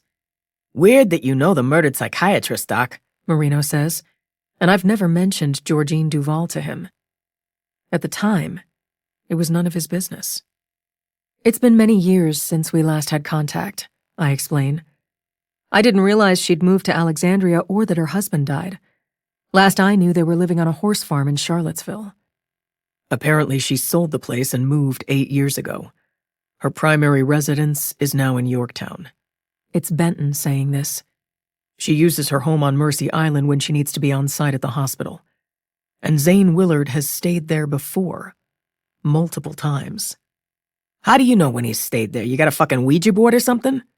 Marino's voice over speakerphone isn't gracious about it.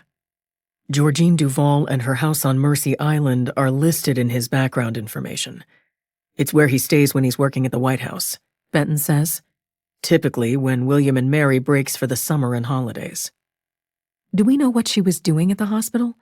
Possibly seeing patients? I inquire. When did she get there? How long ago? I envision the psychiatrist's strong face and warm, dark eyes.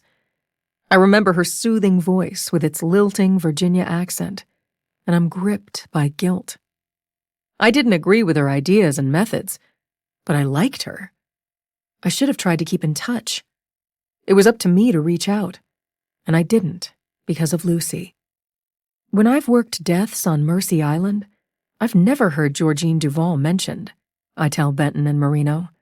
I've never seen her name on any paperwork, what little I managed to get from the staff. She started there around the time her husband died, according to intel I'm getting from Lucy, Benton says, and I worry how she's reacting to the news about her former psychiatrist's brutal death. Early in my career, Georgine Duval directed the mental health services at the University of Virginia. Lucy was a student there, her freshman year a difficult one personally. Tormented by emotions she didn't understand, she was drinking too much and engaging in reckless behavior. Intensive and frequent counseling sessions with Georgine went on for months, before Lucy quit without explanation. The most I could get out of her was that she no longer found the therapy helpful. Was Zane Willard renting a room from Georgine Duval? I ask, propped up in bed, writing down the information. I'm wondering why he was staying with her and had before. All I know is what Zane Willard told the first responding officer. Marino's big voice sounds inside the bedroom. Zane and Georgine Duval had moved into her house on Mercy Island 2 weeks ago. Meaning the slasher must have been watching and knew her whereabouts, Benton says. He's probably been spying on her with his hologram, which you claimed to see when you arrived at the scene, Pete? It's not what I claim, He cranks. I saw it, as did other people. Frug and me were parking when the thing appeared as the ambulance was driving away with Zane Willard. Describe it, Benton says. The same figure in black, his eyes glowing red, exactly what Dana Deletti saw inside her bedroom. He was waving a big knife around and I almost pulled out my gun. A lot of good it would have done to shoot a damn ghost. I'll point out that attacking 2 victims and leaving one of them alive is a deviation from the previous cases, Benton says. Those women lived alone. Their bodies weren't found for several days. My guess is Georgine Duval was the intended target, and the slasher didn't realize more than one person was in the house, Marino answers. He was caught off guard. That's quite an oversight for someone who obsessively stalks and spies. Benton pushes off the bed covers. Obviously, he's losing control, the same way Bundy did in the end when he went on his rampage in the Florida sorority house. Marino holds forth as if he's the profiler. There are departures from what we've seen in the previous cases. Benton climbs out of bed. Considering the details all over the internet, we have to worry about copycats. I don't believe a copycat did what I just saw. Marino is getting impatient.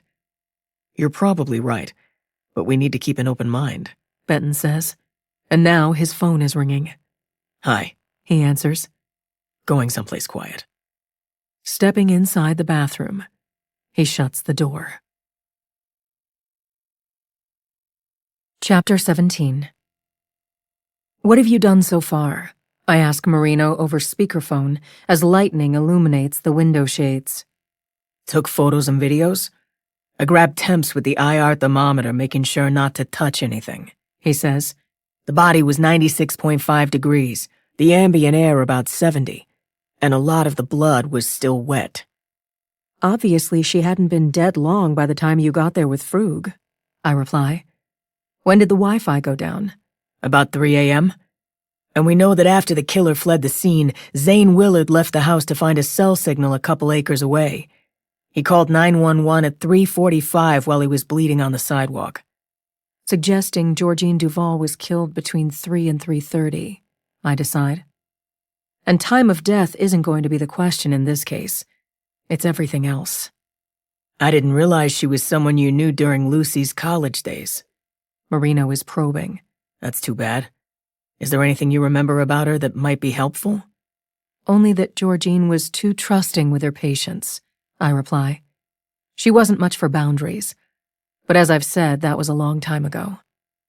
If you're not up to dealing with the case, I understand. I can call Doc Schlafer, Marino says, and he doesn't mean it.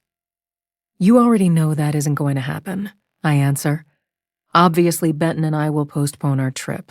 That's too bad. What a shame, Doc. Marino doesn't mean that either. But it's a good thing, because on top of everything else, I'm pretty sure there are spooks roaming around out here. And I'm not talking about holograms now, I'm talking about the CIA. What makes you say that? A little while ago, these 2 guys appeared out of nowhere in an old pickup truck. They got in my face demanding to see my creds, asking all kinds of questions, treating me like a suspect if you can believe it. Marino protests. I can believe it easily. His default is to be distrusting, aggressive, and non-collaborative. I can imagine how he acted when confronted by undercover agents of any description. They wanted to search my backpack, so I said, be my guest, knock yourself out. He goes on. Nothing much in it but crime scene shit, extra ammo, my protein bars, the roll of toilet paper I always carry. What were they looking for? Do you have any idea?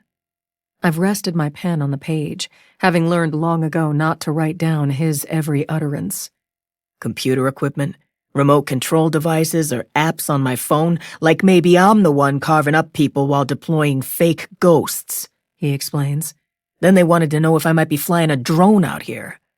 Why were they asking? Did they say? No, but one must have been detected in the area, which doesn't make sense, Marino replies. The weather isn't drone-friendly. The wind quite strong, he explains. And it was much too early for a TV crew to be flying a drone. The media doesn't know what's happened yet. And it couldn't have been the local cops or the feds, he goes on. Not the CIA either, right? Or the two spies would have known whose drone it was. So that leaves the slasher. What made you think the two men are spies? I continue glancing at the closed bathroom door, Benton's voice a murmur as he talks on the phone.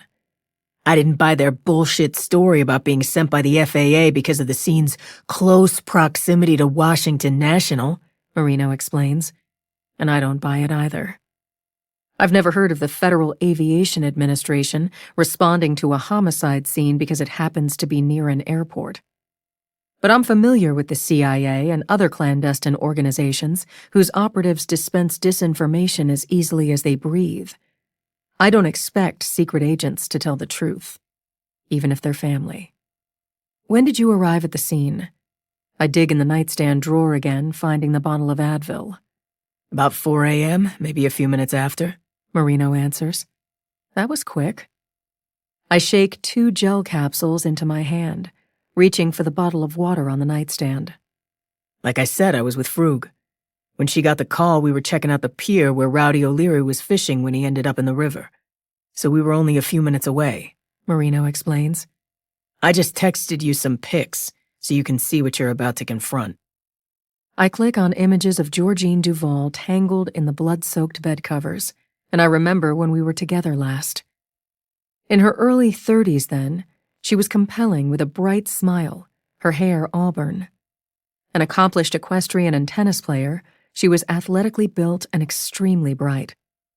Her short hair is so bloody now I can't tell the color, her nude body savaged by multiple sharp force injuries. The bowels protrude from the slashed open abdomen, the cuts to the neck deep, the lower arms and hands gashed. Several fingers are almost severed. After the fact, the killer poured the bleach, leaving the empty bottle in plain view on the bedroom floor, Marino says. The same high-concentrate brand? I envisioned the white gallon jug I've seen before, the potent chlorine solution destructive to DNA and other biological evidence. You got it, Marino says. And as you can see, he bit the shit out of her. He was more violent with her than the others. Again, making me wonder if he has some personal connection with her in the hospital. Possibly, I reply. But Benton says the violence is escalating. That will only get worse. I zoom in on the breasts and buttocks, the multiple bite marks avulsing the skin and underlying tissue. The gruesome wounds are more animal-like than human, and would have been excruciatingly painful. But based on the lack of a vital response, she no longer had a blood pressure by then. Thankfully, she wasn't feeling anything. Damn good thing you and Benton didn't buy a place on Mercy Island, can you imagine? Marino then says. You should be glad for a lot of reasons. It was never a consideration. Me and Dorothy refused to even look. No way we'd live on the grounds of a loony bin, he says with his usual sensitivity. Especially not that one. But I bet you could get a deal now. Like a lot of grand places from long ago, Mercy Psychiatric Hospital has sold off most of its land to afford staying open. Centuries-old cottages, treatment pavilions, and other outbuildings have been converted into luxury properties with stunning views of the Potomac River. There are hiking trails, a dog park, and, of course, the fitness center where the ancient cemetery once was. Unfortunately, we know from past experience that the hospital won't be cooperative, I'm saying to Marino. I understand from Maggie that Graydon Crowley is still the director. Unfortunately. A damn shame. I keep hoping he'll retire. I envision his whiskey-flushed face and shifty eyes. I've tried to call, but he's not answering. No big surprise. Marino's dislike of him sounds over the phone. Bottom line, he's not going to tell us shit, just like he didn't the last time we were there. That was a year ago, when a patient allegedly hanged himself with a strand of Christmas lights lashed to a radiator. I was given no satisfactory explanation for how he got hold of a ligature.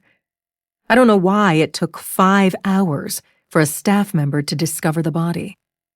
Despite repeated requests, I've yet to receive the most basic information. The latest status of the Wi-Fi outage? I close my notebook, clipping the pen to the cover. No luck yet, Marino says. And the weather? It's too foggy to see across the river, He tells me.